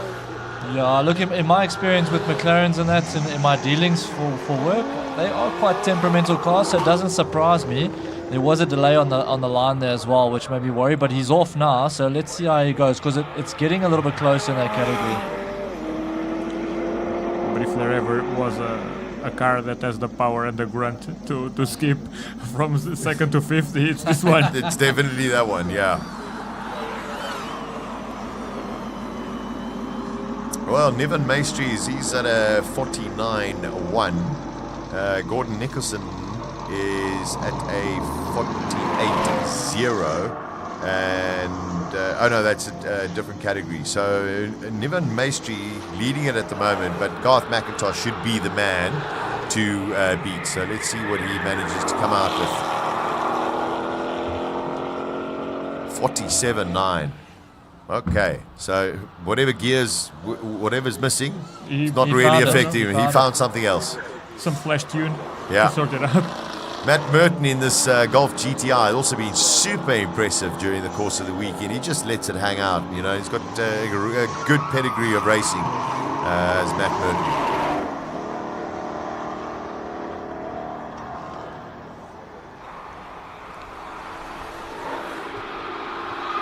So out of all of our runners so far, fastest through the Sector 1 is Leighton Fourie, fastest through Sector 2, Farad Ibrahim.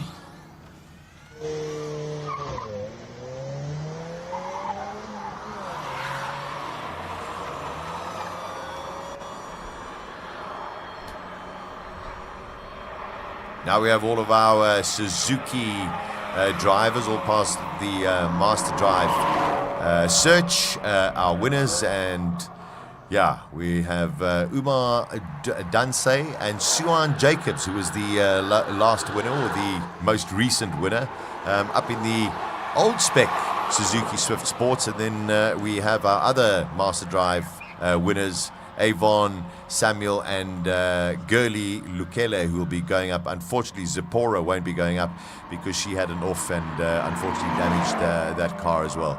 But great to have Suzuki and great supporters of the Simola Hillclimb as well. Interesting, Matt Merton, when he finished now, he just did it in a high 51, where he was running like low 50s before. So his time's dropped off.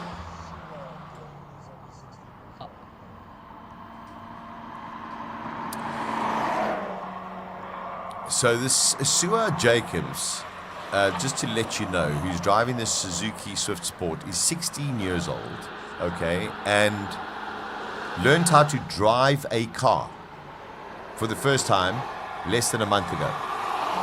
And she's doing... True story. And they're doing just on over a minute on the hill climb. It's insane. Now, was that a 104?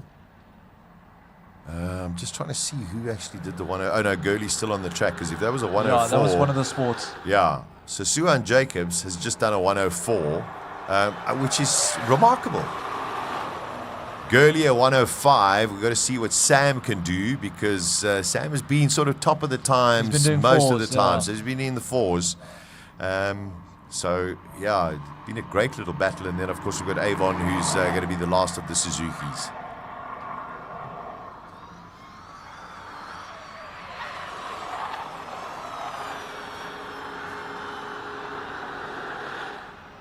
And I think it is tremendous that Suzuki has supported Simola to the extent they have, and they gave this opportunity to the youngest drivers. And yeah, I think it's a brilliant initiative. And Suzuki having a tremendous history in hill climb racing, with the most charismatic hill climb car ever being a Suzuki. I just wish that one of these days we see that brand taking a bigger risk and bringing some crazy modified Saloon here to Simola, just to cement even more their place of importance in our hill climb. I really hope they've been listening to exactly what you just said there, Rodrigo, because that would be quite spectacular.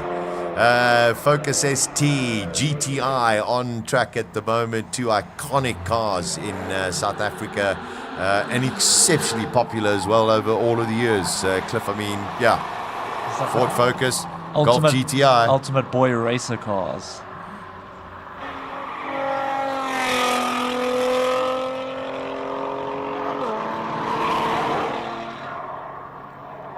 Andrew Evans had all sorts of gremlins yesterday, but managed to find and fix their problems. Was very happy at the end of the day. I think he's roughly in the 55s. That's where he has been, and very, very happy with what he's achieved.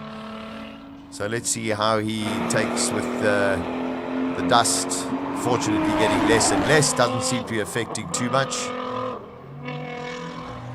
Quite a big lift there. He was on, off. And you see how unsettled the car through the S's. But I suppose when you're looking at it for the first time, you also want to make sure you're going to get over the line in one piece.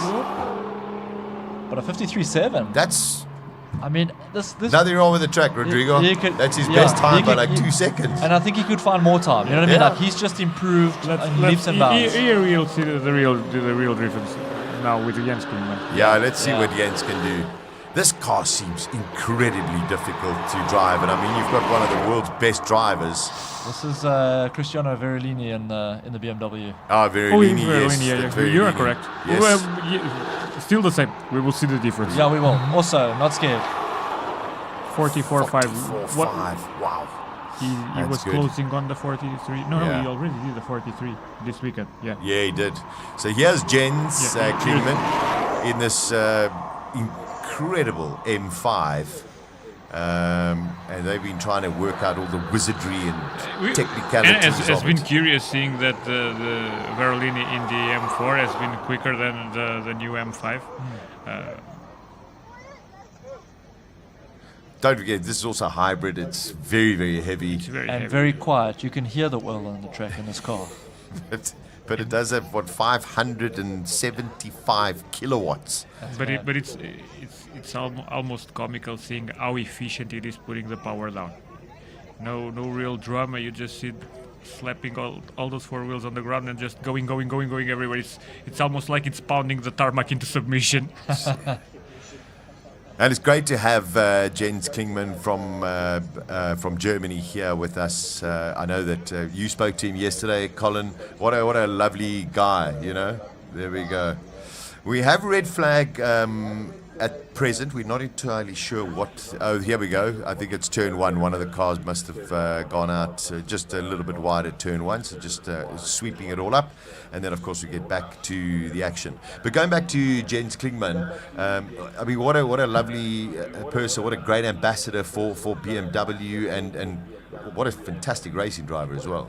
Yeah, incredibly humble, good ambassador for the sport. And I mean, what is pretty cool is when we chatted just before we did the interview as well, and he mentioned in the interview, but he rubbed shoulders with our South African boys over there. So you know what I mean, like as big as the world is and as hectic as motorsport can be, it's a small world when you look at the little community around the world, and he's super keen to come back next year. I mean, we hadn't even finished the Saturday and he's already putting his hand up to come back next year with one of the South African boys. Yeah, I mean, that would be spectacular. Imagine having our Peppers and Let him bring Thunderlinders. an M4 GT3.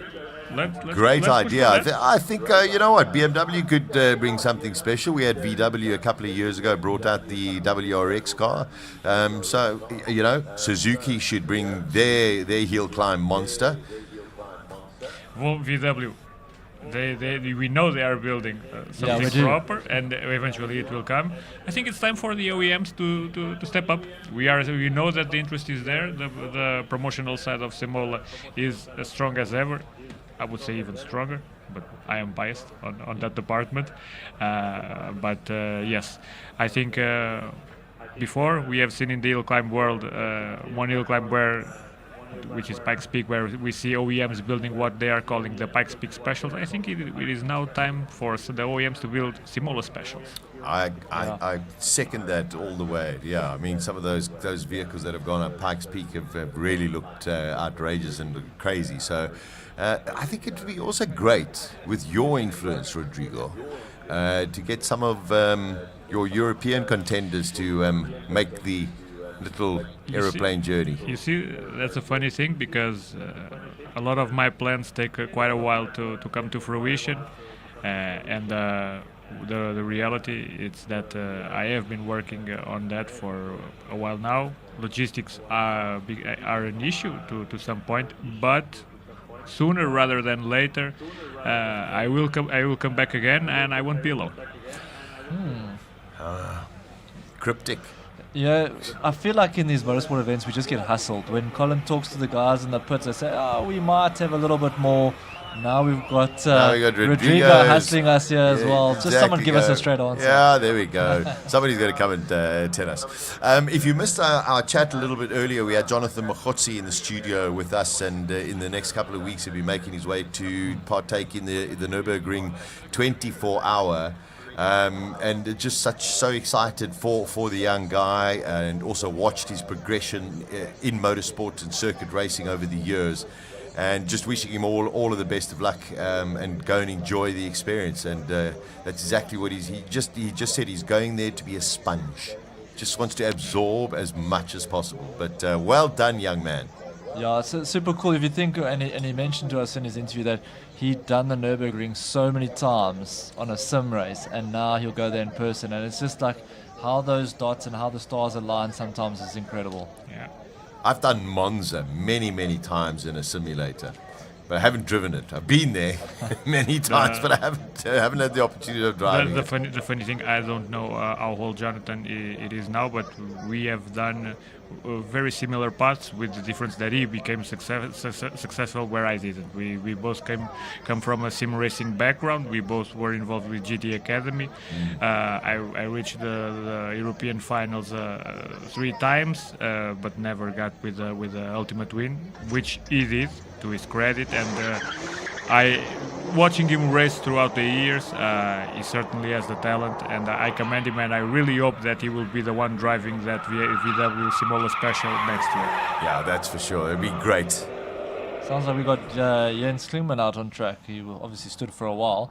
But I think if we have to look at it, Rodrigo, maybe that you're slightly bigger than Jonathan Motsi could have been to your disadvantage, and that's the difference. You know what I mean? I will. And you actually had to have a convertible.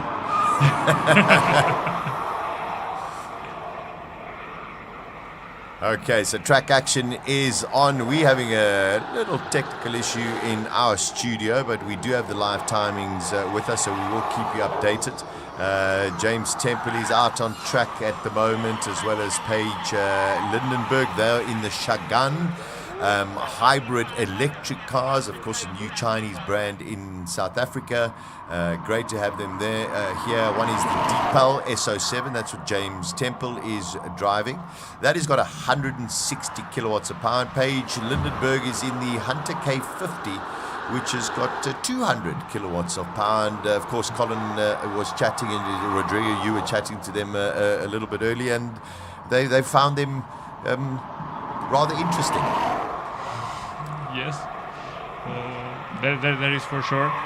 But right now, like you said, we are experiencing some technical difficulties here on the studio. So I guess my previous job at the track with Colin was a bit more visual than it is right now. Robert Davies going out on track now. And of course, he's having a personal battle with his father. He's being beaten into submission. We're back. Yeah, we got our pictures back. So Robert, yeah, his dad's definitely got one over. You never want to get thumped by your old man, but it's happening as we speak. Yeah. Porsche against the Mini. Let's just listen to this. What happened there? Did a bird get in the way? I think that was a guinea fowl. Was.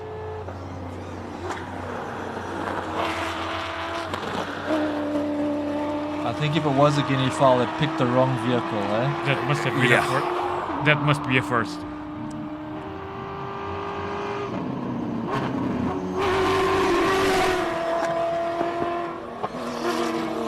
I just love the sound of these, and just to see them doing a hill climb, which is a complete off-road car that should be doing Dakars and does do Dakars and rally raids. Extraordinary, beautiful. And they are really starting to push now by the end of it. I think really going flat out. Terence Marsh's time to find, because he was sitting outside the top three, and you can see he's pushing a little bit there.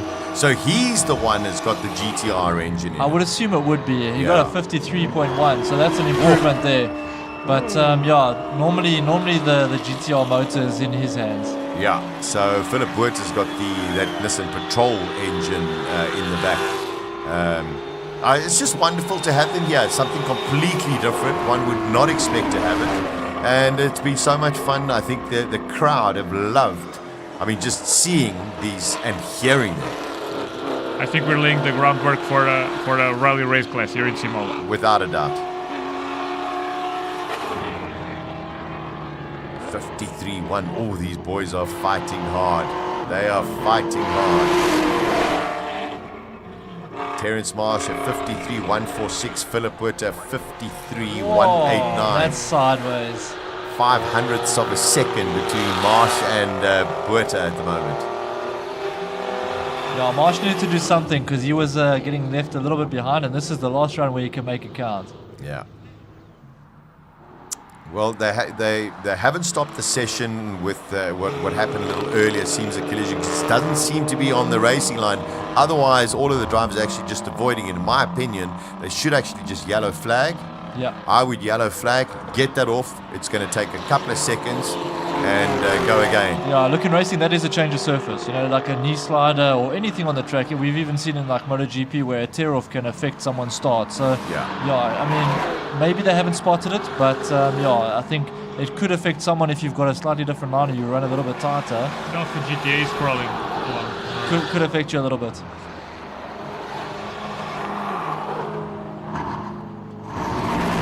Andres Steenkamp of 47.2. Gerald Rousseau.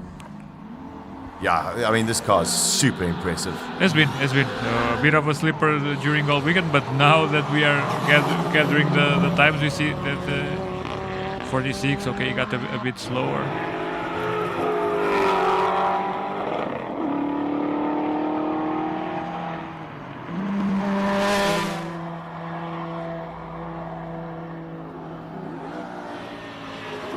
Escort Mark II Turbo on the track alongside the BMW Z4. with American muscle power underneath the hood. Yeah, if there was ever a car that you didn't want to struggle with traction, that would probably be it, eh? Very much so. Let's see what kind of time we will see from Mike Verrier. Also very much a crowd favorite. 45. Wow. Not crazy far, but still a bit slower than before. Yeah, it's starting to feel a bit like the earlier incident might have been a bit of a storm in a teacup, because those times are still decent. Even if we are a bit off, we're not far off. But rather go with the safety. Yeah, absolutely. Exactly. You see something, you know what, cover it up, etc. If it looks like you're driving through a dust storm or whatever, it's okay. At this point, we get the feeling that with enough time, the track conditions will become to pretty much ideal, and which would mean by the time the shootout comes, it will be a clean slate for everyone. Yeah. So a little bit of a hold-up. Maybe it is. I've still got my screen as a green flag, but it could well be a yellow flag. Maybe they're clearing that debris at turn 1. It would be great to see. Maybe Peter, our producer, could maybe get a replay. It was the first of the Rally Raid cars. Okay, action is on its way. There we go. We can see that's Ricky Giannacaro. But maybe after the session, we'll try and get a replay of actually what happened as in the first of those Rally Raid cars. Car looks spectacular, sounds spectacular. Someone must have cleaned it. Yeah, someone has taken it off, yeah. Lamborghini, Ricky Giannacaro. It'll be interesting to see if he can follow up after his last run. Yeah, 43s. Can he get back on it? He did the 43.8.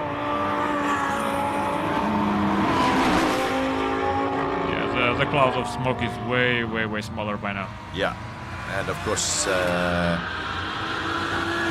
Jimmy Giannacaro, Papa Giannacaro, he's in the R8, 44.1. So not bad. You know, it's still there. Nothing wrong with that. That's a good sign. But is it going to be enough? It doesn't matter, we haven't spoken too much about Butterkrauser. What a good-looking car that is. It is. That Noble's beautiful. Not exactly a new car, but aesthetically, it still looks as fresh as ever. Yeah.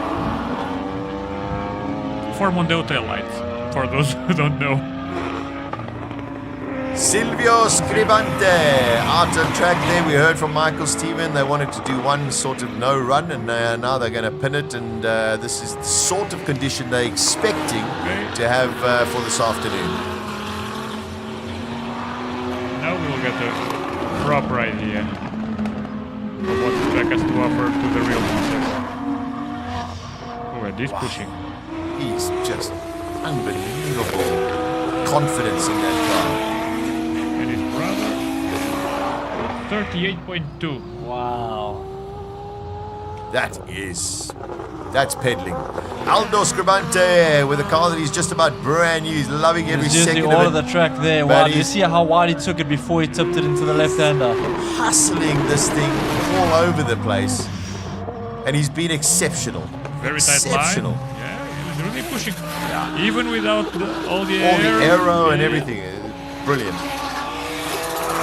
40.1. Pretty much the same time he did before. Just about exactly the same time as his last run. Let's see what Franco does. Car looked a little bit better over the bumps there. I don't know if they've changed something, but it just seemed a little bit more settled on the bumps going in. Wow, you just cannot believe how fast they're going. You know, television shows you one thing, but when you see how fast they're going and how tight the circuit is, it's quite extraordinary. Stevie Clark.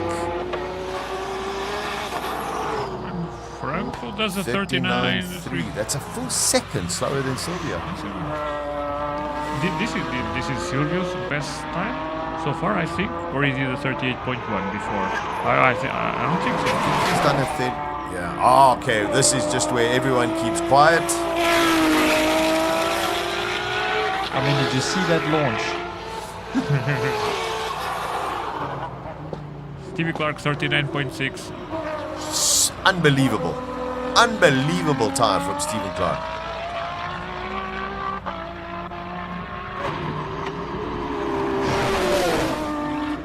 Wade. Hang it out, Wade. As he does.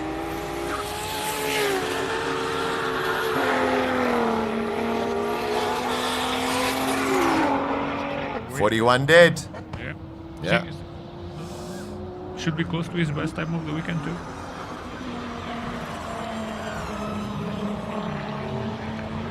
Now, George Evans and the Red Goodmans on track.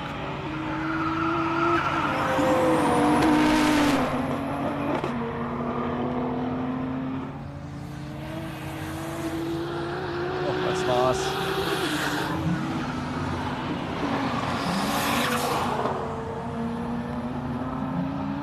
George Evans with a 42.4, also consistent with what he said before. Yeah.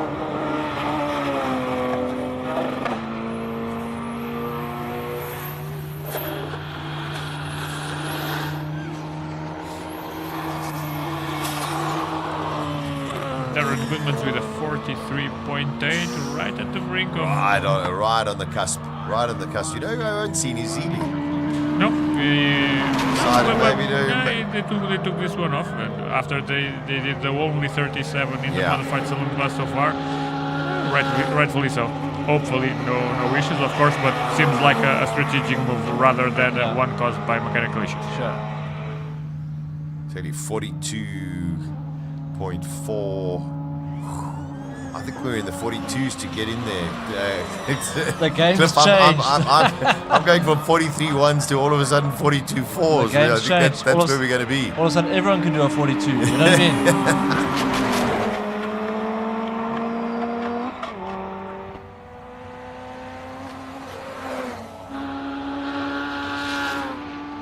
Oh, Clint Weston did not do the this Also. one either. Yeah.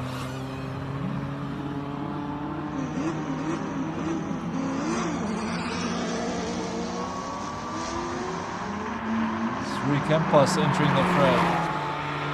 Yeah, always He's great also fun. got to find a bit of time if he wants to get in the top 10. I mean, they've done it most years. Could this year be a cool one for them? Well, yeah, I mean, his fastest has been a 43s dead. And that's right on the limit. So he's got to get in the 42s.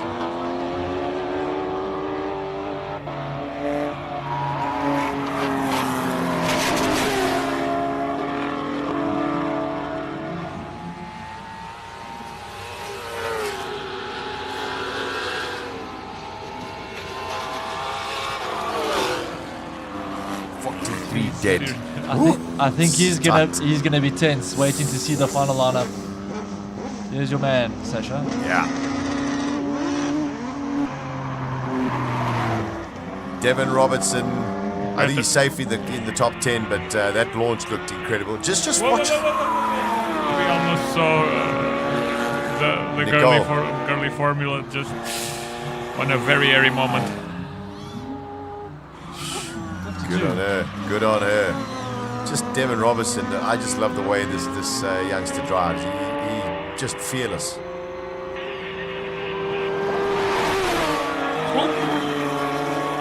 cut that tight on the way in. He's not backing off. This is going to be quick. 39.2. Wow.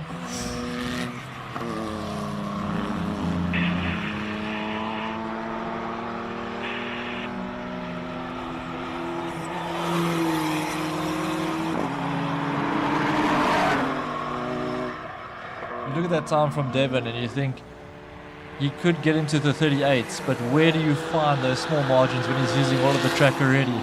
It really comes down to the launch. Although he is launching better than yesterday, it is still far from an ideal launch. To be honest, the radical chassis is not one that is originally built for standing launches, and there is a lot of challenges to be had there, and I'm sure the team is struggling with that, and they are finding solutions because it is evolving since yesterday. But still, with a rather normal launch, we would be seeing a low 38 by now for them, especially with just how well he has been driven throughout the whole weekend.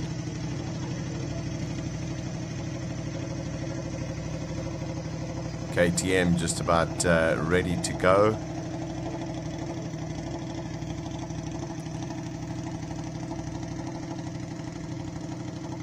So just going through some of the classes. Class A7, Garth McIntosh leading that ahead of Niven Maestri. Class B05, Silvio Scribante ahead of Franco Scribante ahead of Stephen Clark, and that is from this session. And then, of course, once we are completed with our qualifying session, then we will get a full list of the top 10 and, of course, everybody else in terms of their classes. Peter Zeely didn't go out in this session. Collins with him. Peter, you decided not to go out? Yeah, I want to save the tyres, save the car. I think I just want to push hard for the last 2 runs. See Freddie still fiddling on the computer. He's always trying to find those last little milliseconds. Right now he's watching the cars going up, so he's cheating there.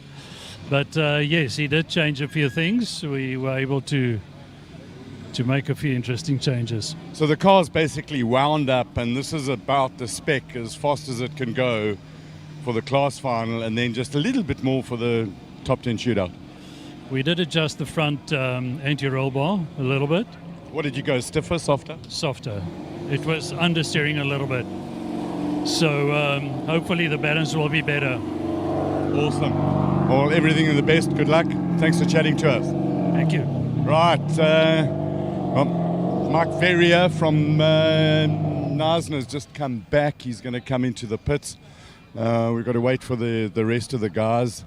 I'll tell you what, let's go back to the guys in the tin shack and you take it away from us. Thanks very much, Colin. Everyone very cagey at the moment. Oh, yeah, we did a little bit of this, we did a little bit of that. We've seen some people show their hands, and we know that, there's 2 more runs for a lot of these guys, and those are the ones where you just got to plant it, and you got to turn everything up. And if it breaks, that's desperately unfortunate. But if you get it right, Rodrigo, wow, that's when you become the king of the hill. There's plenty of glory to be had, but I always find funny the absolute disparity between Peter's demeanor when being interviewed and as a person and as a racing driver. Yeah. He's the calmest person, very softly spoke, and you wouldn't have even believe that he had an interest in the motor car, let alone being the king of the hill at Simola with probably one of the craziest hill climb cars in the world. You also got to look at that and say, are we making setup and suspension changes with 2 runs to go? Really?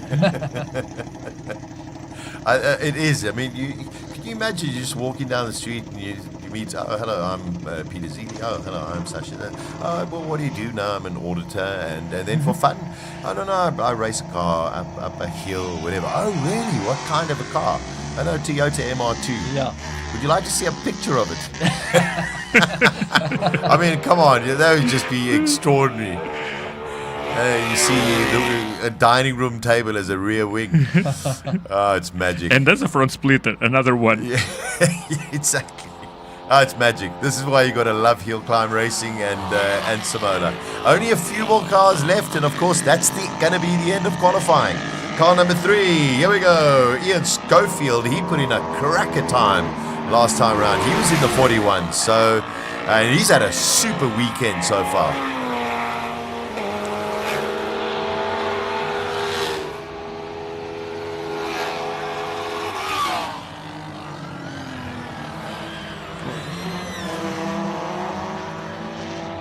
Yeah, Theo for Mark, great to see him go out there again. He was one of the only 3 cars that went out in session 5, qualifying 5 and 9, qualifying 6 as well. The formulas are not thinking about.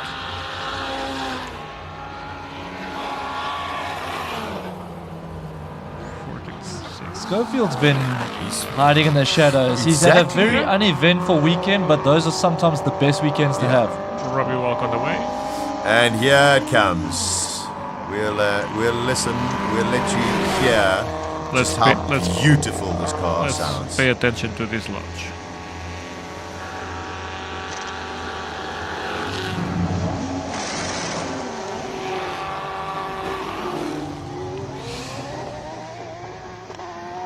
Seems to walk down a little, but picks up pace.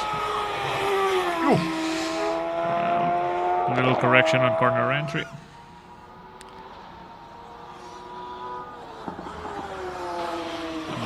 of the track to set up the corner. Oh. That's how we tackle Diaz. Pretty aggressive. Yeah, that's pretty smooth, smart, fast. 36.1. Even with a little bit of correction. Yeah. And not ideal start. So yeah, the low 35s at least are on the cards. Yeah, definitely. Wow, what a entertaining. Even though with the unfortunate spill of oil on the track, which gave us quite a lengthy delay, but that is everything done. It's now class finals that are going to come up, and basically 2 runs for those in the top 10. Yeah, I think it's a good way for practice to end. I mean, there were a lot of questions asked before the session started, but we have a lot of answers now.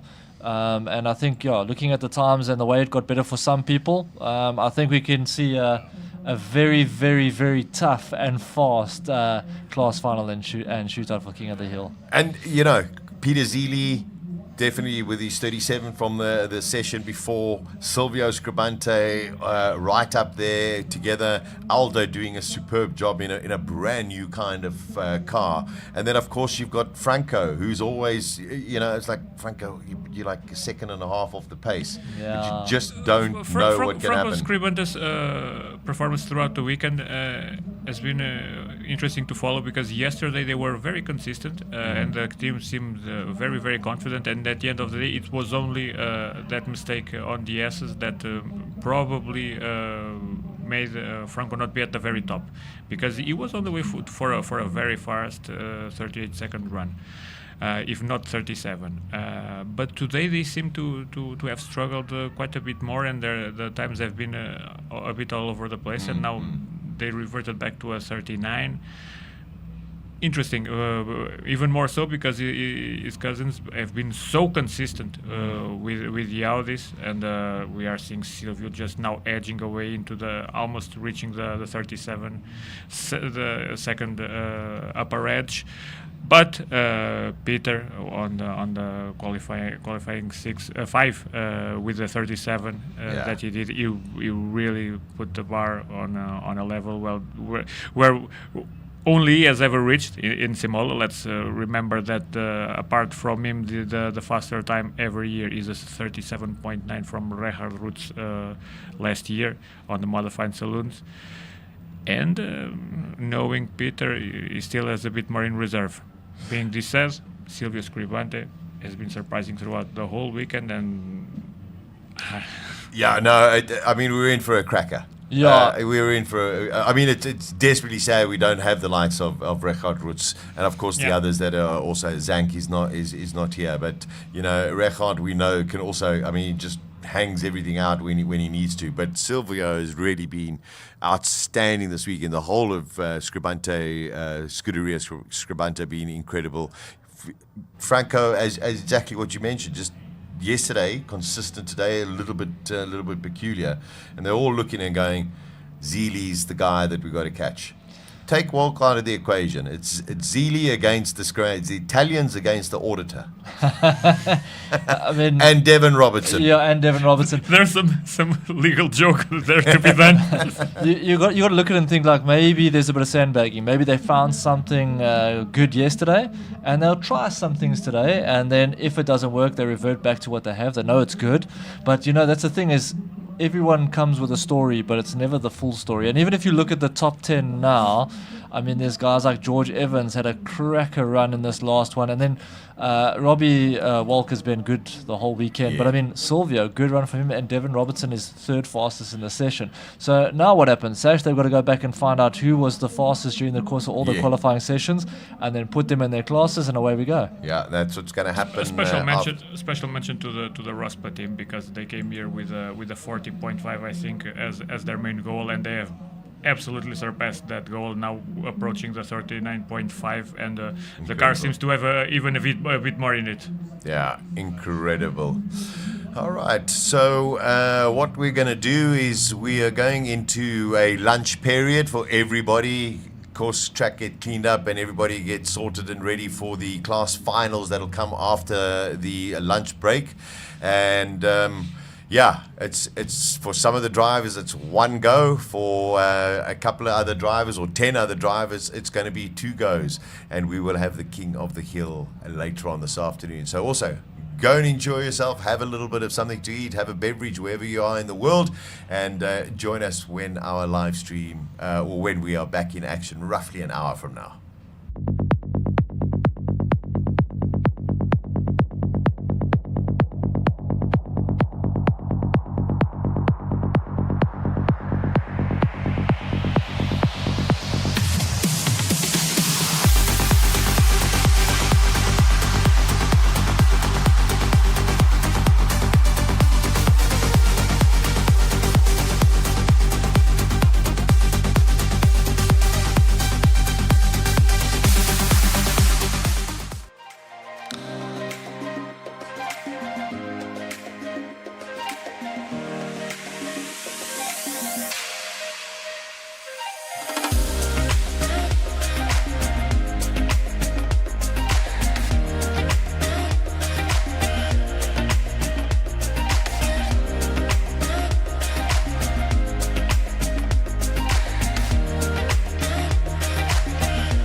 Here we are back down in pit lane and looking forward to, of course, all the action that's going to be happening in the next few moments for the lunchtime break. The lunchtime break, of course, is going to see the Master Drive cars come up. We're going to see the Volkswagens come up. We're going to see the Mercedes-Benz come up. The 4 motorcycles should be in that cavalcade as well. But joining the cavalcade for the first time will be the AA flatbeds with a couple of rails on the side. And hopefully the majority of the drivers that are down there are going to jump onto the back and get a chance to go up the hill and see exactly what's happening, because they don't normally get to see what happens at turn 1 and turn 2 because they go through there too fast. So unfortunately, they are not even looking at the crowd at Monster. They're not looking at the crowd at Gasoline Alley. But everybody up there that can hear us, hopefully stand by, because we're about to send a cavalcade of cars up there, including the 2 AA flatbed trucks with some rails on. So they'll be on their way there pretty shortly. While we're waiting, of course, it gives us a chance to speak about how things have gone in that last session. Absolutely amazing times. The times are coming down rapidly. The temperature, though, outside, and now that I've stepped outside after a little bit of a break in the meetings after our ice cream expedition, certainly has turned up the wick a little bit in terms of ambient temperature. And with that, it's going to make it track temperatures a little higher as well. So there's going to be a little bit of a difference in terms of what they had earlier on this morning.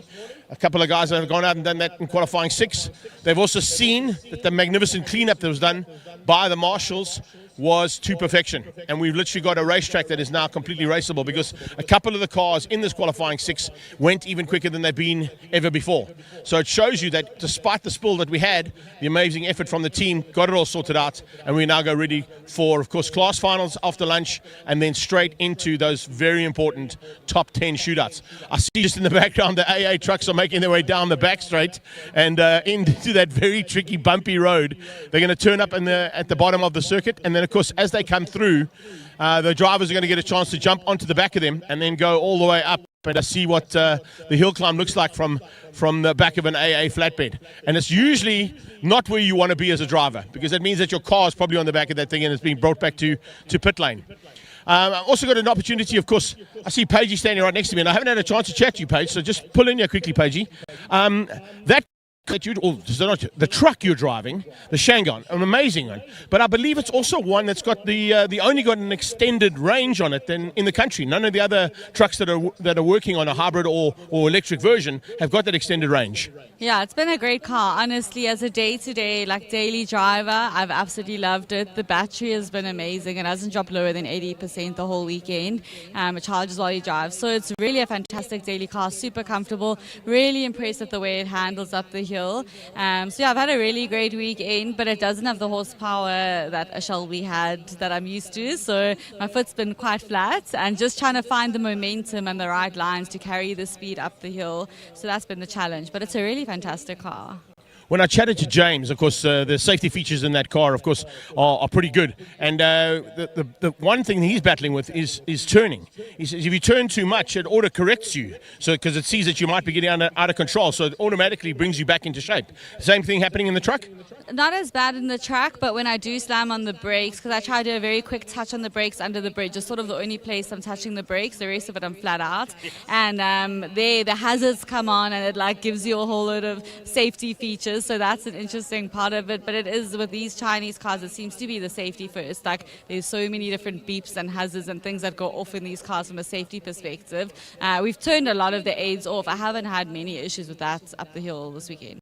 The one thing I did see on that last run, which happened the last time you were in the big Shelby Ford Ranger, is you took a long time to realize that if you drop the tailgate, all of a sudden it makes that little bit of a difference. So the tailgate dropping down means that now you mean business.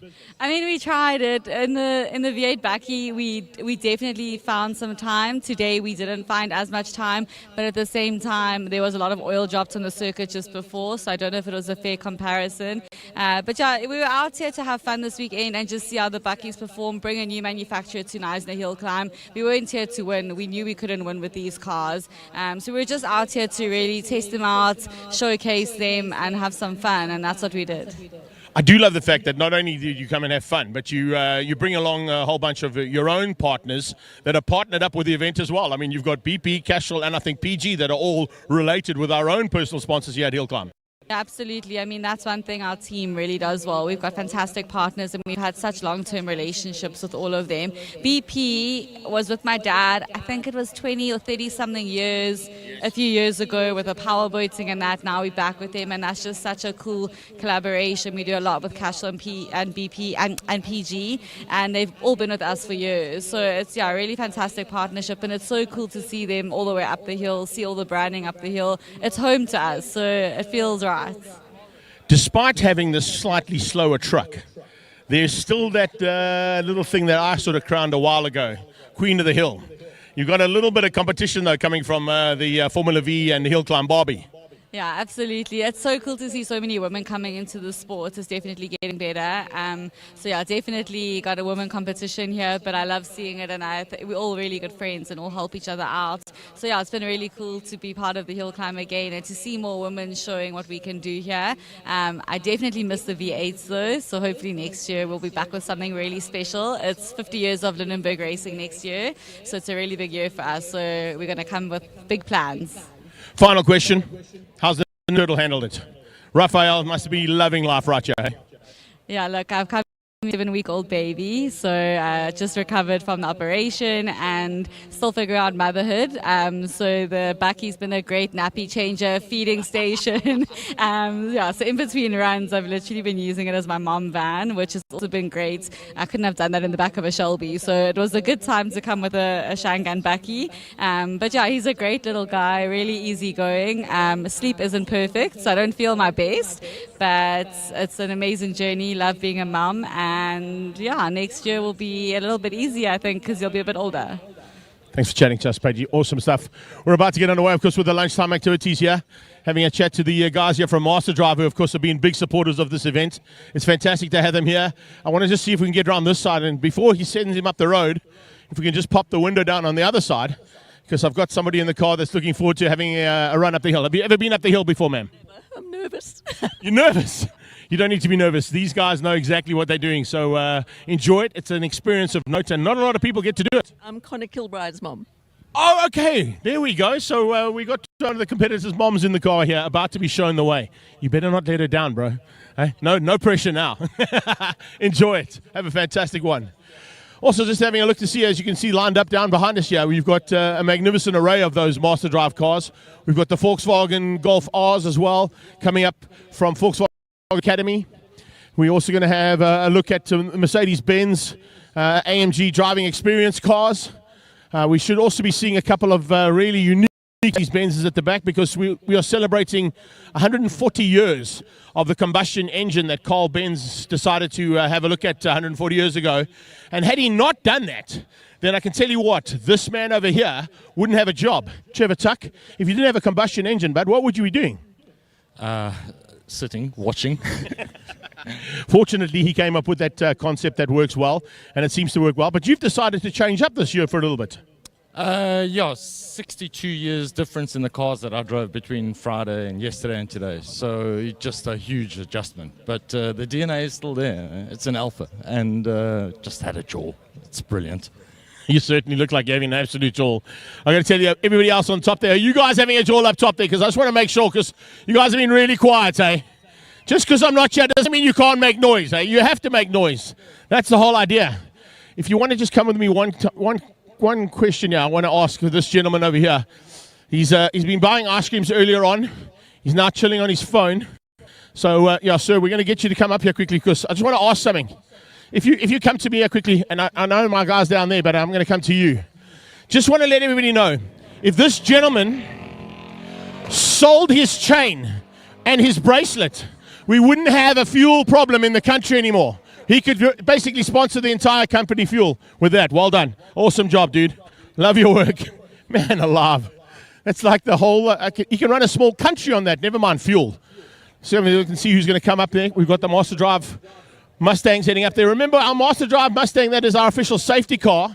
For those of you who haven't been here yet, and those of you who have, apologies for the repetition, but that car is running on LPG gas, not on diesel, not on race fuel. So something completely different.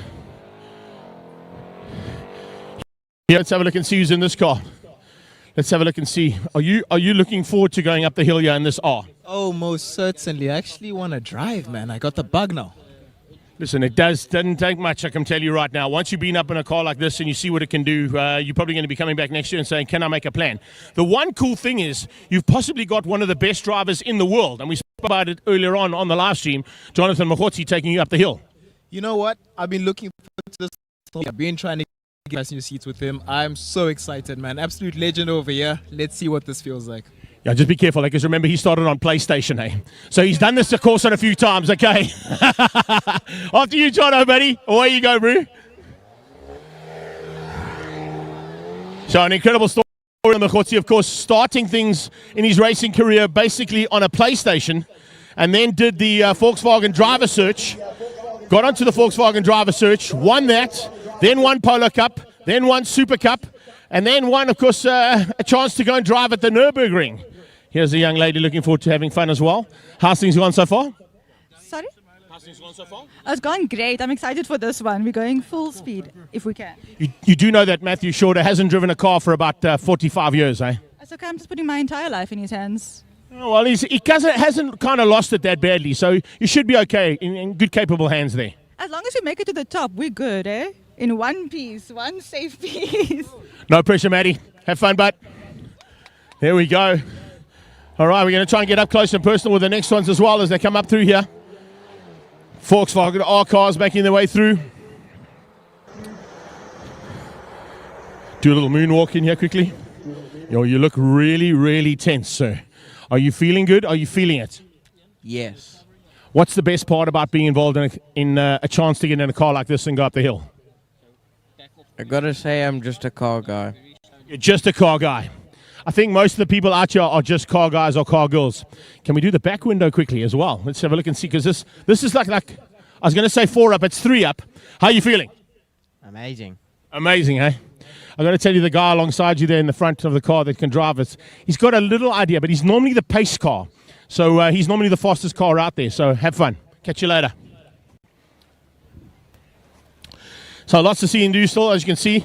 I can see in the background as well there, Ethan, our camera guy, who's done an amazing job in pit lane, by the way, including with the rest of the team behind the live stream. We've got that AA truck, and it looks like a couple of drivers have already jumped on. Sean Nurse rolling in here. Oh, no, it's not Nursey. Oh, it's Orek that's in the car this morning.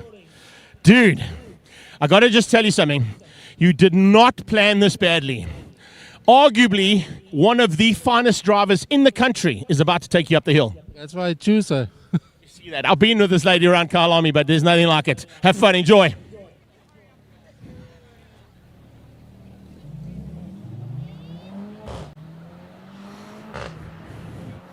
All right, next one up, in you go. We're not going to get everybody, unfortunately, Sean, but there you go. You guys enjoy that trip. We've got to try and get through as many as possible because we've got quite a few bikes and cars and, of course, the 2 AA trucks to get through. So C63S about to make its way up. Hi. I want to be on the live stream. There you go. There you go. Get it later. Mo's in the house now. And then we're going two-wheeled action. Hold on a second. Oh, we're going to run the booster up there. The booster's going to be parked on the sideline. Jaco's brought his other toy along for the ride, hey? GSXR. Oh, he's going 1-1. Okay, all righty. Is this the new GSXR? It certainly looks like it. We'll have to have a look on the sideline here. Jake's, of course, going to bring the Suzuki two-wheelers up. He's going to run the GSXR, then the Hayabusa. We got the two S1000 RRs behind us as well, the one M2 version. Oh. Tire smoke, baby, tire smoke.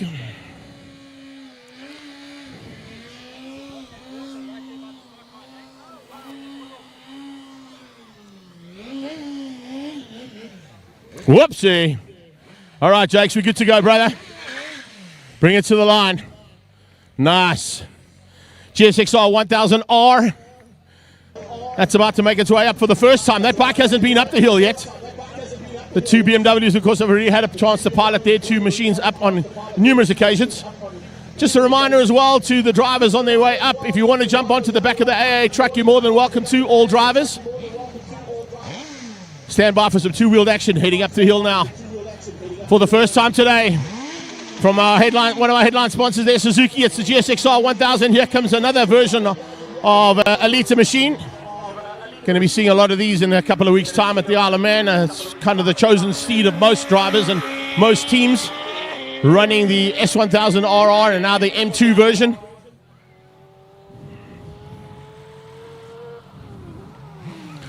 Awesome stuff here at Simola Hillclimb, as always. A little bit of lunchtime activity so they can just sort out what's going to happen in the class finals, what's going to be happening in the top 10 shootout altogether.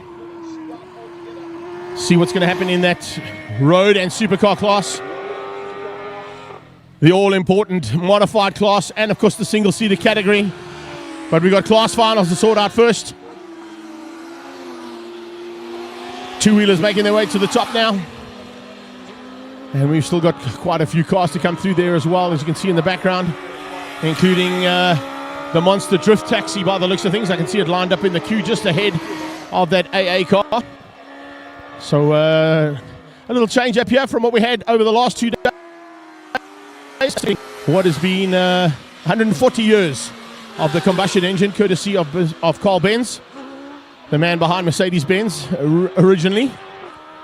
And nice to see that they are getting an opportunity to celebrate quite an iconic time in South African motorsport and world motoring in general. So just waiting for the bikes. And then, of course, a chance for these Mercedes-Benz cars to go up the hill. Just 140 years of that combustion engine. I got Shui from South African Motorcycles, SA Suzuki's big boss man, as my Hayabusa comes up alongside me. I see, or is that your Hayabusa? This would be my Hayabusa, yeah. Oh. Well, we gave Yaku his toy for one run. I see that, hey. I see that. Yeah, see, you got a chance to get out on his toy. He's been dying to get that. Withdrawal yesterday, so we gave him his toy. But now he's back on the real bike. The TT's down the bottom, of course, for people to see as well. Yeah, most definitely. She's still pit number 22. Come and have a look. She's lovely. Brand new machinery, of course, here, courtesy of Suzuki South Africa and Suzuki motorcycle side of things. Before we get those bikes down again, we've got to get Yako back up on the booster. So I think that's what we're waiting for. Just for him to come back down, and when he gets back down, we'll then send the Mercedes-Benzes on their way. Also a chance, of course, to get yourselves ready, because we have got an absolutely epic war to be won this afternoon. Not only in the class finals, but, of course, in the top 10 shootout for King of the Hill. The times dropped dramatically this morning, and they've just kept coming down and down and down. And I think even into the final runs, we could potentially see some records being broken in both the modified as well as the single-seater class, if everything goes according to plan with the teams and their chances to get the cars dialed in to perfection by the next two runs. A lot of teams have sort of worked frankly through an entire 2.5 days, well, 1.5 days. Some of them being down for 2.5. Some of them doing Classic Car Conqueror as well on Friday. But they now are on a knife's edge and poised to bring you the action that everybody is standing by for here once we wrap up our lunchtime break. Big thanks once again, of course, to the AA for jumping on. And with the AA, just to mention the fact that if you are here as a ticket buyer and you're here, of course, in the track and on the premises, you take that ticket and you go to the AA office and you get yourself an AA membership. You stand a chance of winning a trip to one of the Formula One Grand Prix. I think it's to Abu Dhabi, if I'm not mistaken. And they will basically give you your AA membership and an entry into that competition and a chance to go with them to a Formula One Grand Prix. All right, so Jake's got a chance to get the 1,000 up there. He's now going to swap it out for a 1,300cc.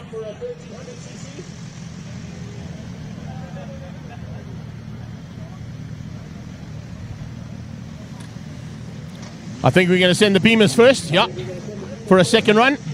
They'll then make their way back through the estate at Simola. A big thank you once again to, of course, all our tier sponsors, BMW, Volkswagen, Mercedes-Benz, Suzuki. The OEMs getting behind this event in a big way. There's been a lot of support from new manufacturers like Shangan. We've got Alfa Romeo coming back with a massive amount of contingency. And, of course, our super trucks in the house as well. To Terence Marsh, Redline, and all the teams that are involved with the side of things. Really nice and different way of doing things at Hillclimb. Keeping entertainment on a high on all levels.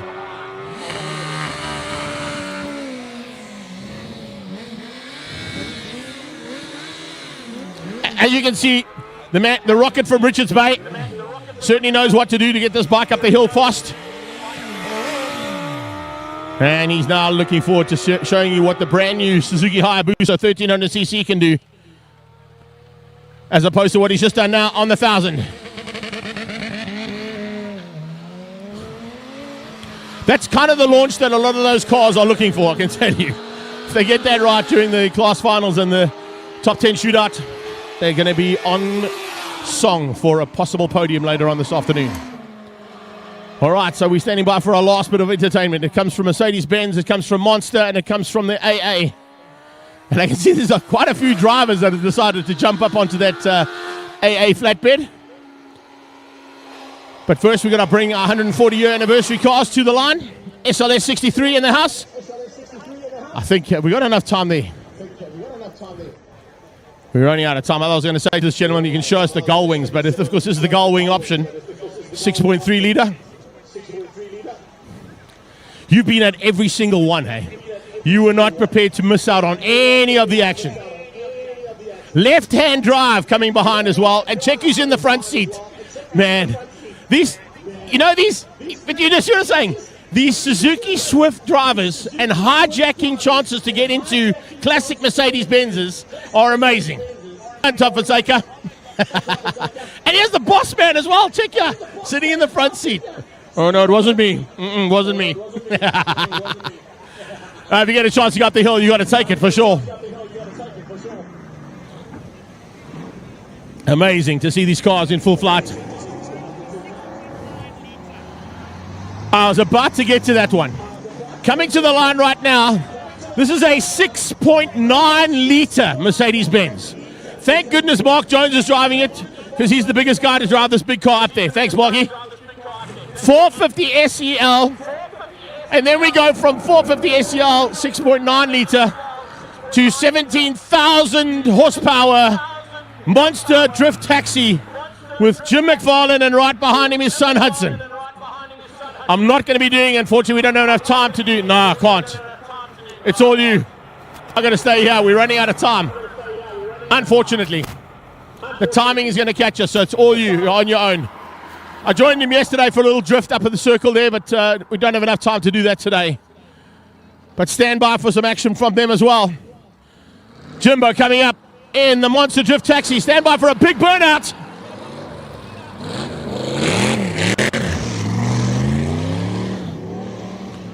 Jim McFarlane there, and that's why it's known as the drift taxi, because he's 4 up in that car at the moment. There we go. That's where I was yesterday, being drifted around by Jim, and he's now not holding anything back. Look at the smoke out of the back of that car.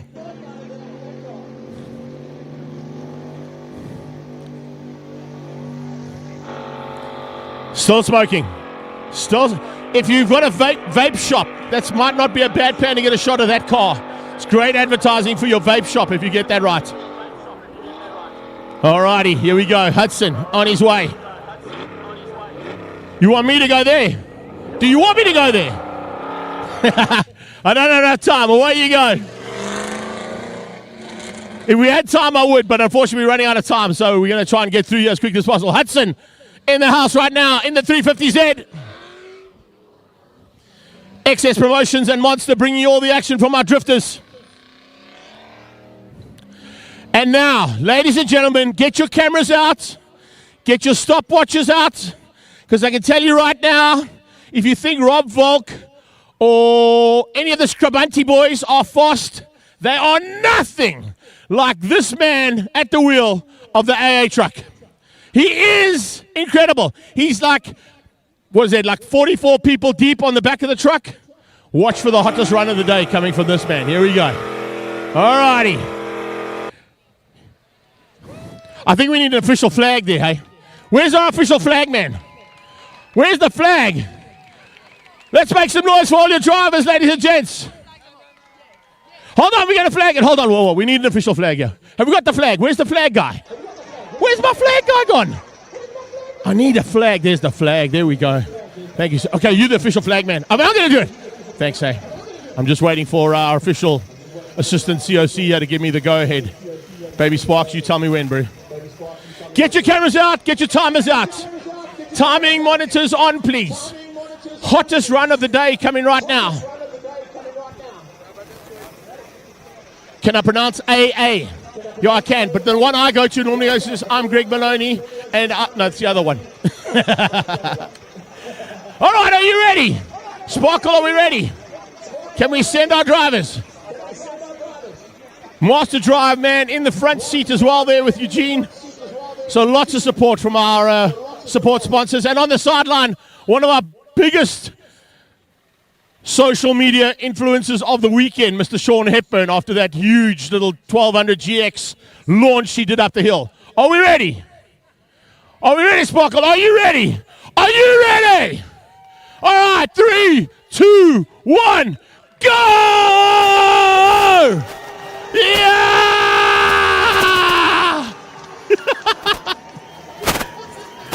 There's a couple of drivers on there that look a little bit dodgy. I can tell you, whoa, whoa, whoa, I got it. Maybe not. I don't know.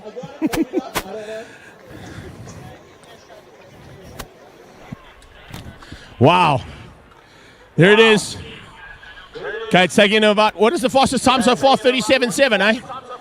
He's just got to turn 1 in 37.7. That's pretty good. That's pretty good. Here's our media team doing an amazing job, courtesy of Hyundai as well, with all the support vehicles. Thank you. Nice to see that.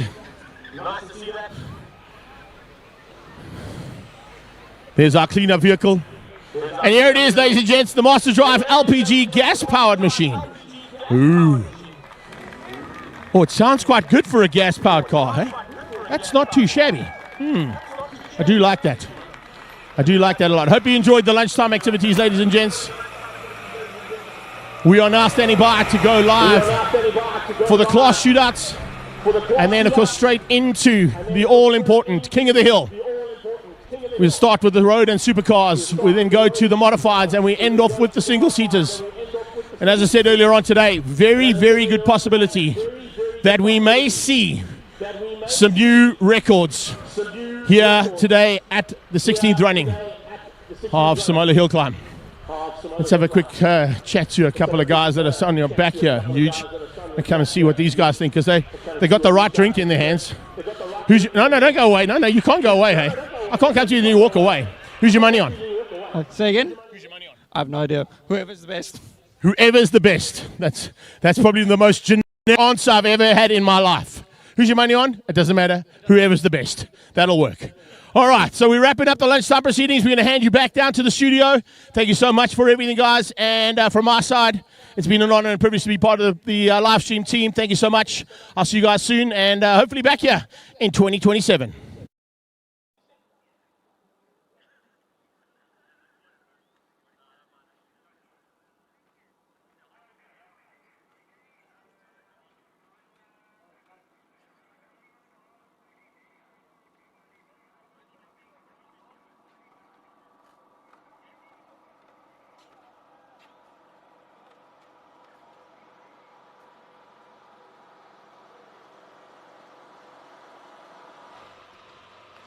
Okay, lekker close gaan op bij mensen.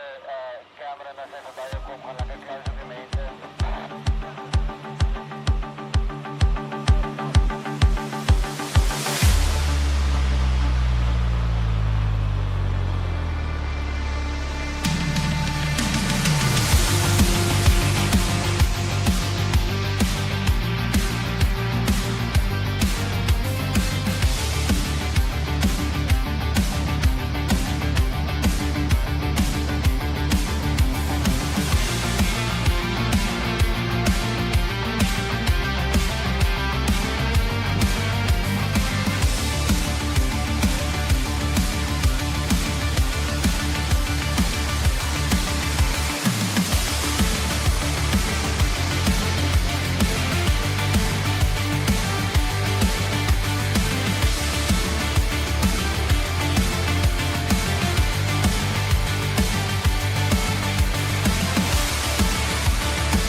So we're catching up with some Suzuki men on the car side.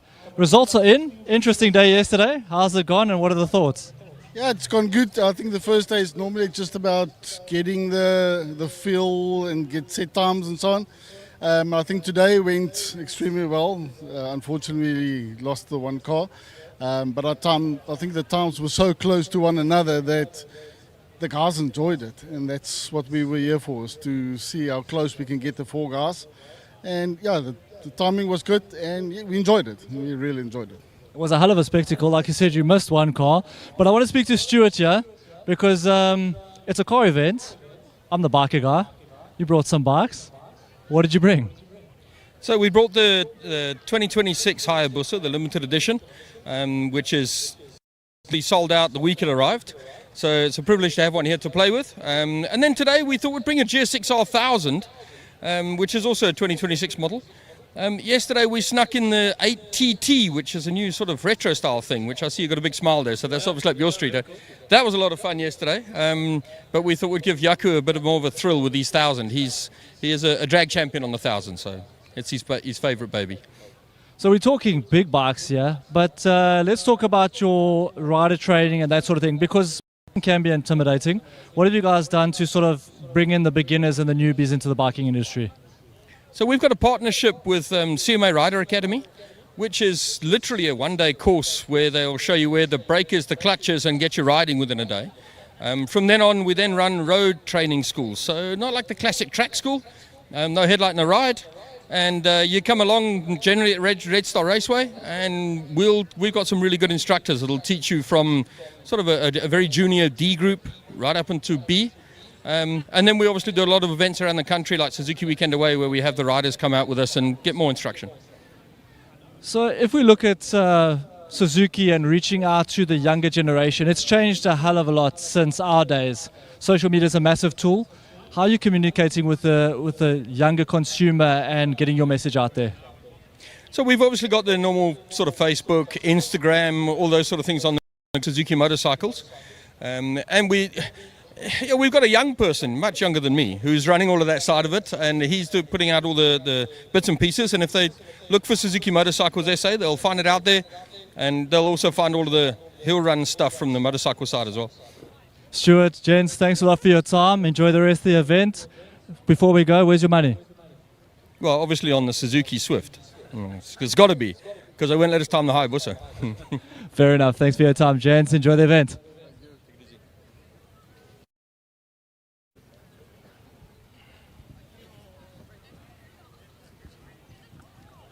Hello. How's it going? Good, and you? Lekker, man.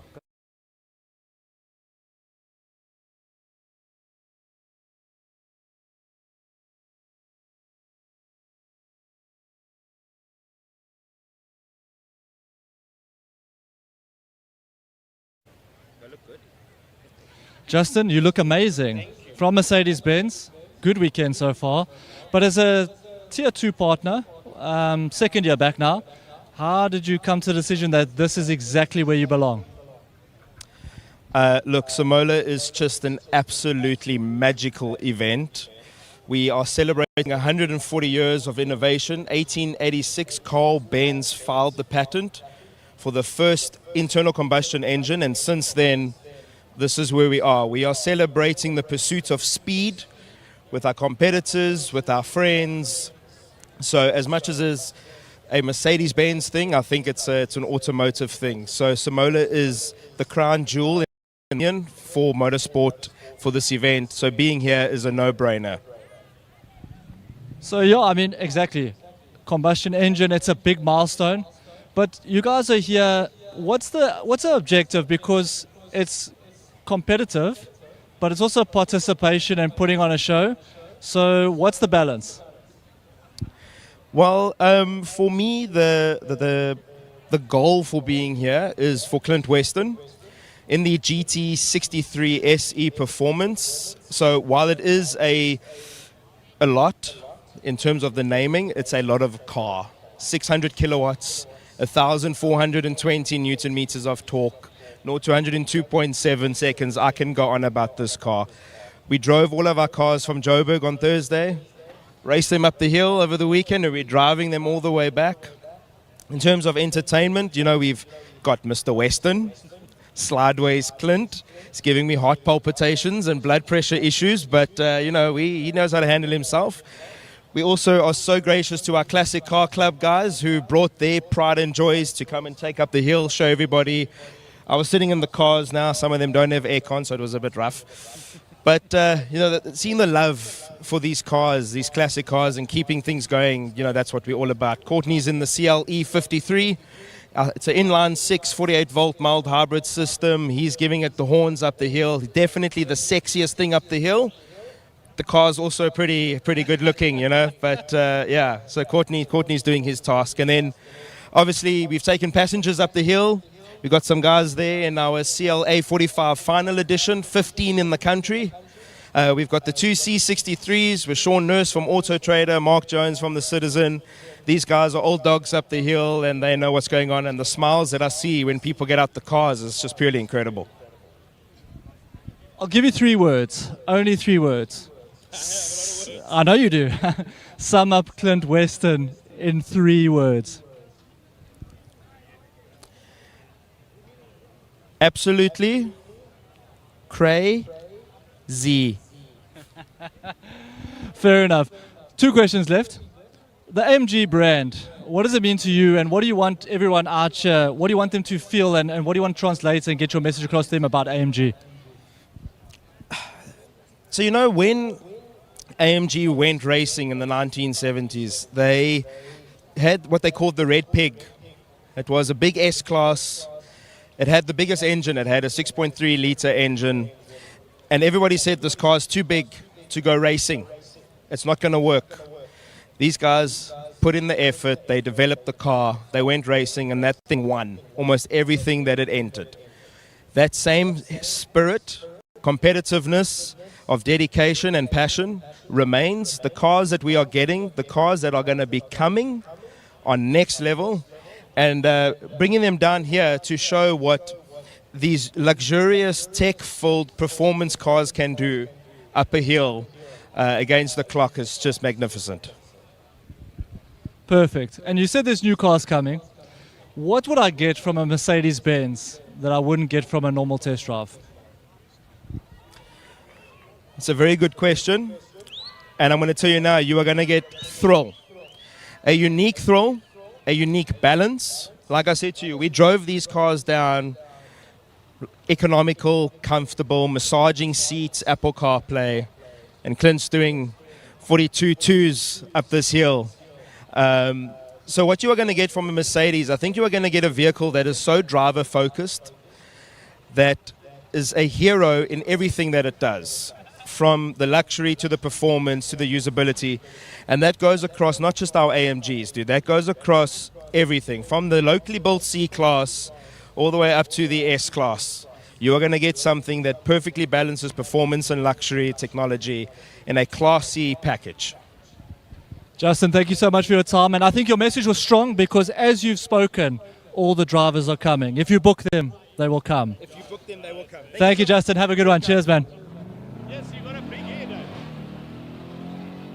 Yeah, so we said...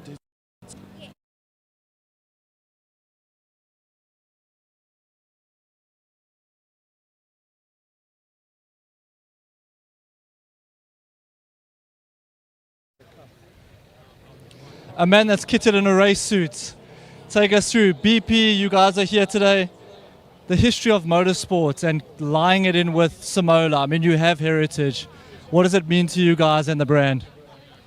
Look, it's very exciting to be celebrating 16 years anniversary with Simola, which we believe that they have just become the flagship of motorsport in South Africa.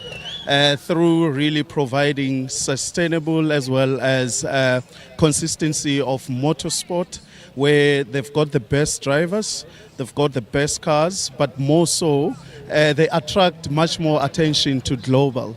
So that alone gives us a far much more unique proposition to partner with such a unique brand. You guys have partnered with Simola 4 years already. It seems like you guys are in for the long haul. Why does it make sense? What does it mean for you guys as a brand, and why keep committing to this brand? What does it bring? What does it give you guys as a feeling? And what do you think it translates to the people out in the stands? Beautiful. Like you said before, BP, global and local, has a long history as well as, call it proven record around trading on fuel under tremendous pressure, which is the BP Ultimate with active technology. We do have that history, and partnering with Simola gives us that platform to showcase our credentials of our fuels, which is the advanced fueling. Perfect. We know that BP is not just fuel. The retail space is incredibly competitive, like we've seen on the hill here today. What are you guys doing in your forecourts? The game has changed. What are you guys doing to bring customers back and creating that loyalty to keep them coming back? It is clear that the convenience space is evolving, including the retail space. The customer is rapidly continuing to trade under tremendous pressure, and therefore for us it's really about winning sites. It's all about winning loyalty programs. We understand customers are looking for value, therefore we have to meet the customer where they are. And as for today, you would see as you walk around here, we have brought you some amazing deals. We do have our in-house brand, which is the Wellbeing, offering great offers there, as well as our winning BP Rewards loyalty program, where we are here to educate a customer on how they can make that change at a forecourt by just choosing BP. And then the third one, we have partnered with Mini SA. You might have seen Lindenberg, as well as some of Team Shelby team. They are here. This is another way to demonstrate our strong partnership around our advanced fuels, which is the BP Ultimate with technology. With winning technology there. I think your message is strong. Thank you so much for your time. It's all about winning. Any thoughts? Who are you backing for the finals? Thank you so much. Look, the best team let it win, but then this is just another clear demonstration that our fuels has been tested under pressure. You can see how smooth they are when they reach the uphill. That is another way of showcasing how best we can help South Africans in this tough economy. Thank you so much. Perfect. Thank you so much for your time, and enjoy the rest of the event. And let's hope there's lots of winning going forward.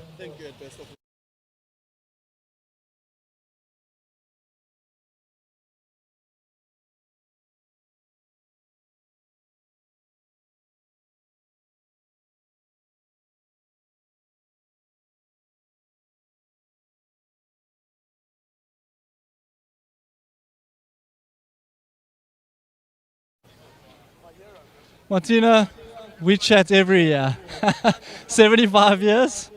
What does that mean to you? What's the message? So it's like dinner one, right? Same procedure as last year, Miss Sophie. I discovered that it's only known in South Africa and Germany, so that's very cool. Now, 75 years, we are very proud of having been in this country for so long. It's not only moving people or transporting people, but really connecting to South Africans and the South African heart. So the message is cheers to the next 75 years. For those of you who don't know, I'm sitting with the big boss of VW, Martin Bien. I don't know if my German is up to date, but you here every year. You're an enthusiast. But let's talk, because, I mean, there was a car that was supposed to be ready. Everyone's excited about. But manufacturing as a whole, going forward now for South Africa, what does it mean to you guys and for South Africans? So first of all, I mean, manufacturing in South Africa goes through a tough time in terms of competitiveness, but we are standing strong, I would say. We are preparing for the launch of our new car, the Volkswagen Tango, coming out early next year, market introduction. You might also see it in the motorsport space here and there, probably in the rally space. So Mike standing there is already preparing something. We were trying to get a car ready for this one here. Some parts got delayed, but we are still building on it. It's a Golf. This time it's not a Polo. But watch the space. It's coming this year, and it's a beast. VW and motorsports and your competitive spirit in that, what does the sport bring you that money can't buy? The connection to the brand, because we've been, this year is 30 years of Polo. This is 30 years of Polo Cup, and it's been like, it's in the South African blood. It's entrenched in South Africa, and it's the connection of Volkswagen and motorsport. So we've been here always and connect to the South African people. And the Vrpa, and here's Vrpa on steroids. It's so cool, and that's nothing money can buy. And I mean, fantastic day today. All the people watching and loving the brands and loving the performance and loving the art of engineering. Let's talk. We had him in studio earlier today. Jonathan Motsi starts off as a sim driver on his way overseas. Talk a little bit about that in closing. Yeah, it's so interesting to have Jono now all the time with us in the hospitality, because he's not driving here, and he's a child of Hill also. we are very proud that Jono is supporting the German racing team, doing the Nordschleife, doing the 24 hours, got his German race permit, and that is. It's very cool. We missed each other last weekend in Germany when we were introducing the Polo Cup to Germany. It's like keeping my fingers crossed. Jono, all the best. He's just standing there, and we are so proud. Martina, vielen Dank. Sehr gerne. Dankeschön.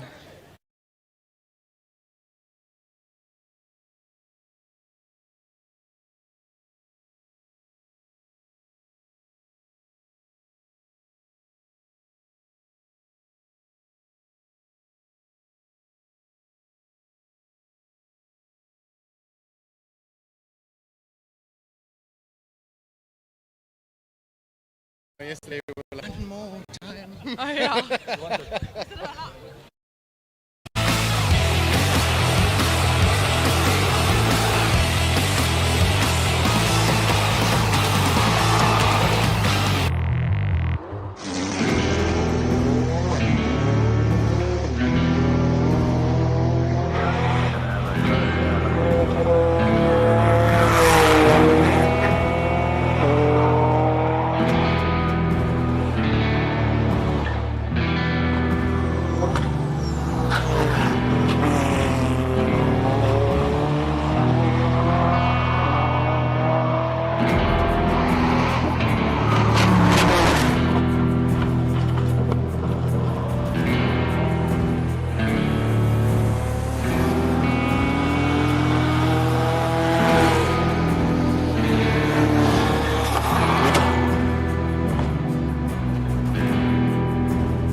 It is the 16th edition of the Simola Hillclimb. We are getting towards the end of it. It feels as though we've only just started, but it's all about one run for most of these drivers. Of course, we've got the top 10 shootouts as well, but class finals, what a weekend it has been so far. And now it comes down to full commitment. In the studio with me, handsome Cliff. Cliff, man, what a job you've been doing outside there, my friend. Pretty warm out in Knysna for a change.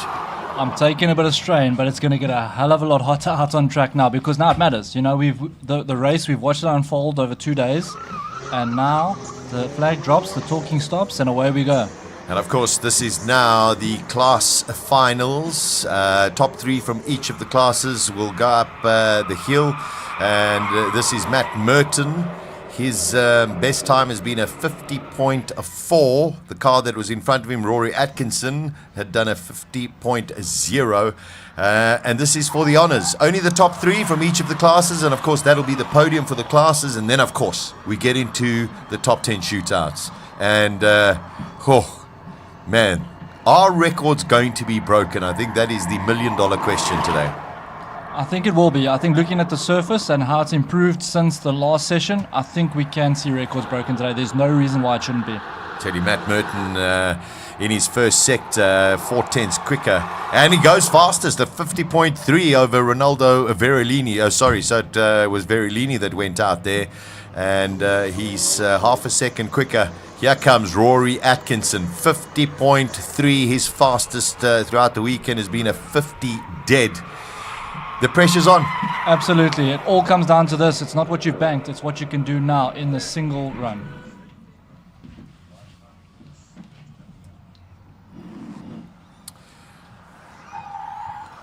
Here we go. We've got our live timing there. You'll see what the split is when they go through. And you can actually match it yourself. The fastest at the moment, 31.8. Oh, he's down. Oh, 31.8. Just about exactly the same. This is going to come down to this section now. This is where it all matters.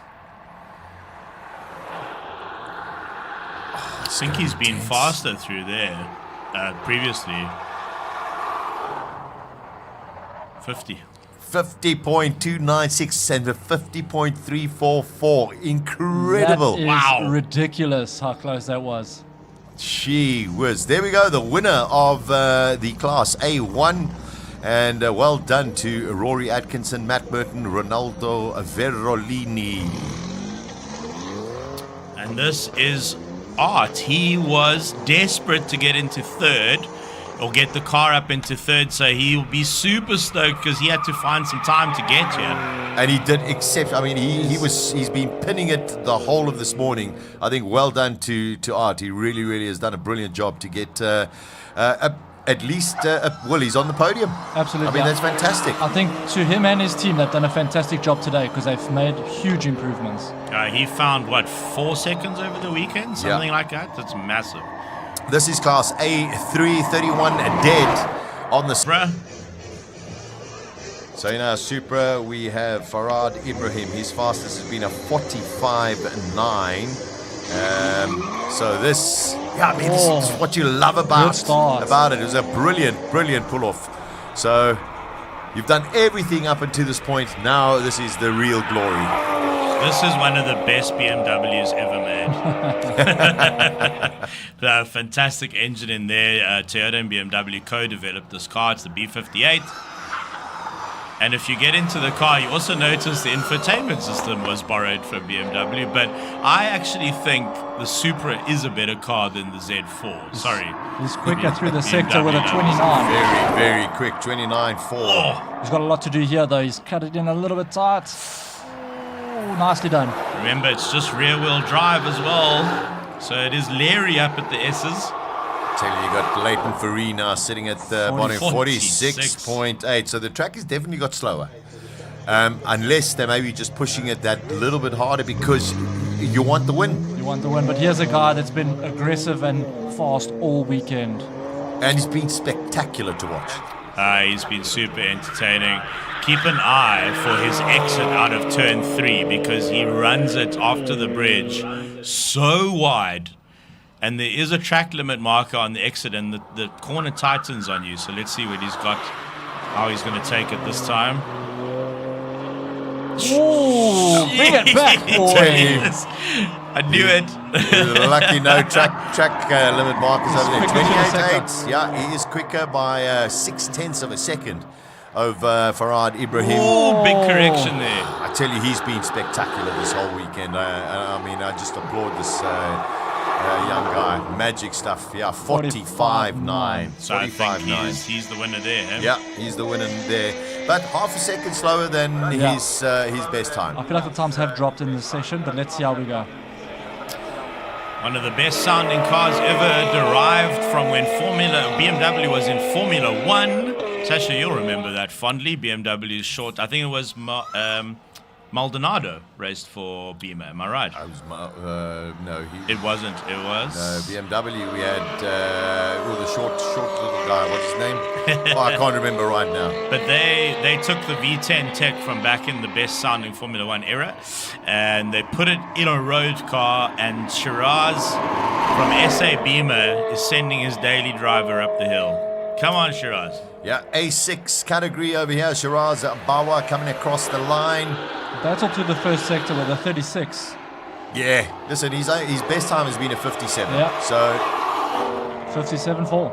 57.4. His best was a 57.3. So Close. has the track wrapped up, or has it got slower? Oh, you know. Don't know. I think there's going to be a little bit of a delay. I think they want to try and clear off Leighton Ferry's little bit of dust that he shot up at turn 3. Sportsmanship by the marshals. Very, very important to have that.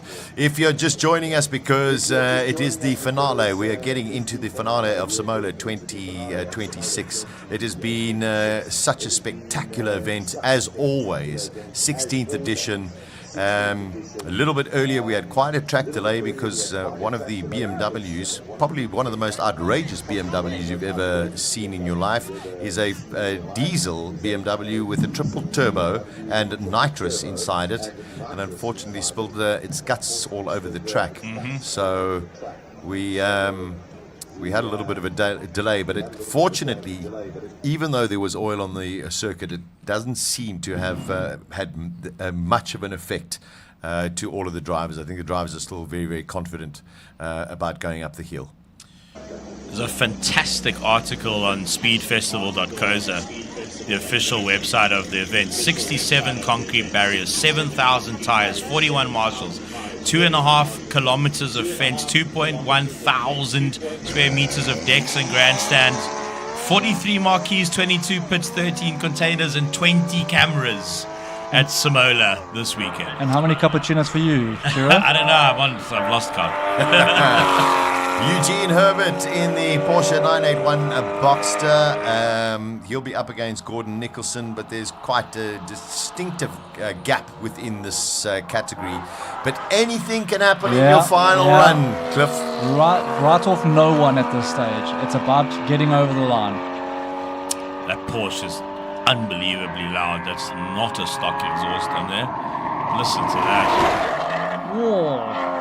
Dedicated through the first S. The S's are tough, eh? You're so loaded up on the suspension, you can't really get on the brakes. If you have a hairy moment, it becomes very hairy in the S's. A 50.8 for Eugene Herbert. Yeah, he'll probably finish second in the class, but let's see.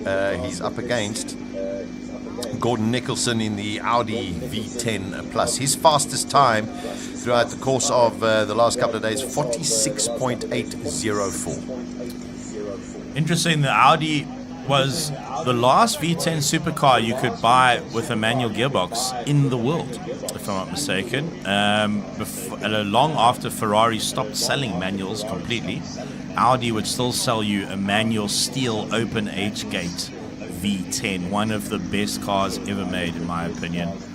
Rolling back a little. Getting back in, getting the markers up there. And the chock will go behind the driver on the right of your screen. Little triangle there holds the car in position because there's a little gentle slope on the start line, but it means that the driver can have the left foot on the clutch, right foot on the loud pedal, and doesn't have to hold the car on the brake. Not entirely sure what the delay is. Okay, seems like we're getting going. Yeah, good launch with that V10. That was neat. That was quick. Oh, sounds beautiful. That car does have a very good launch control program. It is all-wheel drive as well. The start line tends to favor the all-wheel drive cars. And that Lamborghini-derived V10 just sounds magical. 190 kilometers through the speed trap, coming towards the first sector. Fastest first sector out of anybody's at 28.992. Let's see what Gordon Nicholson can do. 29.7. It's a good split. Yeah, that's very quick. He squared it off very nicely. Good drive. Should come out of this corner now. Oh, that was good.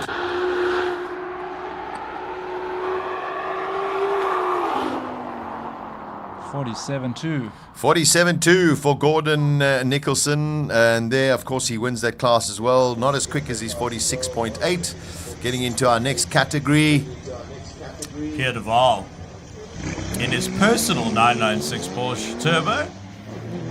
He has a bit of a history of cup racing. I went to go introduce myself and tell him that I loved his car. Oh, look at that Shield Skyhook aerial. Beautiful. And Pierre really hammers this thing. It's his, not his daily, but it's got pride of place in his garage. And just watch him through the S's in this rear-wheel drive, rear-engined 25-year-old. He can actually put that in Classic Car Friday. Yeah. That's a 25-year-old car.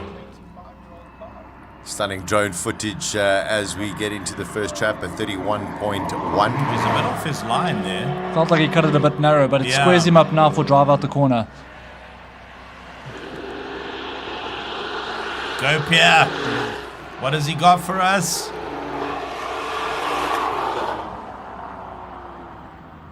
$49. 49.4 for Pierre de Waal. This is category A4. 3/10, only slower than his fastest during the course of the weekend. Courtney Nickel in this Mercedes AMG CLE 53. He is running an inline 6 hybrid in that 53. It's different to the 2-liter hybrid in the 63, which we saw on the passenger runs. And Mercedes-Benz putting on a great show for the crowds here. It's the 140th anniversary of the internal combustion engine, so they brought a big lunchtime procedure to the crowds. It was a big crowd pleaser. 29.7 on the first split for Courtney. He's a real talented guy behind the wheel. His fastest time is a 46.995. Really looking forward to watching the next car. It's going to be the M4 of Cristiano Verolini. Let's see what Courtney can come up with. 47.5. 47.5. Okay, so also 0.6 off his fastest time. This has been spectacular as well throughout the whole of this weekend. Here's Cristiano Verolini in the BMW M4. His fastest of the weekend, 43.9. So you used to be able to buy a rear-wheel drive M4. They've now discontinued it in our market. And I don't know if that's all-wheel drive. I'm going to guess it's an all-wheel drive model because it doesn't move so much at the front. You can hear the drone taking off. Here comes a drone shot. Oh, here we go. His track management the whole weekend has been fantastic. He's used every inch of the tarmac all the way through. It's been super this whole weekend, Cristiano. So how deep he gets on the brakes there, squares it off out. What a pleasure to watch. He is so quick. 44.5. So that's class honors. Yeah, class honors. Well done. We are going through the class finals of Simola 2026, the 16th edition. And then, of course, we've got the top 10 shootouts that are going to come to find out who will be the king of the hill and will any other records be broken. So these are Shelby Super Snakes. What's very cool about them, they are built in South Africa. The Lindenberg family has a Shelby license. So these have Shelby VIN plates as well. I spoke to the driver, 750 horsepower. And keep in mind that stock, these are about 400 to 450. So with that supercharger, my word, that's a leery car to send up a hill. Even in stock form. Yeah. Joshua Callahan, his best time during the course of the weekend, a 49.368. Let's see if he can improve on that and put a little bit of pressure on the cars behind him. 49.381. So, wow, he's spot on. It's good to see that the times are pretty relevant to where they were, because you start to worry now as it gets into the afternoon that maybe the temperature's dropped off or there's an issue with the surface, but when you're finding guys getting back on the limit, means that we're on for hopefully a record today. But this chap has driven well all weekend as well. He really has, and especially in the sessions this morning, Nivan Maestri found something like 4.5 or 5 seconds and lying second in the class at the moment, but he's going to have to put in his best time to hold off the likes of Joshua O'Callaghan, because Joshua basically posted what he posted in his quickest time of the weekend. So 488 GTB twin turbocharged V8 Ferrari, quite a valuable car that to send up the hill. And Nivan Maestri is actually a sort of semi-pro drag racer, so this is his first time tackling the corners of Simola, and he has shown that he can adapt and get faster all weekend. And he is going for class honours here. 49.8. 49.8. So that is actually going to drop him into third place. Joshua O'Callaghan at the moment in second. Garth McIntosh, hopefully he's got all of his gears. His fastest this weekend has been a 47.5. McLaren 720S, beast of a car, 550 kilograms in a car that weighs the same as a Polo GTI because of its carbon fiber tub. And if you keep an eye on its rear wing, it actually acts as an air brake. It lifts itself into a vertical position on braking to help slow the car down. Should be able to get a shot of that. 194 kilometers through the speed trap. And then the rear wing goes flat again to reduce drag so that you can get the best acceleration and punch through the air. There it is, there's it up there. He's up on the sector. He's got a bit of time to play with here. He's got a little bit of time to play Come with. on, but God. I think he has been, the star out of this class the whole weekend, even though apparently he does have some gearbox issues. Let's see if he crosses over the line now. 47.7. 47.7, well done. Look, it was his to lose the whole weekend. Yeah. He had the target on his back, but he's delivered. He reckoned there was a 45 in that car if it was functioning 100%. Now we have Trevor Tuck in the Alfa Romeo Junior Veloce Elettrica. And he was third in the class. And he's up against Jens Klingman in his 575 kilowatt car and Clint Weston in a 600 kilowatt car, and he's only got 207 kilowatts. But he's going to give it a go. He'll give it a go. He's Trevor Tuck. Here we go, going into turn one. Tucking in the front end.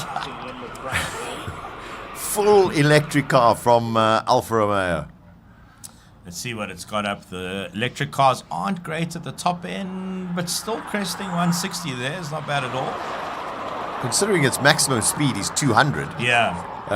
That's not bad at all, especially going up a hill. EVs are geared very short. Well, actually, they're not even geared, most of them. So 20, what was the split there? We didn't get it, did we? Oh, leaning on his door handles. I think his best or consistent throughout the whole weekend has been in the 51s. Yeah. So 51.2, 51.3, that's what he'd be looking at. Don't know if his transponder. Something's issue. There's an issue with the time. There is an issue. Yeah, definitely. I'm also running. looking. We don't have timing on that. Oh no, 52.5. 52. Yeah. 52.5 for Trevor Tuck. Now our international gentleman here, Jens Klingman, and he's been hustling this M5. Cliff, I tell you, this I think there's so many electronics in this thing, and he's been pushing it every single time. And abusing those tires. Without a doubt. That thing has more computers than the IBM head office, I think. And they tell you what to do. Oh, he's giving it a go. Hey, it's his last run of the day. That's Have it. a go. Have a go. You know, these big heavy cars, they roll on their tires. That's quick. And I went to go have a look at his sidewalls, and they are just worn to death. So he is absolutely wringing this car's neck. 2.5 ton. 28. This is where it gets tricky for the car. Yeah, no, it's just you can't hide its weight. Oh, you can see there just a little bit of understeer, but he's you know, last run of the weekend. Just have a go. Let's put a little bit of pressure on Clint Weston. 45.027. 45.0. Wow. That's his fastest of the weekend, is it not? It is. Okay, let's just enjoy this moment, all of us in the commentary booth, because this is going to be insane. Seems... No, we're going.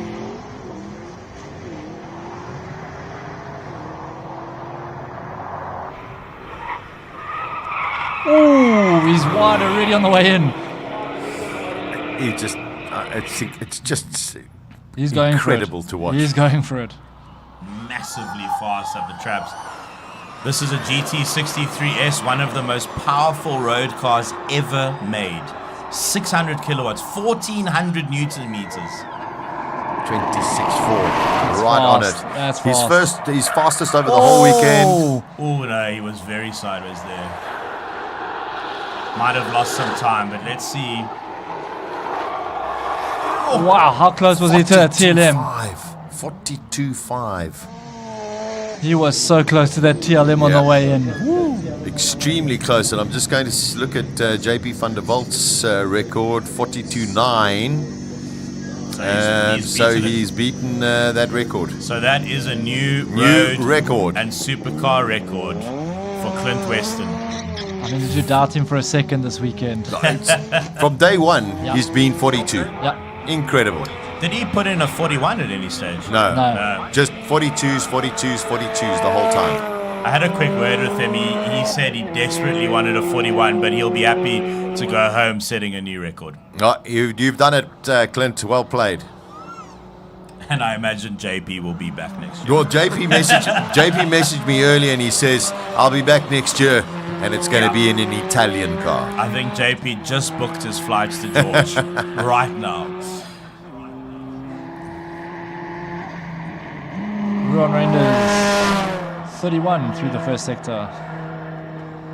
Yeah, and a car that's in a very interesting development phase. It's relatively new, so watch this over the next year or so. It's going to get quicker and quicker. Yeah, I think this has been an R&D session for the team. 54.8. And there's nothing wrong with that because they'll learn and they'll come back faster. And here we go, Super Cup Polo. The world's maddest polo, now racing in Europe as well and built here in South Africa, which is so exciting. And it was lovely to see the head of Volkswagen Africa. She personally made her way down to Simola this weekend. Martina, was lovely to bump into you. Hope you're having a wonderful time. Volkswagen, of course, a big supporter of Simola Hillclimb.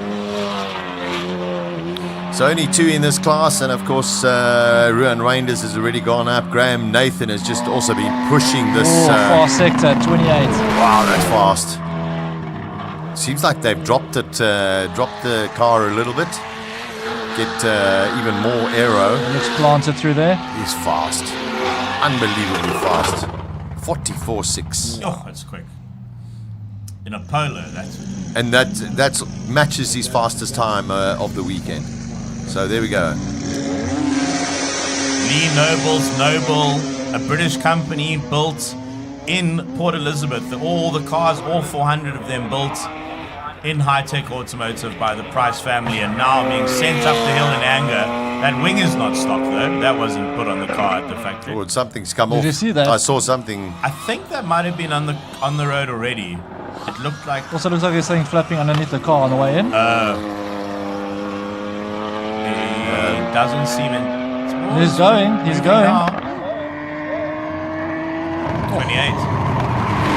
Well, there's definitely something came off, I think, through turn 2. Maybe Peter can maybe get a replay there for us, but hopefully the marshals... Oh, that was on the edge of the track there. 46.8. What has he been running the weekend? I'm just trying to find...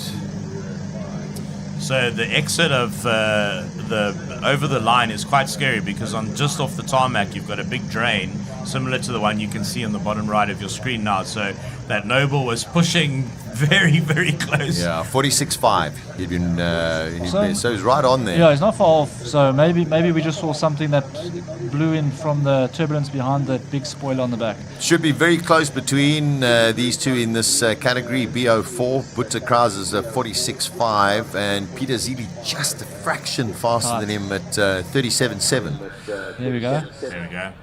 What is that? It's like a leather strap.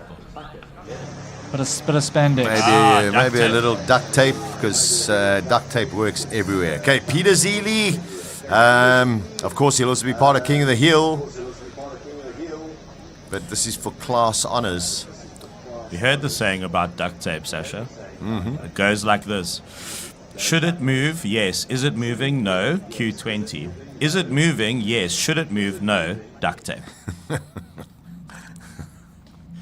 That's how you fix things on race cars. Bit of a delay, yeah. Well, we have a little bit of a delay, just to let you know. Winner of... here we go. Activities beginning again. Peter Zili, this is in class number B04. And this really is a world-class hill climb car. In fact, Rodrigo helped Peter to enter it into some European hill climb. So this car has competed in Europe, the one on your screen right now. And these are where the times actually count, because these are official times when it comes to these class finals. 238 kilometers an hour. The world's fastest auditor, sending it up the Neisner Hill for, I think, his 10th time, if I'm not mistaken. It's just so impressive, this car. And loud. Come on, Peter. His best time ever is a 37. But it feels like the track's a little slow. Oof, it's tight. 38. So it feels like that looked good to me. I don't know, Clifford, do you think he got everything out there, or do you think he lost some time somewhere? I think maybe a potential on the way in on a few corners, but the conditions could have changed. We just have to sort of wait and see if he's also playing a game for the top 10. He knows he can win the class, so do you go flat out? Maybe not. The Rosper Imports R34, that was a good launch. Steve Clark, one of my absolute favorite drivers to watch anywhere on earth. Look at this, watch the way he wrestles this car up this hill. And listen, earlier on he broke the 40-second barrier, so I mean he is being on it. 236 through this trap there. And you know the big difference between this Skyline and say the Border Towing, the Border Towing and Scribante Skyline are tubular frame chassis. This was a road car. Wow. This was genuinely a licensed disc road car. I must say, I did tighten my legs there a little bit. 39! Wow. 39.7. And now he's got the two Scribantes. Well, he's got the cousins, Franco and Silvio. Wow. That is a very impressive time. It's a good marker to put down for pressure. Sure. So Sasha, take us through what's happening there. Was Steve Clark, was he the first runner in that class final? Yeah, he's the first runner, so he was in third position. On the track sheet that I was given over here, his name actually was scratched out, but it's definitely been fixed up. His fastest was a 39. So now the two before that. So now we've got Franco Scribante and then Silvio Scribante for this class. Wow, what a massive competition. Let's go. 3 of the best cars anywhere in the world on the hill climbing scene are going head to head right now in Neisner.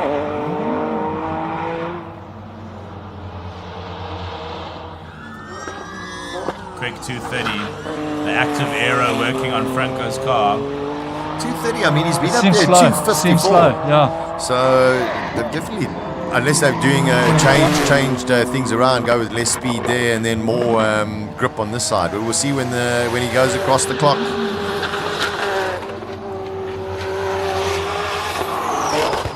Oh, 38.7. 38.7. You know, his sector was very close to Zili's in the first sector. Yeah, first sector. So has he pipped? He's pipped Steve Clark. Now it's a question, what can his cousin do? His cousin's fastest is a 38.2. So he could He has gone faster than Franco. Yeah. That's a good launch. He'll be happy with that. The launch is critical to your run. About 150 k's an hour into turn 1. Yeah, and I think Steve Clark's going to have to buy the Scribante's dinner tonight because he spoiled the party. It would have been Aldo, Silvio, and Franco. 238 through the speed trap. That's faster than Franco. Come on, Silvio. You've been on it the whole weekend. You've really got this car beautiful. Listen to the sound. Turn it in. 2.5 litre 5-cylinder in there, pushing north of 1,000 horsepower. His first sector was slower, but this is where he makes up time. Ooh. He's got it. 38.1. Wow. And that's even quicker than Peter Zili, just by the way, for the top 10 shootout. What a day for Silvio Scribante and Scuderia Scribante. They've worked so hard in that car, and to Michael Stephen and the whole of the Scuderia Scribante, wow, that's just magic. Really special today. Fantastic way to sign off in the class finals there with a very strong run and giving Franco a bit of a PK in terms of sibling rivalry. So yeah, it's all to shoot out for the class finals because they're going to take this one step further. So they're still on a little bit later. And his quickest time of the weekend. Yeah. So don't leave us because those cars will all be going for King of the Hill. Oh, Rodrigo must just be he's having kid at Christmas watching these cars.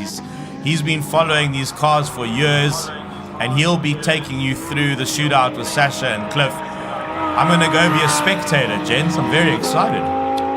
I tell you, I'm in a way a little bit jealous because you just want to hear more and more sound. This is Jimbo Giancarlo in the Audi R8 GT4 version.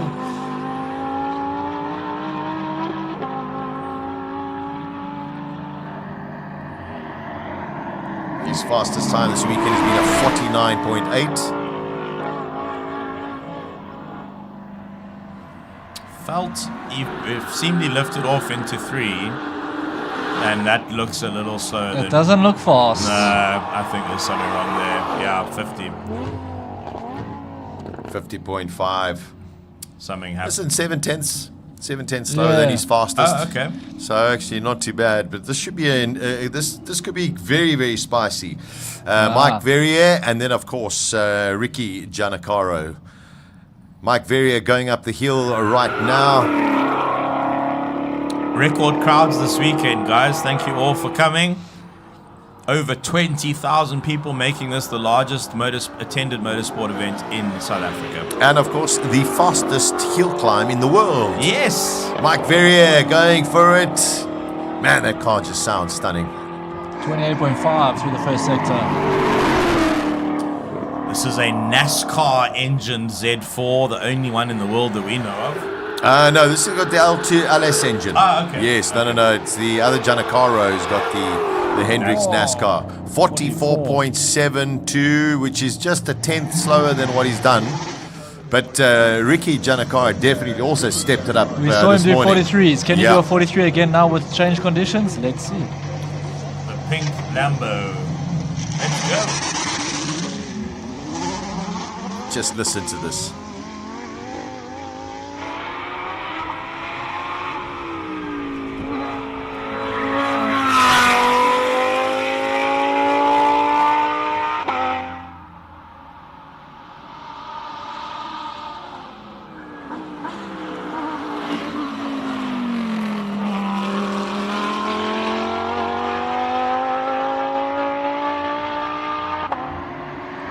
.6 first sector. He's a little bit up.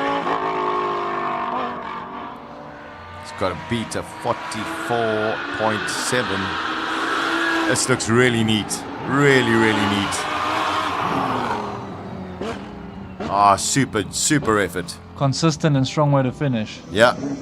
And let me just tell you, his fastest was a 43.882, and now he's just done a 43.833, 5/100ths of a second. Wow. And he's gone faster. Yeah. So I mean impressive. That's cause for celebration. There we go. Okay, these have just been superb the whole weekend. We're just going to shut up and let these cars do the talking because you really want to hear this.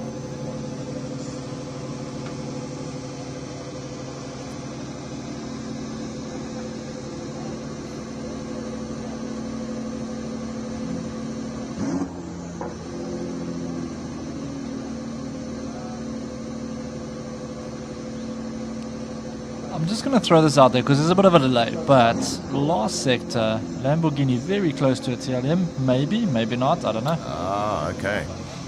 Well, my eyes have deceived me already before, so maybe not. I'm sure we will get a notification if it is picked up. All right, Mark Cooper's got the flag.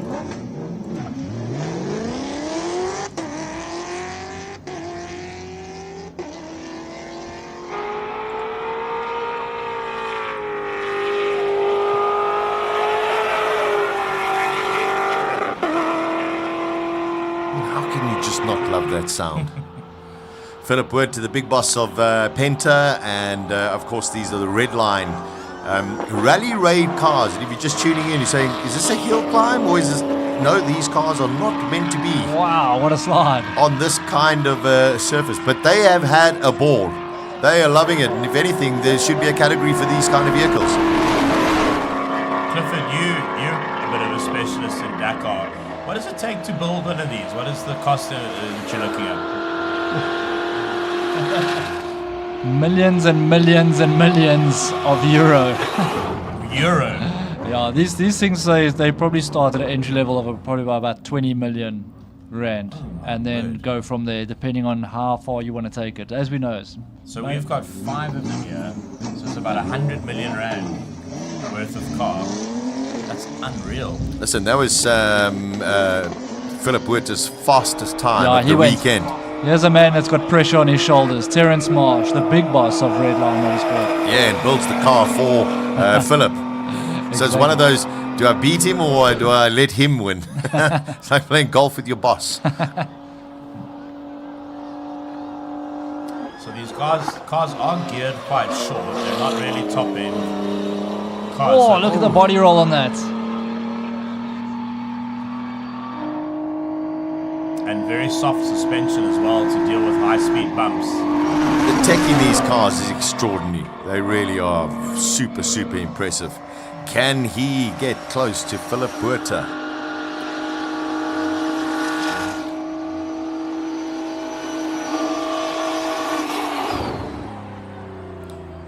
$53.5. Well, the honours go to Philip Werter so far. The next in this category, here's Janse van Rensburg in the Alfa Romeo Stelvio Quattro Formaggio Quattro Folio 4-leaf clover. What's great about those rally cars is the corners are optional, because you can just go in a straight line to the checkered flags. Janus has also been super impressive, but in a little way disappointed because he was hoping for 46 or 47. He was hunting 46s and he got really 49, so... This car is actually based on the Giulia, same engine, gearbox, chassis, just with an SUV body. And in the hands of Janse van Rensburg, it's been particularly quick. 49.6 is the best he's done so far over the weekend. I'm sure he'll want to break that. And if he does, I think he'll be a very, very happy guy. Corner's so flat for an SUV.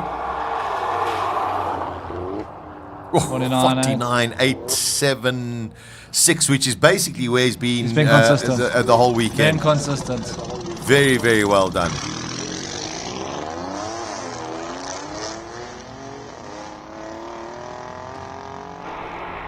Another Alpha with Tony Casey behind the wheel.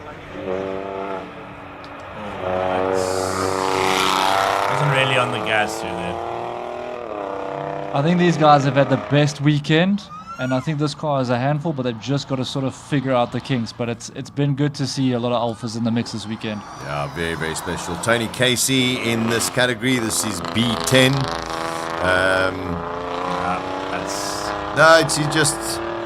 It's cruising. He's just cruising. These Giulias had a problem initially where if you left foot braked, it really upset the car. I think they've managed to sort that out because that would have just been a software issue. But I think it's also Tony's first time up the hill, so he doesn't want to do anything too much. I mean, he's doing 58s. If you look, Janus is doing 49s. Yeah. So it's a different caliber of, I wouldn't just say driver, but maybe just feeling what he needs or wants to do going it's forward. also it's their first Simola, so you've got to feel like conditions and get used to it. It's been a long 2 days of driving as well. Stay classy, San Diego. That's the sticker on the back of Andres Steenkamp's daily driver. He towed his classic car Friday RAV4 to Simola with his Alfa Romeo Stelvio. Now he's sending his black 4C and making Sasha and Colin very happy. Oh, extremely. 47.2 is the quickest he's done the whole weekend. Such a lovely guy as well. And the 4C actually got you. His mechanic drove the 4C down here, and he towed the RAV4. Maybe they swap duties on their way home. Well, Nico actually raced last year, Classic Car Friday, his mechanic. So he's also a driver. Yeah, I mean, this is just such a wonderful little car. And becoming incredibly valuable now. 47.5, which is 3/10 down on what he's done during the course of the weekend. Jared Rousseau, he has been on it. Magnificent to watch. The whole way. This is a 500 horsepower 2-liter Golf. And there was a great comment on the live stream because I said it's the fastest Golf in South Africa. And someone said, no, it's not an MK1, so it can't be. That's a bit of a Volkswagen joke, that. But 500 horsepower, and he's aiming for a 44. He's even got a cap which says 44 on it. So, is he going to be celebrating his 44 this evening?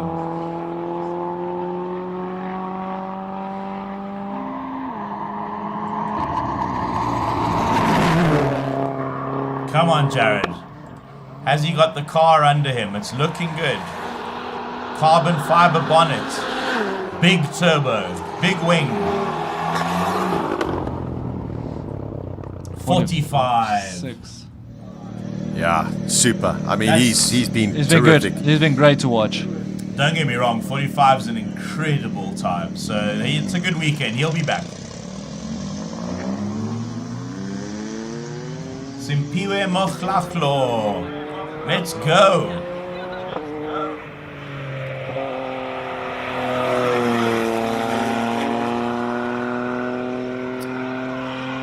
Gents, the young lady in the Master Drive Swift. Yes. She's 16.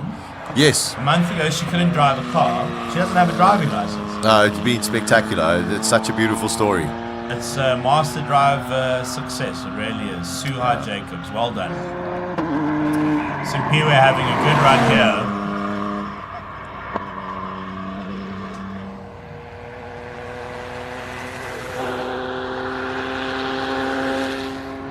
There we go, last right-hander and across the line.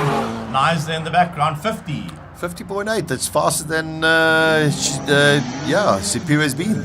It's been consistently improving through the weekend. Yeah. It's been uneventful, but it's been smooth. Car number 6, Rick Morris in the Ford EcoBoost.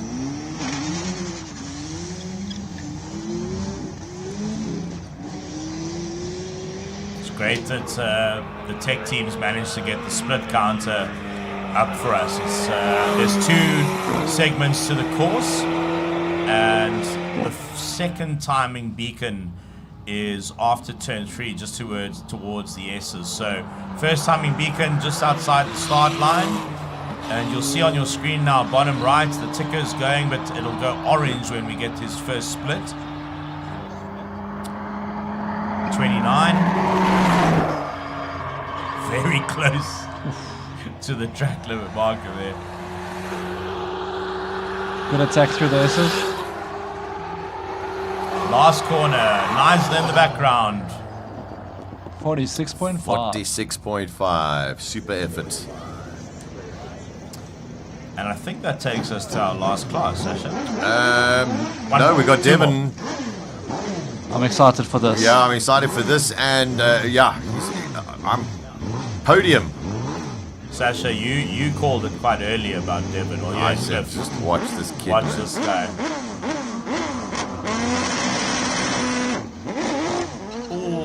Oh, Just bogged down. He doesn't want that in the King of the Hill. No. That's No. what he doesn't want. Get it out the way now. Yeah. Just bogged down on the start. But he's on it now. Probably cost him maybe 2 tenths to 5 tenths maybe. So let's see if he can make it up. He's very quick through the trap. Great shield, skyhook, drone shot. What's his first split going to be? 25. Whoa! That is good. Word, that is mad. Whoa! Wow, that was on the edge. This guy has got Wow, 39.1. 39.1, and if you consider the start, start there's was a 38 there. not good.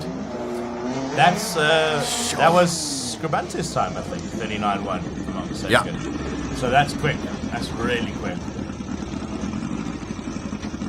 Car number 4, fighting for class honors here. Theodore Vermark makes his class final attempt.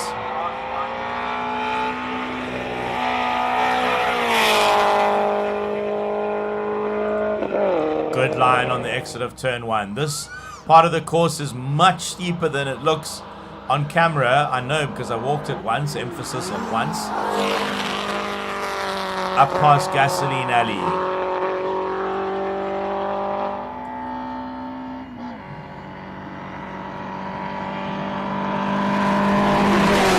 Oh, this looks good. His split was a 30. He's looking good. Hasn't touched the track limit marker.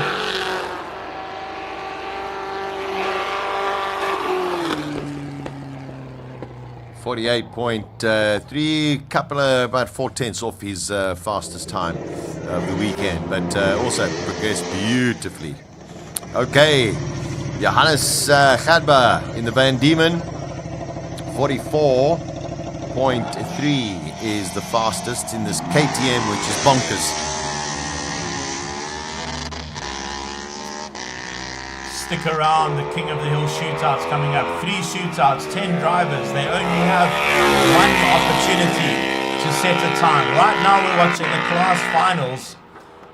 Gents, do you think Volk is going to go for the track record now or hold everything for the shootout? Either one, I really doesn't bother me, but I think he's got to have a go for both of them. You know, just push it as much as he can, and then if he achieves it, well done in the first run, and if he then he knows maybe he can improve it. Whoopsie! He's clipped it. He's clipped that's it. Unfortunately. He's definitely clipped it, and I think even just touching it, whether or not it dislodges itself, unfortunately, that'll be a disqualification from the time. I think we saw with James Temple on Classic Car Friday was similar, where it was so close, maybe not removed, but it could be a scrap lap, unfortunately. Yeah, Ian Schofield, who's had a brilliant weekend, winning Classic Conqueror on Friday as well. Here is in the Mygale.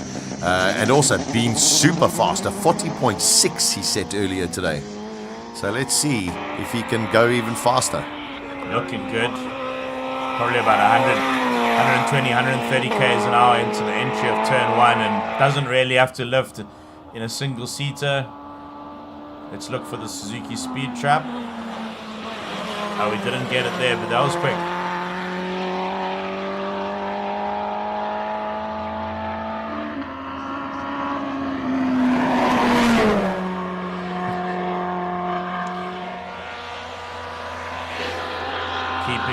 That's fast. From the markers. Last right-hander. That's a super time. 40.9. Yeah. I mean, that's quick in that little car. Oh no, they've just pushed Volk back. Oh no, here we go. Okay.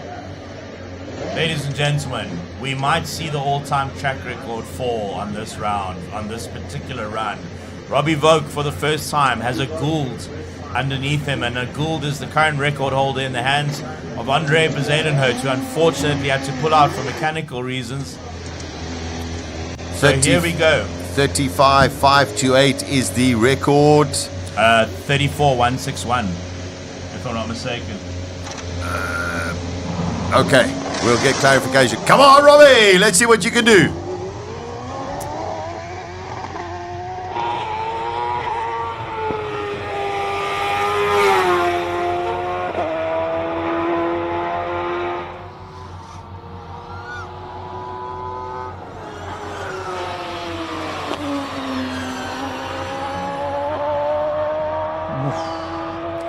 Brought that back beautifully. 22.68 in the first sector. Robbie will be doing an average speed of 200 k's an hour up this hill. Average. 35.2. He's going to have to do it in the King of the Hill.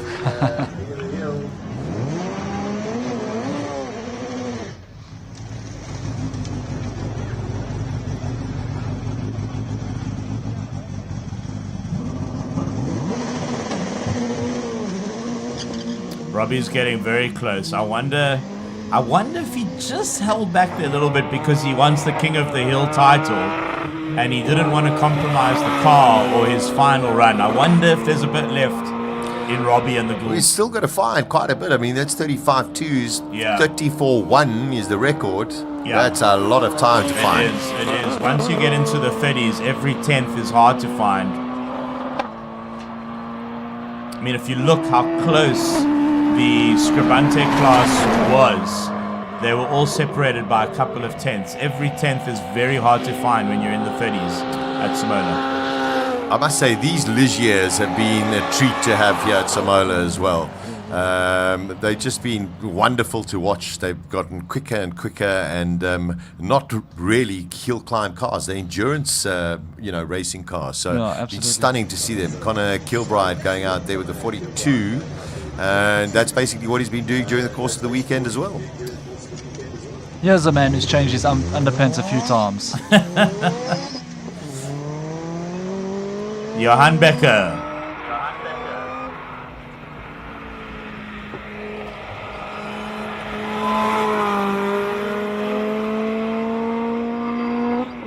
In the supercharged Ariel Atom, these cars were quick as naturally aspirated. They're even quicker with that whistling supercharger. But they are a handful.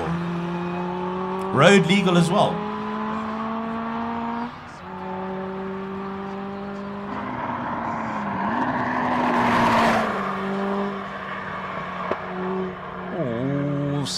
On off a bit there. I definitely got to look myself a little bit confused with the Ligiers.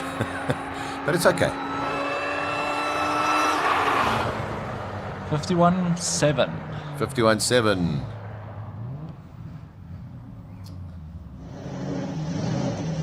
Rui Campos. Here he comes. His fastest so far.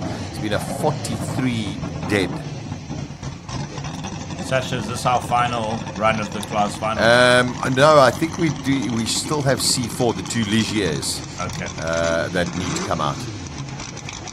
Rui Campos, the first person to do an interview in Portuguese at Simola with Rodrigo de Oliveira from Hillclimb Monsters.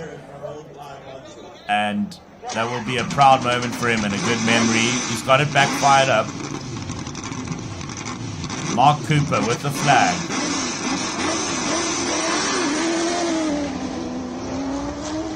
Go, Rui! Was that a good start?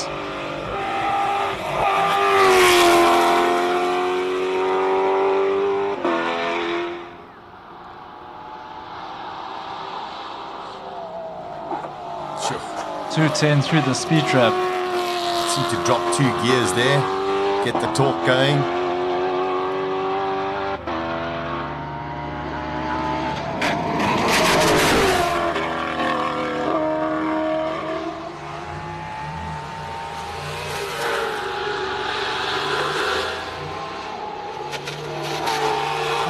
Puff of, did he touch a... There was a puff of dirt there was a little bit of puff of dust. 43.2. 43.2. So I mean, 2/10 off his fastest. So hopefully he hasn't touched any of the TLMs. And I think that's it. I was expecting the Ligiers to come out. Sasha, if you don't mind, I just want to say a little goodbye because this ends my commentary stint. Yes, sir. Sasha, Thank you. Rodrigo, Colin, Henk, Leandri, Peter, everyone in the tech team, everyone at Simola, thank you. This is my 15th Simola. I've only missed one because I wasn't well, and it's an absolute honor to come back and commentate for you. So I bid you all farewell. Thank you for joining us. If you're staying in Neisner tonight, have a lovely dinner somewhere. Maybe I'll see you. for a glass of vino somewhere. See you later, Sash. See you later. Cheers, Cliff. Giro. There we go. Ciao. Go and enjoy the top 10 shootouts. We're going to cross over to Colin in pit lane. He's got some of the class winners. There must be lots of smiles, Cole. It's in our DNA to explore, to search for more.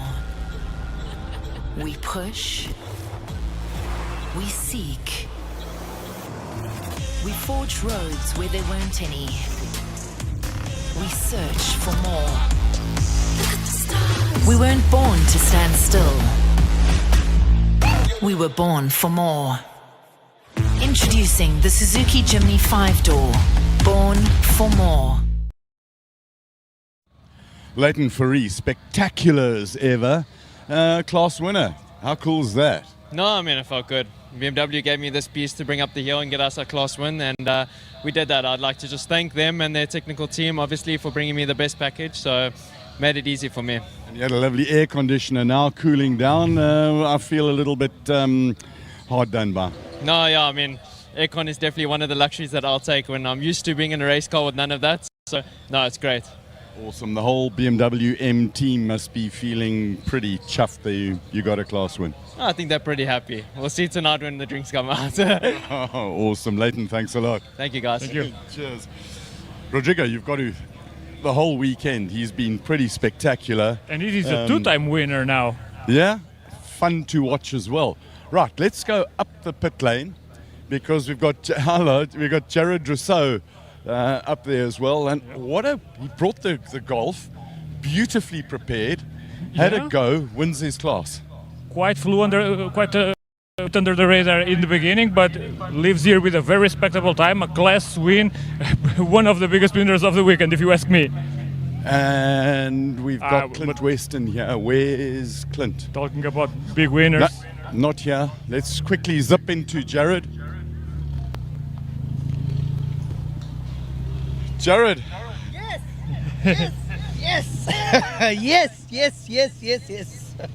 You got the air conditioner on now. You spoiled guy. Oh, I am a spoiled guy. I'm so spoiled that I managed to keep it clean all the way to the end when it mattered, and we did it. You built a solid, reliable, and very quick car. Absolutely. I owe everything to a dear friend of mine, Jared from JS Works, that has had hours and hours and hours in this car with me. And we did it, man. We absolutely did it, Jared. Well done. Congratulations. Have fun. Now, have a Jared, good party tonight. Be aware, as a Hillclimb Monsters guy, I expect you to come every year with a car is a never even crazy state of tune. Absolutely. We'll see you next year. Thank you. Right, we've got to find Giannis in the Alfa Quadro Formaggio. He's down the back here.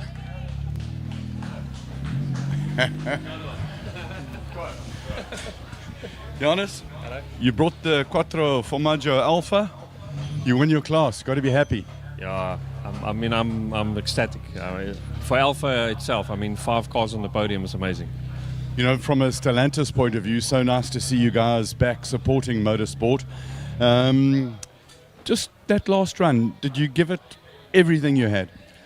I gave it everything I had, but I still had a few needles, more in the mind than the car. So, but we gave it all we had, and it's a class win. I'll take it. Anyhow, you get it. Track conditions weren't helping, or something. Track conditions was great. I've been having a little bit of a surge in the car around some of the high-speed corners where the car just holds back a little bit, and it could be the traction or your sensor or something. But when it picks up, you make up for it. So. Electronic strike back. Yeah. Thank you. Sometimes we miss the analog stuff, but congrats and well done to Alpha. Thank you so much. Cheers. Right, let's reverse out of here. After you, Rodrigo. And we go up the pit lane that way. And here we go. There's Jared. He's going to have a fat party there. There's another talking about fat parties.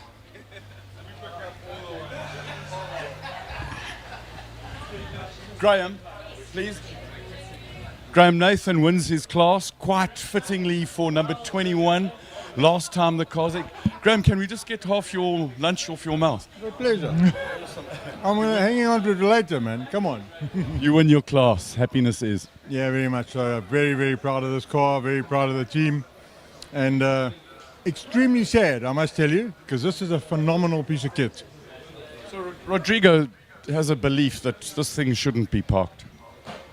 I sort of echo his sentiment, but maybe the next one will be better. So At the next time, I really want to see Volkswagen South Africa really bring a monster to fight for the big title. Oh, it is. It's coming. The next one we'll be here with a big deal. The machine will come, and yeah, we are aiming at the front end of the field. We're going to try and take it overall. That's what I really like to hear. Love big ambition. Absolutely, but got to dream big, otherwise you can't get there. Dream big, do it, and then go home. Yeah, absolutely, and go fast. Love it. Well done, Graham. Congratulations. Well done to the whole Volkswagen team. Thank you. Have a good one. Right, more. We go up the hill. Ricky Giannacaro, Pink Man. He wins his class. There he is. Hey, Pinky. Pinky in the brain. Ricky, congratulations. You got to be happy? I am very happy. You know, it's been a long time coming. We've been at this event, I think, as our 10th or 11th running. Super stoked to be in the top 10. I'm 8th, actually. So the Pink Lambo's finally done its job, hey? Now we get to top 10 shootout. Yeah, look, I mean, like I said, it's the first time for me, so it is a bit nerve-wracking. Let's see, I'm just happy that we're in the top 10. Let's bring the car home and have another great, nice speed festival coming in 2027 for us. It's absolutely wonderful. We talk to drivers and the smile in the eyes, the smile in the mouth, what emotions. It's beautiful. I'm telling you, it is an emotional time for us. I mean, we have an amazing team and we work hard, and you know, if it wasn't for the likes of G&H Transport, my mom, my dad, my wife, my family, we wouldn't be here. And to come and experience this atmosphere and the camaraderie around drivers, it's just insane. And to finally pull it off and get in the top 10, it's a big achievement for us. And yeah, we're super stoked. Awesome. Enjoy the vino tonight. Thank you very much. And enjoy the top 10 shootout. Oh, yeah, thank you very much. Thank you. That's right. We're looking for a yellow car. Which isn't here. We're looking, Or I think. Is it? It is. Yeah, it is either. And we're looking lurking. I see Michael. I don't see Silvio. Michael, you wound it up just enough. I think Silvio wound it up. I think it was a fantastic effort by Silvio. We actually left the car the same as the previous run. And I think, you know, at the hill climb event, it's always confidence of the driver is most important. If you can just build every run the same, I think that's, you know, what you got to go for. When you start changing, it becomes a bit more difficult. But I think I need to say thank you to the team, the entire team. These guys have been working endless nights. We're at the track at 1 o'clock in the morning on Friday morning. You know, so it's a massive team effort by everyone. To pull off this result is an absolute fantastic achievement for the whole team. We've got obviously King of the Hill coming up, you know, so it's not over yet, and we know there's a little bit more to be had, so we're going to push for that. And then Aldo's in the top 10 shootout as well, and we're hoping he can dip into the 39s.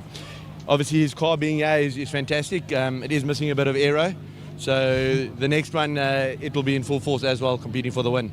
Rodrigo, these are cars that Hillclimb monsters absolutely love. Yeah, my audience will love, both, especially in these latest iterations. They have evolved tremendously.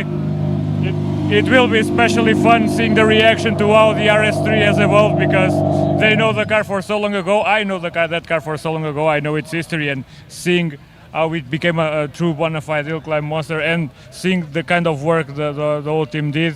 Do you think for today the little bit left to explore, it's more on the car or on the driver? To be honest with you, I think probably more on the car. You know, Silvio really, I think, got 10 tenths out of it in that run. There was a little bit on one of the shifts that we missed. But yeah, we're going again now. Again, consistency. He can go. He knows what he's got. Push a little bit harder, and yeah, we're pushing for that 37 time in the final. That was my next question. That 37, now it's on your mind, and if you don't achieve it, it will be like the carrot in front of you for 2027. Yeah, absolutely. You know, so I think we focused a lot on reliability for this year. There's still some performance that we can focus on, but without the reliability, you can't push the performance. So I think the team's done a fantastic job in that department. I saw that car went from an unreliable mess and then into your hands and becoming this thing that pretty much ran faultlessly throughout the whole week and then launching hard all the way. So congratulations. Yeah, thank you. It's always stressful, and you know anything can always go wrong, but normally if you put the homework in back at home and the guys put the effort in, you have good weekends. But one more to go, fingers crossed, and we'll see what happens. Congratulations on the class win, and very much good luck. Thank you very much. Good luck for the top 10. Thank you. Cheers. Another winner, class winner, is Peter Zili. We've just seen Silvio walk around the back there. Is Peter's not in the car? Peter was around here. He's not here. Freddie's busy doing Freddie stuff. There's always a toilet break in between. I saw Silvio come back. Let's quickly zip in here. Peter's there. Nowhere to be found. Peter's there. Here's Peter. Mr. Zili. Mr. Zili, please come and... Butta, did you have fun? Yes, a lot of fun. I mean, the car held for the whole weekend, so we didn't break any shafts, so that's a big win already. But I enjoyed it. Well done, Butta Krause. Peter Zili, class winner. Yes, thank you very much. I'll take that. You were going for a proper time. Yeah, fortunately he slipped a gear, so... You slipped a gear? It would have been right up there. I told him. But you were going for a proper time. You didn't quite get your record? Yeah, I made two mistakes, so I must... That's why I want to try and hide here, just to get my head straight. I brake too early, and the one... actually twice, brake too early. Okay, well, we'll let you spanner on your head while Freddie spanners, plays with a computer on the car. Good luck for the shootout, because that's the big one. It is. Thank you, Colin. They can run, they can hide, but we'll find them. Silvio was here, he's not here. Let's go all the way straight out the back there. I'm back. And you getting excited because you're going to sit in the tin shack. Yeah. While the shootouts are on. I will come back to narrate on the other side and get. Now we are hearing a proper V8 in the background, but yeah, I will be down at the booth commenting, but I wanted to see at least the reactions of the class winners, because after that all the commotion regarding the top 10 shootout will commence, and I will step away a bit. We've got Connor here, he's just won his class as well. Connor, you won your class, you got to be happy. Yeah, it's good fun. It would have been nice to have Juan there with me. Unfortunately, he had a little bit of an oopsie earlier. Yeah. But, take it when you can get it. Awesome. Now, top 10 shootouts next. It is indeed. Good luck. Have fun. Just go as fast as you possibly can. One more to go. One more to go indeed. And the running order for the shootout is going to be a little bit different, where the big cars, the modified cars, go last. I think the standard or the road car version are going now. Were they nearly ready to start? Let's try and have a quick word with Roy. Roy, you win your class. You Yeah, that was, we stuck at the 43 seconds. Can't go any. So you go to the top 10 shootout now? Yeah, to get a. Okay, the other thing. Well, the other thing is you didn't win the class because you hit a track limiter thing. Did I? I wouldn't know. Right, now you go to top 10. Okay.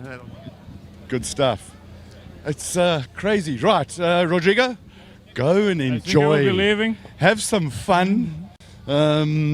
It's just I'll leave you here alone with all the winners and having all the fun. Yeah, I'll do that. Devon, you happy now? It's getting there, but now the clutch is slipping because it's making decent power again. Can you do anything about it before the shootout? No. It's going to slip, We're going to send it. Send it. like you enjoy. Good luck. Thank you. Right. Ian Schofield wins his shootout as well, his class. Robbie Walk wins his. Got to go and talk to Ian.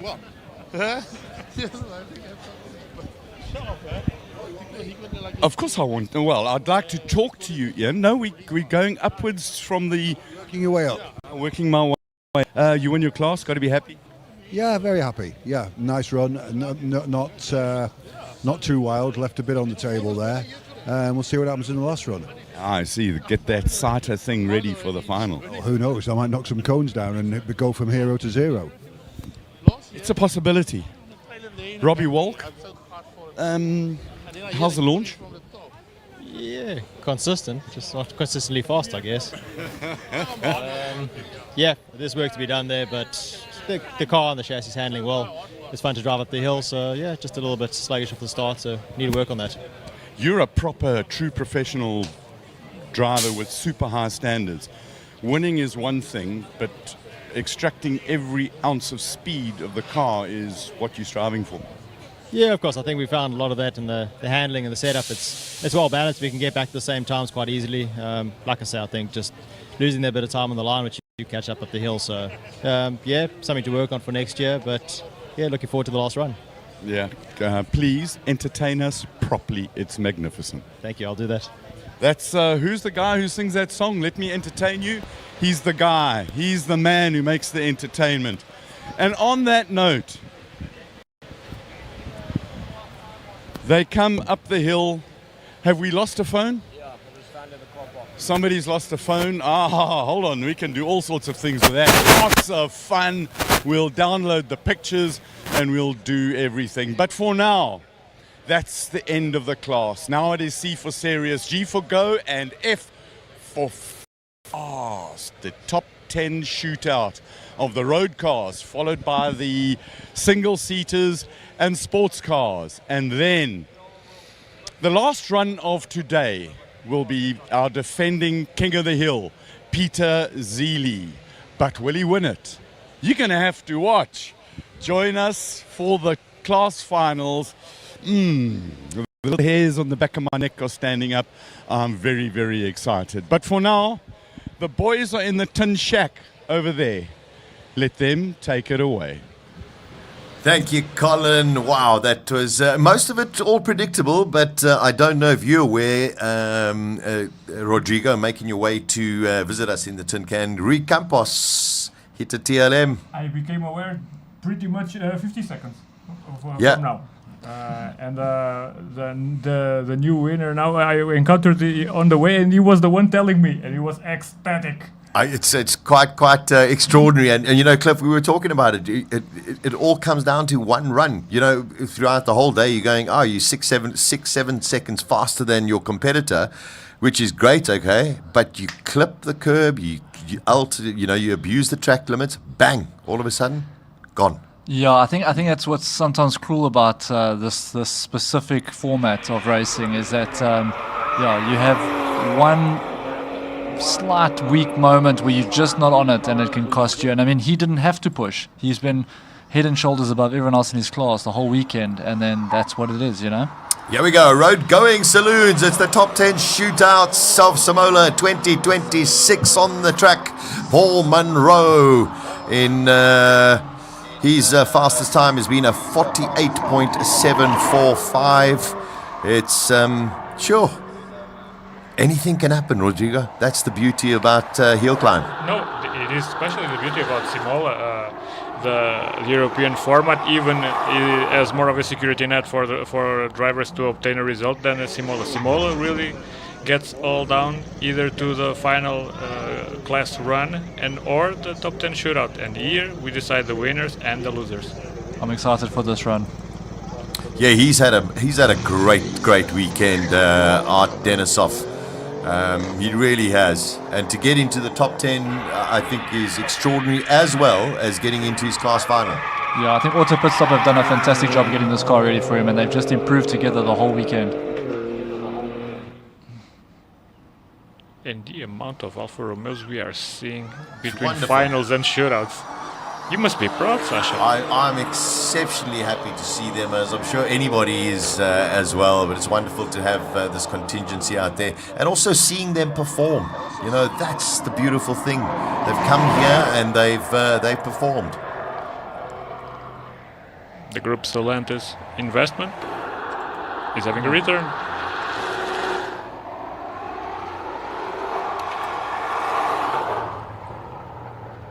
48.7, so faster than Munro, and I'm just trying to see. It's the same time that he's been doing. So I mean, it's actually his fastest of the whole weekend. So I mean, just for that, that's kudos. Right well time done. to peak. Right well time done. to peak. Like we were saying, track conditions by the end of the day would be ideal. Cars Macintosh.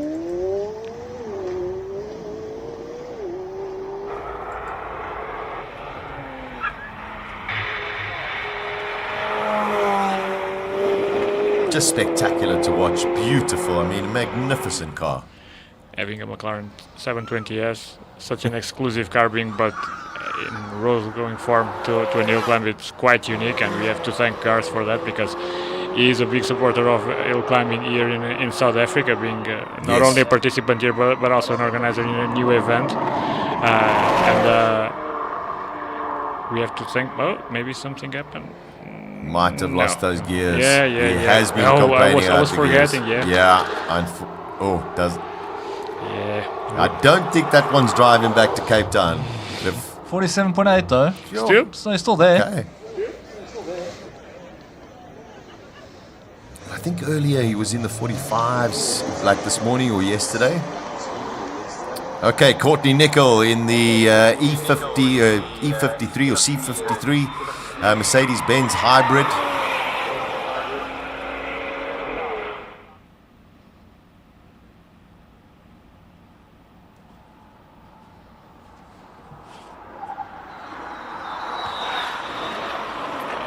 So it's the road-going saloons and supercars. At the moment, Garth McIntosh topping it at 47.8. And then I tell you, the top 5 is going to be pretty exciting. That's incredible on the way in. His first sector was slightly slower than McIntosh's. Let's see how he gets out. Yeah, that's where he'll make the time. Having all the gears available. Yeah. 0.6 of a second. He recovered well. He recovered very well. Turns out the fully functional gearbox makes a difference. Who would have thought that? All right, coming up next, we've got Gordon Nicholson in the Audi. Also been super impressive the whole weekend. Very, very consistent. Won his class as well. And in the top 10 shootout in 6th position. You got to feel for the guys who finish 11th.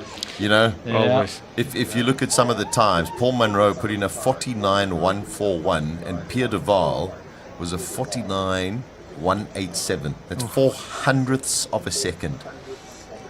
You know, when you come down to performance and you're measuring it like that, it's just one of those things, and I think that will haunt them for a whole year until they come back and do it again next year. Yeah, it's not an easy pill to swallow. Slight delay, not entirely sure if anything up on the hill has taken place, or maybe somebody hit a TLM, our track limit marker, but at the moment nothing going on. So there we go. Oh, so it's our good mate again. But somebody was disqualified. So somebody's DQ'd. That is Garth McIntosh. Oh my. Yeah, unfortunately Garth McIntosh time is he is disqualified because he hit those markers. This gentleman, if you weren't watching this morning, has been up to fix those TLMs about 3 or 4 times. Well, someone should take his photo so we can put it up for Employee of the Month. And it's a very steep climb from where he has to get to. I think he's the hardest working marshal in the history of hill climbs. So we're just getting that sorted out. And then, of course, we get the action. We have got the King of the Hill, road-going saloons and supercars. Then it'll be the single-seaters and sports prototypes. And then the modified saloon cars. What a battle this is between Aldo Scribante, Stephen Clark, Franco Scribante, Silvio Scribante, Peter Zili. And you actually cannot discount anybody else, because anything can happen. We've just seen it now with Garth McIntosh. Yeah. We saw it with Rui Campos. You have to keep it on there. There's a different kind of mindset in that final run, Rodrigo. For sure, and the modified Saloon crown being as covered as he is, we can count on anyone being 11 tenths in this run, and taking that kind of risk, going that fast, and in cars that powerful, things can go wrong. So it's anybody's game from this point onwards.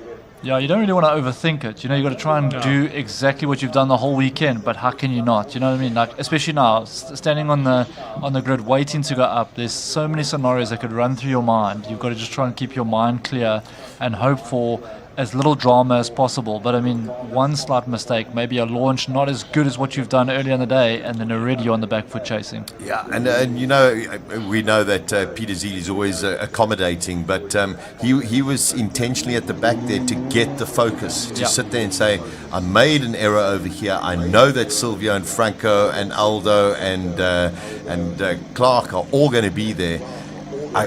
You've got to have that mindset. You've got to be able to switch off and just focus completely. Especially the fact that he's defending as well. It added pressure. While having an eye always on the records too. It's so many factors influencing at the same time, and it's the culmination of all weekend. It gets tricky. Very tricky. Gordon Nicholson going up there. Just to let you know, if you just joined, Garth McIntosh has been disqualified for hitting the TLMs. At present, it is Courtney Nickel who is quickest with a 47.2, but we still have the big guns to come out. Jens Klingman, all the way from Germany, which is great to see. We've got Leighton Ferree, who also, just by the way, will also be racing at the Nürburgring 24-hour. So good luck to Leighton for that as well, and good luck in your run. And it's been pretty spectacular. He really has. Nicholson with a 46, and now he takes his spot on top of the leaderboard. Yeah, and also his fastest time of the weekend. What a time to do it. Yeah, Farad Ibrahim, his fastest is a 45.925 in the BMW Supra Toyota BMW Supra. The Toyota joint venture. He's pushing. There you can hear our magnificent drone. I don't know if you noticed it actually went under the bridge the last time. This time it's over the bridge. Pretty damn close. We are seeing proper drag racing here.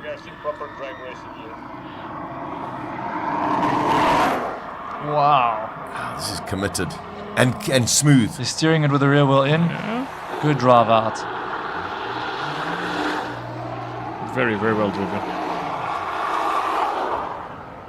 Yeah, 46.61.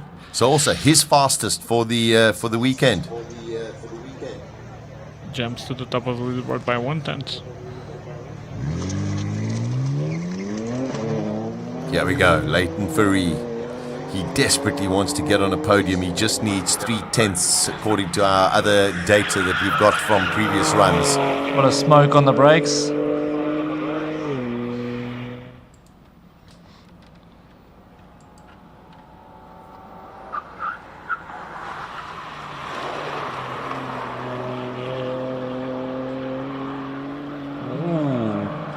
That was close.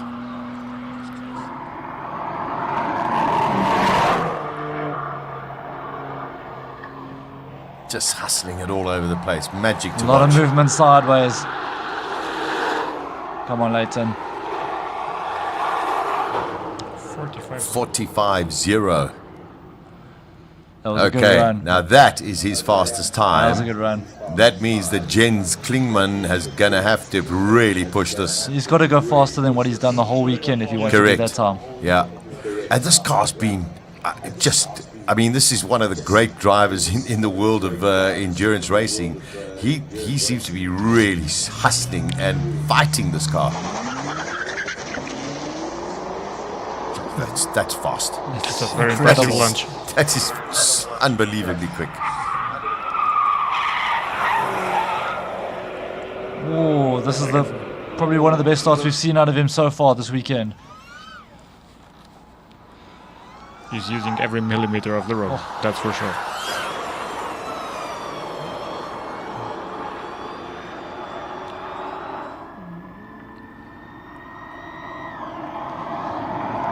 This is where it gets tricky.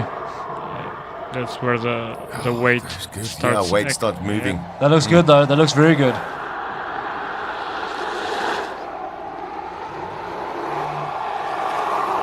44. Whoa! What a boy. What a lap! What a lap from Jens Kleeman. Leave the best till last. Hey, that's what they do. He came here for one run. That's why he's a work But let's see if he's going to be the fastest BMW boy.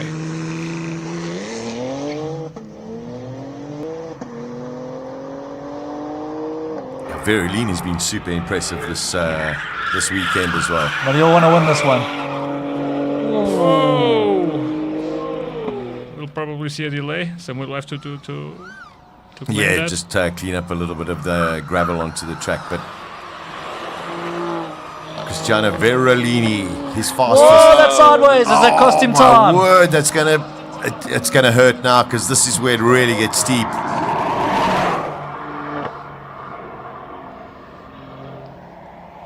It's got to beat a 44.8.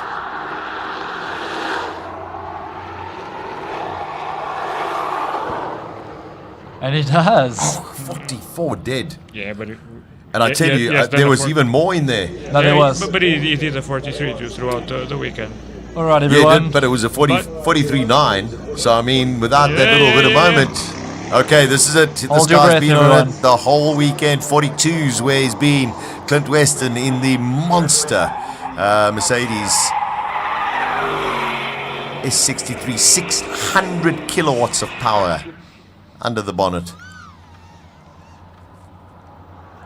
He's had time in his pocket the whole weekend. Can he make it count as it squirrels on the brakes?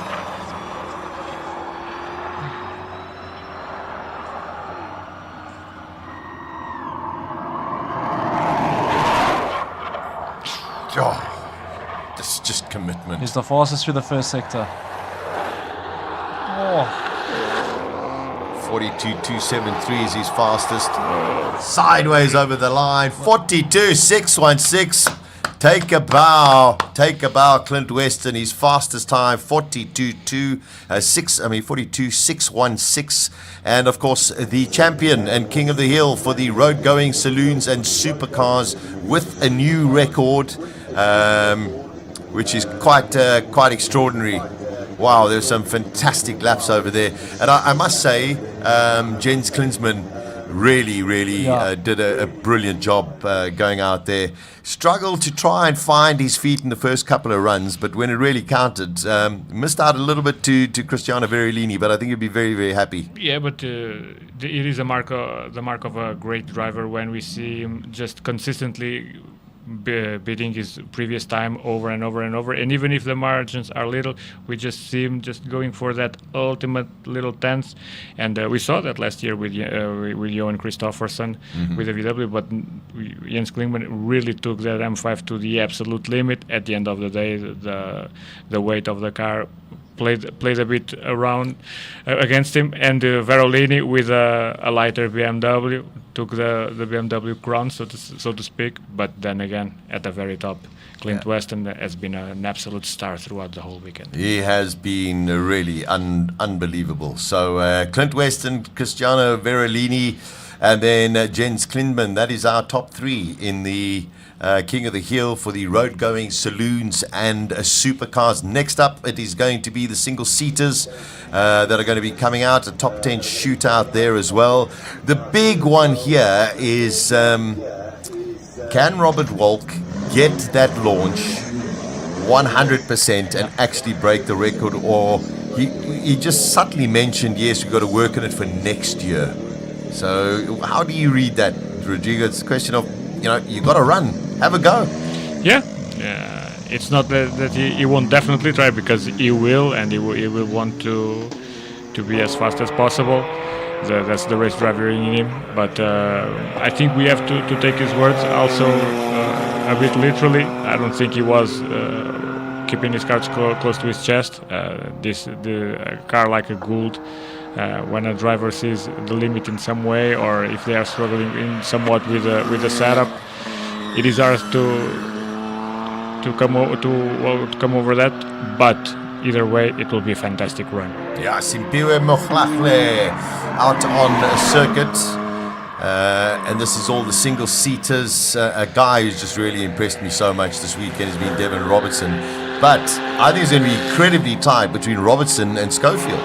There's not much actually between them. A little bit of mistake from either one of them, especially with Robertson saying that he's having a bit of clutch issues. He's going to have to, well, as he said, I'm just going. Final run just flat out.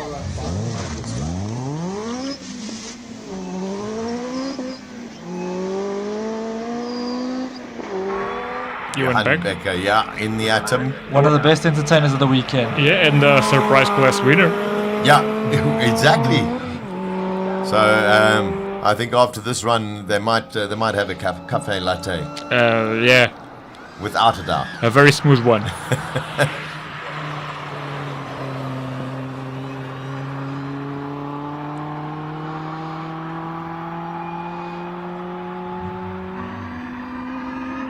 It's one of those coulda, woulda, shoulda. That's all out. Ifs and buts are all out. This is one run, one time. That's what counts.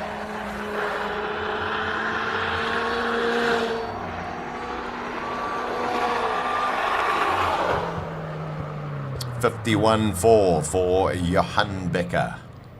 It was his victory lap. Yeah.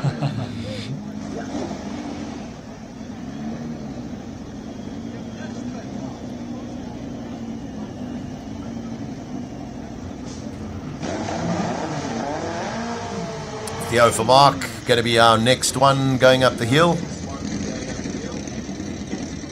His fastest time of 47.995.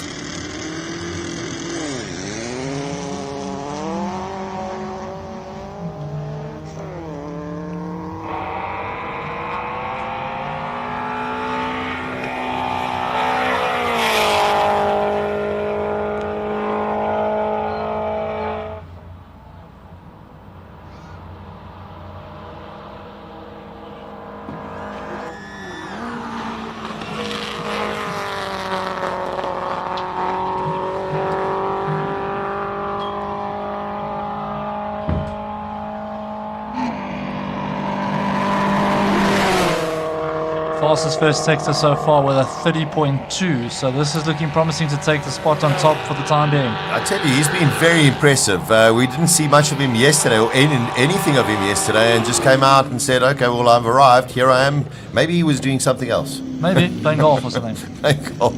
Jonathan Motsi, no golf for you. Yeah.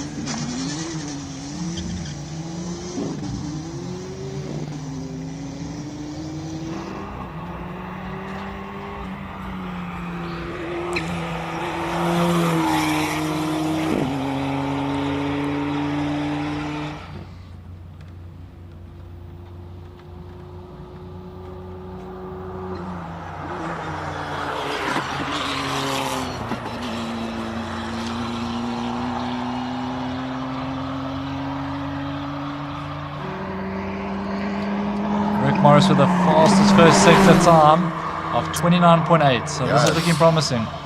Still the Ford EcoBoost, I tell you. Will the leaderboard changer?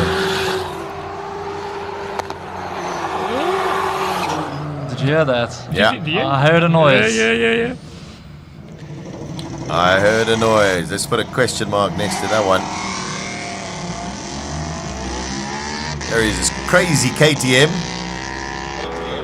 KTM power, formula shape.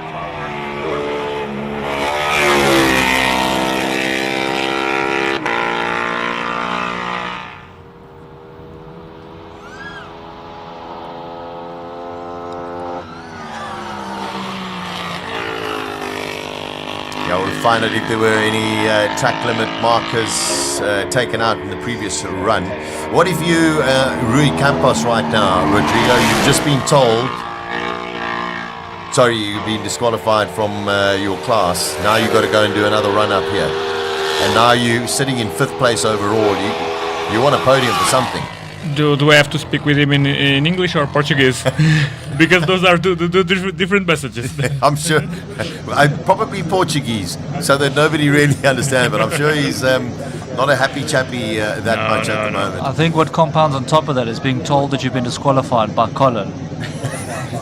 You know what I mean? Anyone but him. Adding insult to injury. And yes, and in a sort of brushed off kind of way. Yeah. Oh, by the way, Terry, sorry you hit a TLM and just walked off. Yeah, you won your class. No, you didn't. Bye. Okay, something Look, like there's that. movement down there. You guys heard it. Yeah. You said there's definitely something, and I think that was Theo for Mark.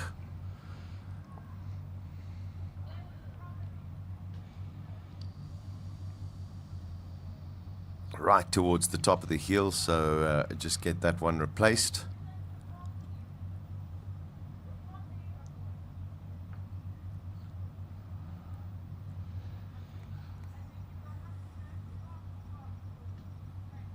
Not one, but two, eh? It was Rick Morris. Was it Rick Morris? It was Rick Morris. Yeah, our last competitor, it was Rick Morris.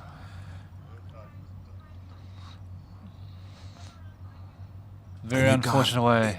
Exactly. You say I've done 12 runs this whole weekend. I haven't had one. Yeah, we haven't error. seen one. He hasn't One put a error. foot wrong all weekend until now. That's all it takes. BMT.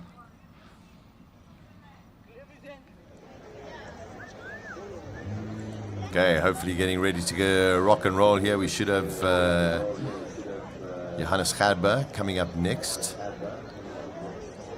Also, while these single seats stand, the tires start to get a little bit cold as well, because we know Campos runs warmers. And also, we are, we're getting really past 4 o'clock. So those modified saloons are also sitting and going, hold on a second, track temperature could drop off. It sounds like it's Rui Campos actually who's going to go next. The distinctive Shelby Can-Am sound. There we go, Rui Campos. Clear your head, go up there, smoke it.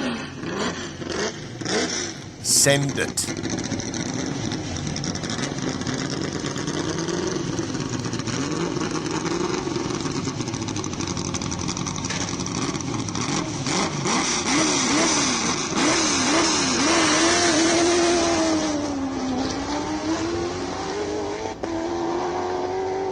This seems angry and aggressive. We're not even talking about the car. Yeah, he's a professional. Of course, he knows exactly what he has to do. Come on, Rui, show them what you can do and put in your fastest of the weekend. I think that'll put a smile on his face. He'll be chasing a 43 dead. Is that a 27.6 through the first sector? Yeah, significantly quicker than Johannes Gadber.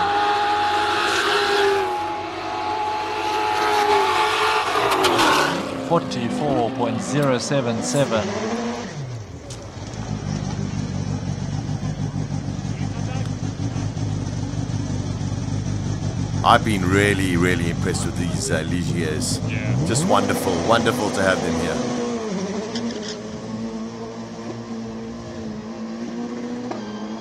Struggling a bit in the launch, but after this point, their chassis shines up. I see.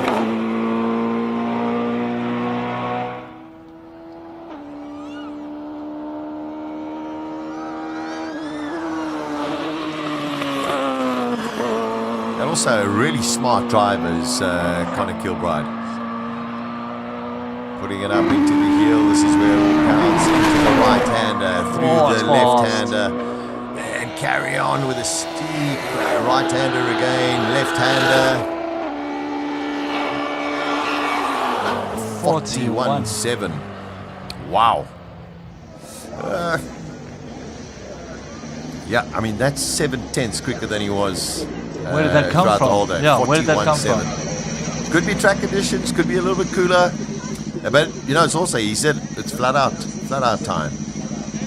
Could have just saved the best set of tires for last and bet them in the previous run, and now ideal conditions, perfect window. Ian Schofield. Had a great weekend so far, winning his class, winning the Classic Conqueror, and now looking for a podium in the single-seater and sports prototypes King of the Hill.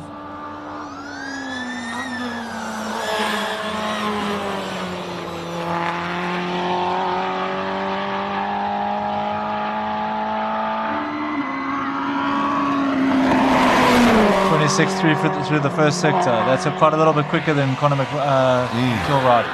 6/10 up. 40.9. Super effort from Ian Schofield. Now, one of my favorites, Devon Robertson. He's having some clutch difficulties. He says the clutch is slipping. Let's hope he manages to get it to the top. He's been super impressive this weekend. He's just got to get it off the line. I've just seen them push the car back out. Yeah, and they push it back into the garage. The Robert Walk is being pushed right in front of him. Yeah. So maybe there's an issue with that radical, unfortunately for Devon Robertson. That would be dreadfully cruel. Because he's just got to get that off the line. Once it's moving, we know that he can post a fast time. Yeah. Okay, here we go. Robbie Wall, can he break a record?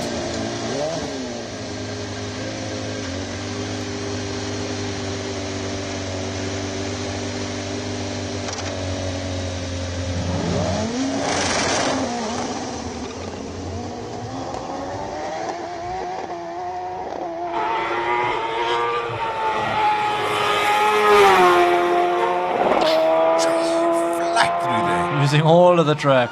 He's going.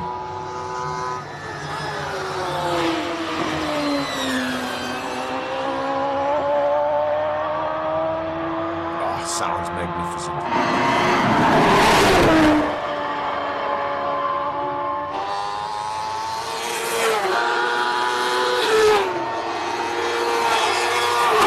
Oh, 35 dead. Wow. I mean, that's super impressive. His fastest the whole weekend. He did a 35.1, but a 35 dead. Yes, it's not a record, but wow, that is a stunning lap. What's incredible is his first sector is 4 seconds faster than anyone else. That's incredible. Listen, it is a Gould. It is a Gould. There we go. So we've got Robert Walk and Ian Schofield and Conor Kilbride. No Devon Robertson. Desperately unhappy or desperately unlucky for him. Clearly, that clutch issue was a lot worse than what we thought. But up until then, had a stunning weekend. Yeah, stunning. The part about the driving, because the car in itself had some issues. They were battling with the setup, and then with the clutch. Yesterday, a bit of a misfire, if I recall correctly. But as far as driving goes, Devin always never leaves anything behind. Rodrigo, you have come all the way from Portugal. You are Hillclimb monsters. It's been so magnificent to have you. This is the category that is your speciality. Yeah, it all comes down to this. If I have to distill all my presence here, it's for this next, I would say, 10 minutes, maybe even less. But one of the big points of my year.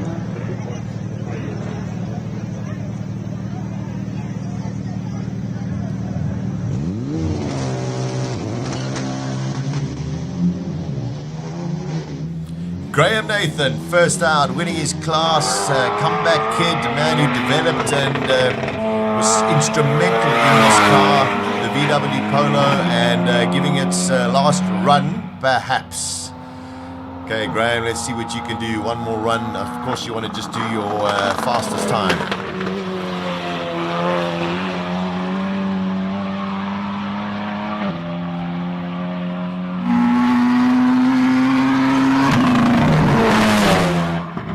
Oh, that's so close on the way in.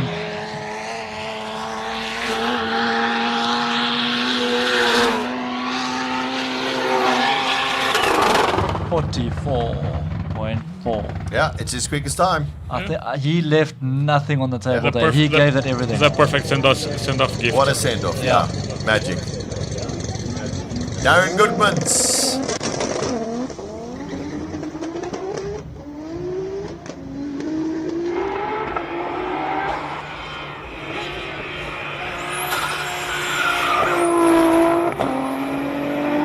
Turbo sounding angry.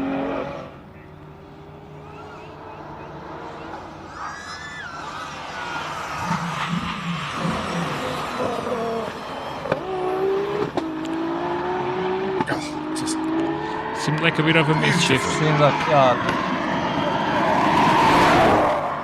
he's up in the first sector, the 27.4.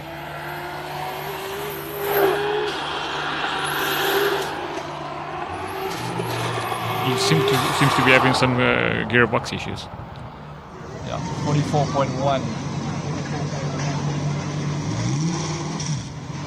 Great effort from Ricky Janakara getting into the top 10. His first time he's ever achieved that at Simola in the Hillclimb. So, yeah, have a go.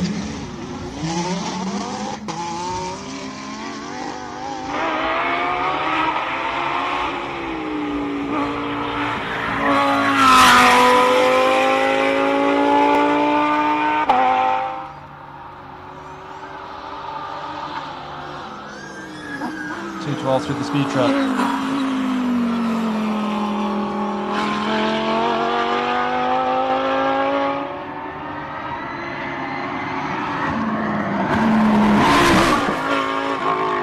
Oh, got work to do getting out of there.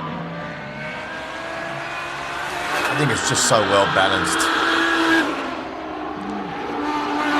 It is a proper bona fide GT3 machine. Super lap from Ricky Janakara. Once he got into the 43s this weekend, he hasn't looked back. Exactly, Yeah. and this one also, he's fastest. So, I mean, what a way to do it. Yes, he's got TLM on the front and the back of the car. He took it off the front. I've got a picture of it on the front, it was on the back. Here we go. Mr. Evans. It says a George the Cone Evans. Strange aero addition with the cone, but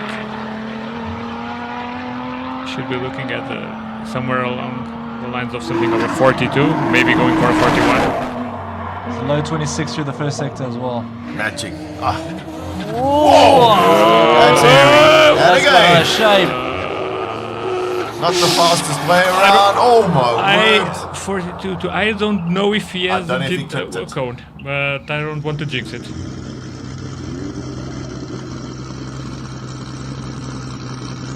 This is, as you call the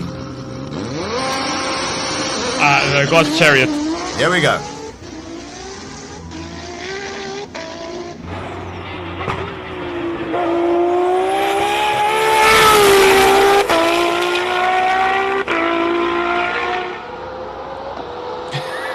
What a start. It's incredible.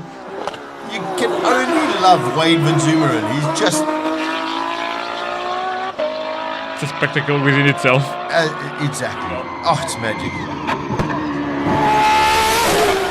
Listen to that.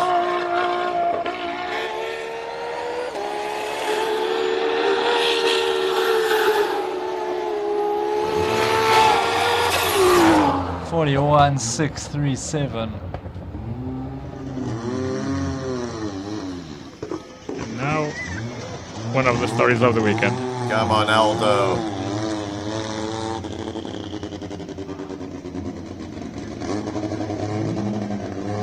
The car that has just about zero downforce aero underneath the car. Let's see what Einstein can do in the hands of Aldo Scribante.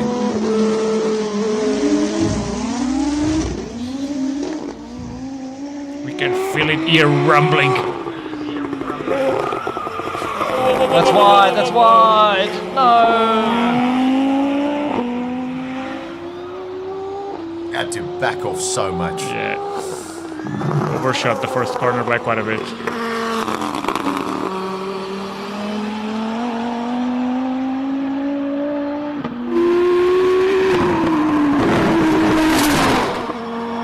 Yeah, he's down in the first sector by quite a bit, yeah. I think he'll still be very proud of his weekend, will Aldo Scribante. And of course his team for putting this car together.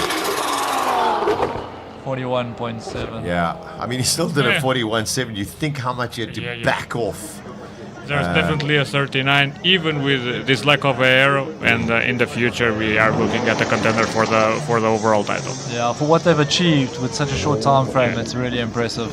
All right, everybody, we've got 4 cars left for Simola 2026 King of the Hill. Stephen Clark's has been super impressive. It's one run. Send it.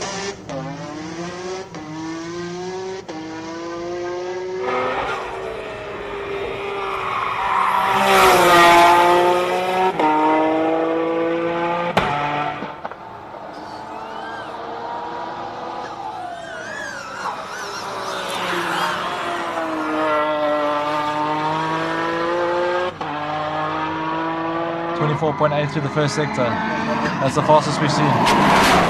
He's on it. Bring it back. Full commitment. Unbelievable skill. 39.8. That is super impressive. He was leaning so much on the chassis. Yeah. 39.8. Here come the big guns. Scribante, Zili. Franco Scribante needs to find a bit. Quite a bit. Quite a bit. The consistency that he lost today, he must find it all on this very last run. Yeah.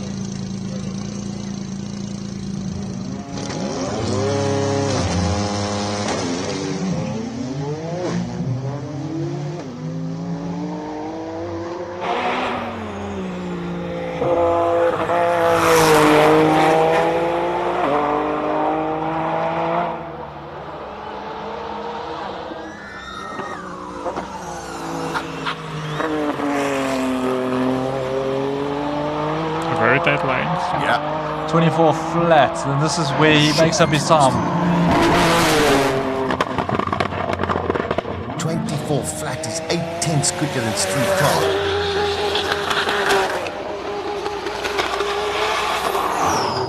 .38.3, which should be close to the very fastest he went through. He did a 38.229, so good pressure there. These guys have to perform. We'll see who is the big winner. This is it.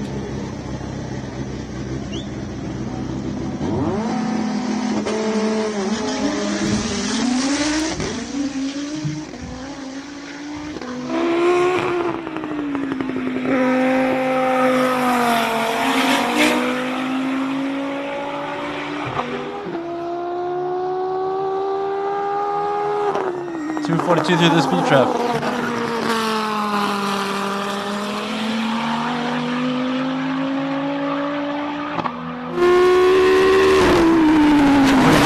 Through the first speed trap. But he makes the time on the second one. Yeah, that's where he makes the time up. A bit down, but this is his area of expertise. 38.4. Wow. Unbelievable. That's going to put it all down to to Peter Zili. Franco Scribante disqualified. TLM. Oh my. Wow. Wow, the twists and turns.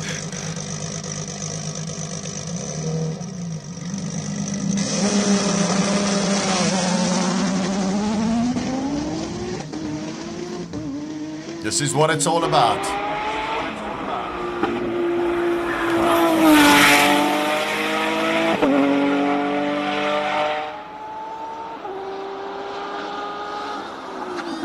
.241, that's pretty quick. Oh, he's so quick on the... Sparks everywhere. Woo. My nerves. He's fastest through the first sector. What has he got ya? Half a second quicker than Silvio Scribante. Let's go, Zili. Let's go, Peter. Come on, Peter. Oh, 37.2. By a full second.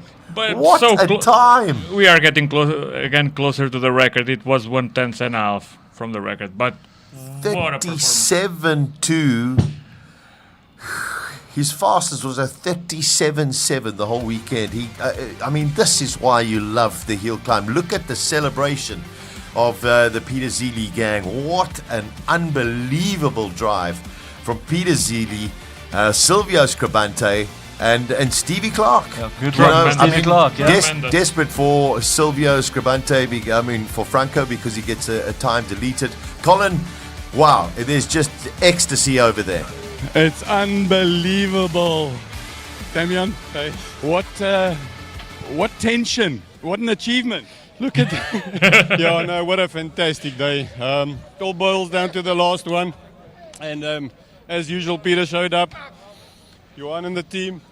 Johan, come here. Oh, happiness is, eh? Oh, Colin, I can't explain it. 2 years in a row, we didn't think we'll be here today, but everything worked out for us. Thanks, man. Absolutely awesome stuff. Where's Rita? Rita's off, and let's just turn around. Michael, racing can be cruel. No, I think that was, brilliant job by Peter. I don't think we could have matched that. I think we could have maybe done a high 37. But we're looking forward to next year and coming back. We know what the target is now, and you're just really proud of the whole team. Not only with Silvio's car, but with Aldo's car, to have that car. We've got a lot that we've got planned for the future. We're going to keep pushing, and we know what the target is. So looking forward to next year. You had 26 runs between the two cars, no problems. Well done. Yeah, I think, as I mentioned earlier, we focused a lot on reliability. We've had a couple of other events, we've had some problems, and I think, 26 runs without an issue, you can build on that, so now we can focus a bit more on performance and come back even stronger. Awesome, well done. Thank you. Right, let's go through Retta as the rest of the team is still here. There she is. We're going to have a quick word with Peter Zeele's wife. Retta, how happy are you? I am so relieved. It's a blessing. That's all I can say. 2 years in a row, 37 seconds, proper fast time. Yeah. You're going to be a bit of a party tonight. Absolutely. Awesome. Congratulations. Well done. I want to talk to Walk With Me. I just want to find Quibus. The guys will be coming down the pits and we will go and talk to them. Life racing is pretty blooming hard. The emotions are high. The highs are high and the lows are low. But for now, while we wait for the guys to come back to you guys in the tin shack. Yeah, Colin, I mean, it is. Eventually it comes down to one run. You can see the relief of that whole team, the emotion, because they know how hard everybody puts in every little bit that they are doing for that team. And then, of course, you're relying on your driver, and your driver goes out there and just throws in the number. I mean, Rodrigo, I don't think you could have asked for something better, because you've been so instrumental in getting Peter Zeele to actually go to one of your hill climbs. So, I mean, it's a very emotional time for you as well. Yeah, it is no secret that I'm pretty close to Peter. And coming here to South Africa and seeing him taking the crown again, and how the whole weekend was with the ups and downs, and it wasn't smooth sailing at all for him. So I know how he's feeling inside the car right now. I have some idea. None of us have ever won Simola before, so we don't truly know. But you know, beyond happy for him. The great thing about this run is that we should actually watch it again, because it is extremely special. So this is Peter Zeele winning the King of the Hill at Simola for the second year in a row. Here we go.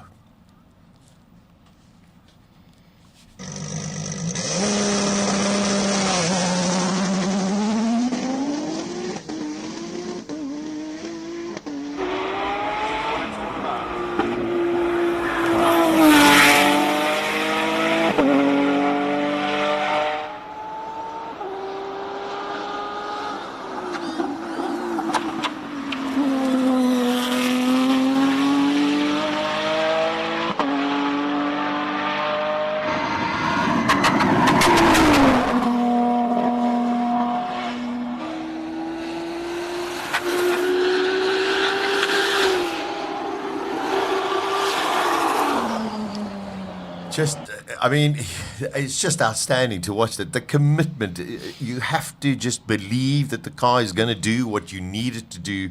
And just to watch that again, you're like, wow, that takes some big bravery. For sure. 0.126 away from the record, but it is a tremendous run. Yeah. Maybe the conditions weren't as good as last year. Maybe the new tarmac threw some curveball, but either way. So, Clifford, we sit and say tears of joy, tears of sadness, or whatever. It's going to be up and down that pit lane, but it's incredible, the release of adrenaline. Just sitting here in the booth watching everyone going, and you're just like, guys, just, hold it together. It's all about one run. We have this tremendous amount of fun for 3 days going, oh, great lap. And then all of a sudden it's this huge tension going, okay, this is what it all counts. And I'm not even close to the car. It's an absolute emotional roller coaster, and you look at the relief of the team and the family, because, like I said, and I mentioned this earlier during the course of the weekend, is sometimes the best sense and the biggest rush you get from racing is the relief after it happens and you're on your way home in one piece. But I also feel like we got hustled this weekend. Half a second in his back pocket the whole weekend, because we didn't think it was potentially going to be there. But this man turns up. He's got BMT. Last year we saw it. Same thing. Yeah. Will it be able to run? Will it make it? Because there was concerns whether he was actually going to get up there and run. This time, no issues around reliability. We just saw him have a bit of a reset at the back of the pits, and then, like an animal, he absolutely delivered. So yeah, I've commiserations for the other guys, because today he just came up top dog. First sector, second sector, he dominated. Yeah, he was right on it. And you've got to also sit there and think Silvio Scribante, you know, after the issues that he had last year and in previous years, every single run was flawless.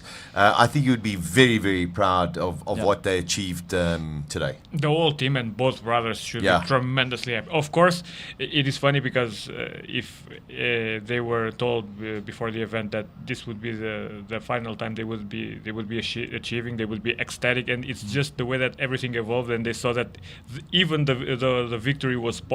That probably leaves I wouldn't say a bittersweet taste, but now they see the full potential of both projects, but Silvio especially seeing, and I saw that car almost 15 years ago what it was, and seeing it now and seeing how fast it is and how fast it will be for sure. But we heard the main engineer behind the car. Yeah, we are seeing at potentially a future winner, but certainly a car that in the next years will be fighting for the overall crown and becoming a true icon of South African hill climbing. And Cliff, I mean, yes, you know, if you exceed the rules, track limits, etc., unfortunately, yes, your time is going to get deleted. But, you know, you had Rui Campos in his class final that had an issue. Franco Scribante would have finished second, ahead of Silvio. But, unfortunately, that slight little mistake. Must be bitterly disappointed. Yes and no. Pressure is a funny thing, you know. I think you look at it and the outcome is maybe not ideal, but he will know that he gave it everything. You know, if you're using all of the track, there's nothing more to use, you know. So he's given it a full go. And like we said, if you're coming here with 3 cars and all 3 are in the top 10 at the end of the weekend in one piece, that's not a bad weekend. Maybe the outcome is not the top step, but as a team, as a unit, and how they've worked, I think they can be really proud of that. Also, I mean, we look at some of the other guys. Wade van Zimmeren, not an easy weekend. He was in with a shot. He gave us a good go. So, and then also Giancarlo, first time in there, good run. So a lot of guys had great weekends. Graham Nathan, great farewell to the Polo. You know, on that front, the Rosp R34 and Stephen Clark really deserve a shout, because they came here with the goal at 40.5, I think, and ending up well below the 40-second barrier. And how Stevie drove the car was magnificent. And I'm sure that car, next time it appears, will be further evolved, and that's another potential winner we may see in the making. Yeah, very, very happy for Stevie Clark. I think he just improved every single session. It was stunning to watch. Here he is actually rolling down, and with Franco's disqualifying, he's that's on it. the podium. He's on the podium. That's it. He's on the podium. So, you know, wow, there's going to be some parties all over the place this evening. What a weekend, what an event. And what is so encouraging is you hear every single competitor just saying, you know, see you next year, can't wait for next year. It's just, everyone is coming. Simola is the place. Simola 2027 begins Monday. Yeah. Tomorrow. Oh, wow. It has been such a treat to be part again of Simola Hillclimb 2026. This year, incredibly, no rain-affected sessions at all. Bright sunshine during the whole of this Sunday. And just magnificence. That's all it is. Just magnificence all around. Everybody, from the marshals to the volunteers to everybody who's in the pit lane, the mechanics, and of course the competitors. It just is something extremely special that South Africa offers, and well done to Ian Shrewsbury and his whole team. It's really a privilege to be part of it. Yeah, absolutely. I think the recipe this year was perfect. There were a lot of things to talk about, a lot of things to see, and everything came together perfectly. Even we had that delay on the track, but it created a bit of spice to the event. There were more options. The people's imaginations got captured a little bit more, and might have wondered because things changed. We saw all sorts of different conditions. Like you said, marshals, everyone handled it really, really well on what was thrown at them. But the weather from the start set the scene, and everyone else played their part for a perfect cliffhanger. Rodrigo, I know that you can't book a flight ticket, I think, a year in advance, but I think it's 6 months that you can. So have you already penciled it in? While I can't plan as due to my job that far, on the back of my mind, the next year's trip is already being planned, and I will find some way somehow, because no better example than me here coming for the very first time to South Africa, to Simola Hillclimb, and like Sasha was saying, the whole weekend, tremendous weather. Plenty of public. The spectacle was tremendous. Look, not many people attend as many hill climbs as I do, or is into this sport to the extent that I am due to my job. And what you guys have here is something very, very special. Should be cherished and should be evolved to its fullest potential. There's something great here. Well, I tell you, it's been even more special having you here as well, from Hillclimb Monsters, who lives and breathes all of this, and imparting your knowledge with us and sharing everything. And I think everybody who's met you has been, overwhelmed by just the support you give to all of the competitors, and of course they know you as a household name now. So next year we look forward to that. Cliff, for those who feeling a little bit disappointed, and this is the crazy thing about anything in life, and specifically in sport, you can have a bad day, etc., but afterwards it's done. There's nothing you can do about it, and you go and celebrate with those who actually have achieved. Yeah, look, your reaction and the way you handle things is your own. Some people will be disappointed. They'll want to break and cry and do things in the corner. But most of these guys, when you speak to them, but it's not two wheels. These are all. Yeah, no, we have our moments, but I think ours are probably a little bit more prevalent because we can't hide in a car when we do it. But most of these guys, and when you speak to them, even when it started earlier today with Rachard Root and that, we'll be back next year, and that's what, like Rodrigo said, it starts tomorrow. And the thing is, the outcome is the outcome now, and you can't change it, no matter how badly you react or how badly you want things to change. But then you start for next year, and I think this Simola, with the way it is and the level that it's at now, gets more and more serious, but it gives the guys more meaning. There's more heart, there's more behind it. So guys put more effort, more money, more training, more everything into it, so that next year they can come back and win. And I think if you win it and you get there, it just means so much more when you achieve it. Yeah, without a doubt. And that's the thing. It's, these are not sort of vehicles now that sort of get locked into a garage and in 11 months all of a sudden open and say, okay, dust it off and go. As Rodrigo said, and you said as well, everything starts tomorrow, meaning fine-tuning this, then testing, fine-tuning that. It's continuous work, and it's just trying to improve and be better all the time. Always. Here we go. We've got our final results of everything, and let's just go through it. Peter Zeely with a time of 37.216. Silvio Scribante with a 38.485. Stephen Clark with a 39.827. Wade Van Zoomeren with a 41.5. Aldo Scribante with a 41.7. George the Cone Evans, nice little touch there, 42.2. Ricky Giannacara, 43.7. Was wonderful to watch. Darren Goodman's a 44.1. And Graham Nathan also with his fastest of the weekend, and a salute to the Polo GTI 40 Polo Super Cup, the 44.4. The unfortunate one, of course, Franco Scribante with a 38.3 would have put him second on the podium, but unfortunately touched one of the track limit markers, and that was it. Wow, what a day. What a day indeed. If you had to look back now over the weekend with everything we've seen, who is your driver of the weekend? I think I loved the Ligiers. I thought they were incredible, but I think Devin Robertson in that little radical was just crazy. Leighton Ferree, and then of course you've got to say, when it counts, Peter Zeele. Peter Zeele indeed. Yeah. When it counts, there we go. Got to put it in. Well done. But salute to every single competitor, because this maybe on TV does not scare you, but when you are here, this is an incredible challenge to get a car up that hill at the speeds and the times that these guys and girls actually manage to do. Rodrigo, your thoughts? Well, I'll try to not appear too biased, so I'll stay away from Peter Zeele. I think the star driver for me during this weekend may have been Clint Weston. I think it to the point that we almost forgot about it because he was so consistent and so fast right from the very start. But we have to remember what kind of car he is driving and what kind of commitment he was bringing every single run.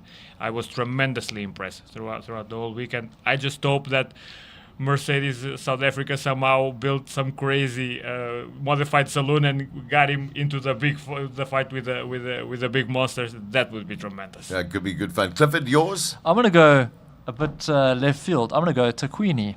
You know, he had a great classic car Friday, joy to watch. And then if we think back to yesterday where he started with a junior all over the place like he was having a fight in the car to where he ended, what a great weekend he had. Yeah, I think so. I mean, for somebody who'd never ever driven the car, nobody ever knew anything about that little electric junior, and you put Trevor in anything, and it's just incredible how he can drive things and get those kind of times. So yeah, Trevor was...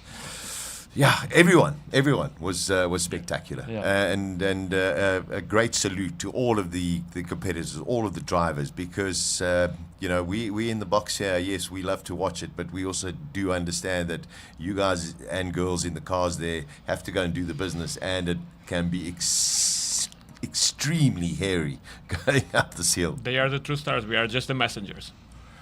Ah, wonderful stuff. I think we're waiting for our prize giving that will be taking place a little bit later. Other highlights for you, Rodrigo, besides meeting a lot of these drivers that you have been speaking about over the years, other highlights that you've had? The sun? The sun too. The weather, it's remarkably close to Portugal in some ways, but it's for the time of the year. I think you guys are now nearing fall, coming out of the summer. But about the racing and the hill climb, I think it mirrors a bit South Africa as a country. There's this positive feeling around it, this good vibe. There's this sense that it is growing and that there's everyone's pushing on the same direction. And one thing was me being all the way back in Portugal and having that feeling from afar. Another thing, it's coming here and seeing it with my own eyes. And every time I shake hands with someone and every time someone greets me, and I feel that kind of love, and both for what I do in some manner, but especially to see that they appreciate the growth of the race, and seeing that every year everyone has all this commitment, both from the drivers and the organization, that can be paid for by nothing. Well, I tell you, it has been an incredible privilege to have you here and sitting with us and up and down the pit lane with Colin and being part of our team, which has just been exceptional. A huge thanks to Chiro, who's also been part of our team. Colin, up and down the pit lane, as only Colin does, who's just exceptional as well. Cliff, you just work endlessly. People just think, you're not here. You're out in the pit lane there interviewing people as well. So, I mean, it's just been a magnificent Simola yet again.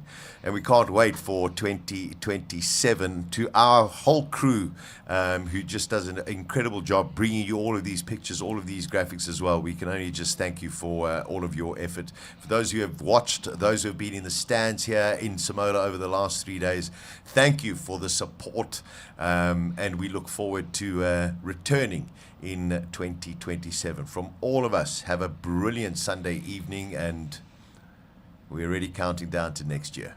Ciao.